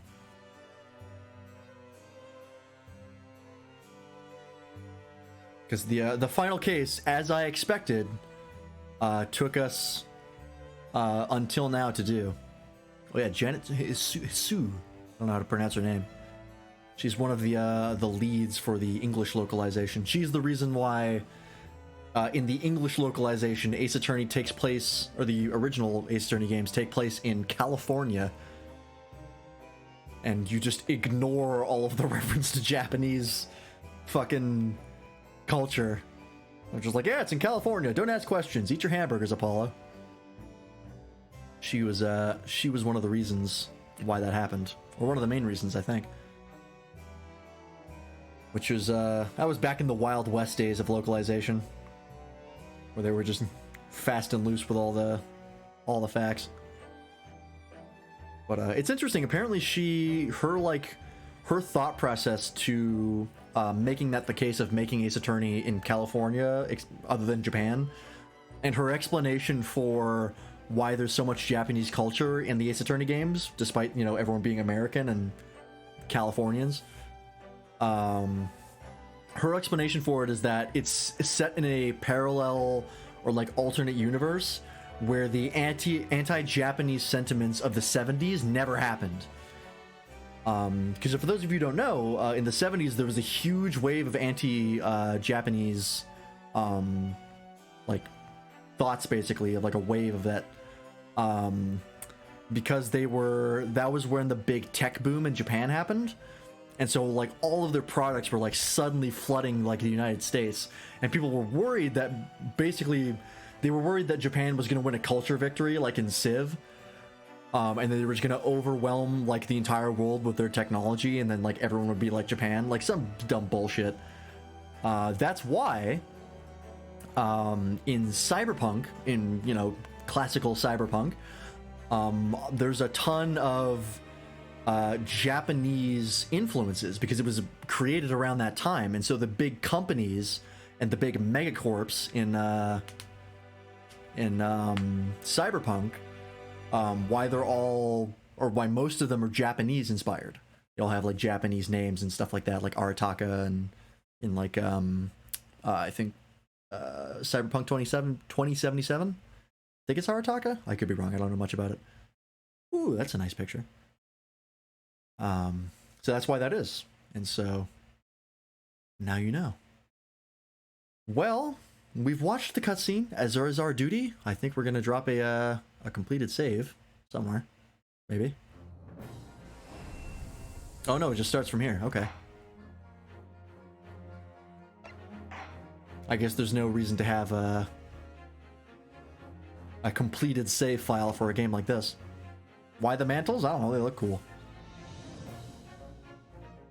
But that's going to be it for us.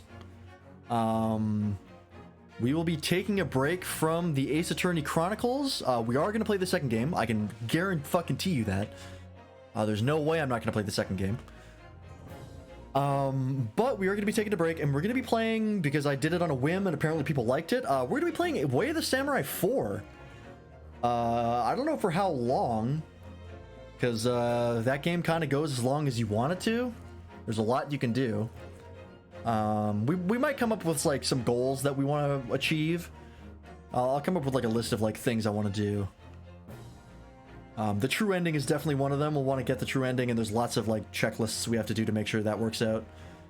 I don't know, we'll see. But it'll be a fun time, because I really enjoy Way of the Samurai 4, and hopefully other people do.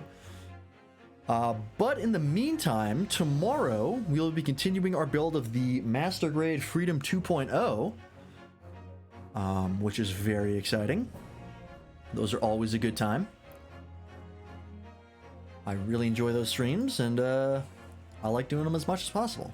Well, not as much as possible, because I don't want to get burnt out on them. But yeah, that'll be tomorrow, same place, same time. And then we will be playing Way of the Samurai 4 on Tuesday. In the meantime, if you want to watch some other folks on Sunday and Monday, go check out Matt and John. They stream... Matt streams on Sunday, and both of them stream on Monday. And of course, if you want stream alerts, want to get in touch with us, or just interact with the community, go ahead and join the Discord. Because that's the best place to do all of those things. We're gonna raid... Who are we gonna raid? Oh boy, there's a lot of cursed options here. We're gonna raid Enemy Pup. Actually, let me check how long they've been online for, because I know sometimes they do pretty short streams. As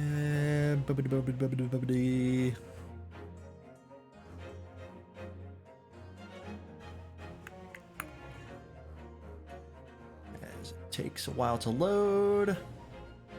2:45. Okay.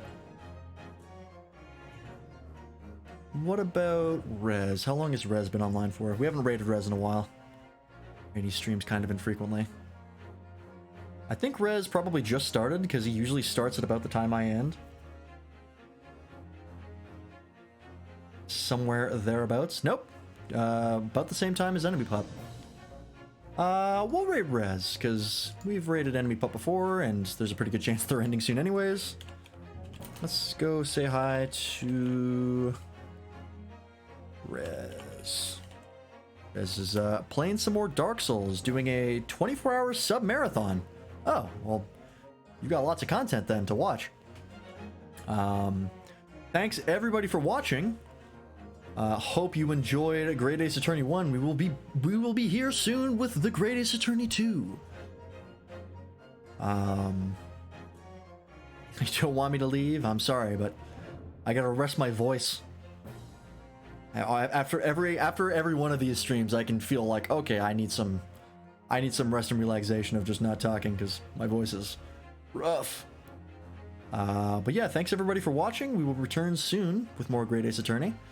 And go say hi to Rez, and we'll see you here tomorrow, hopefully. Bye-bye.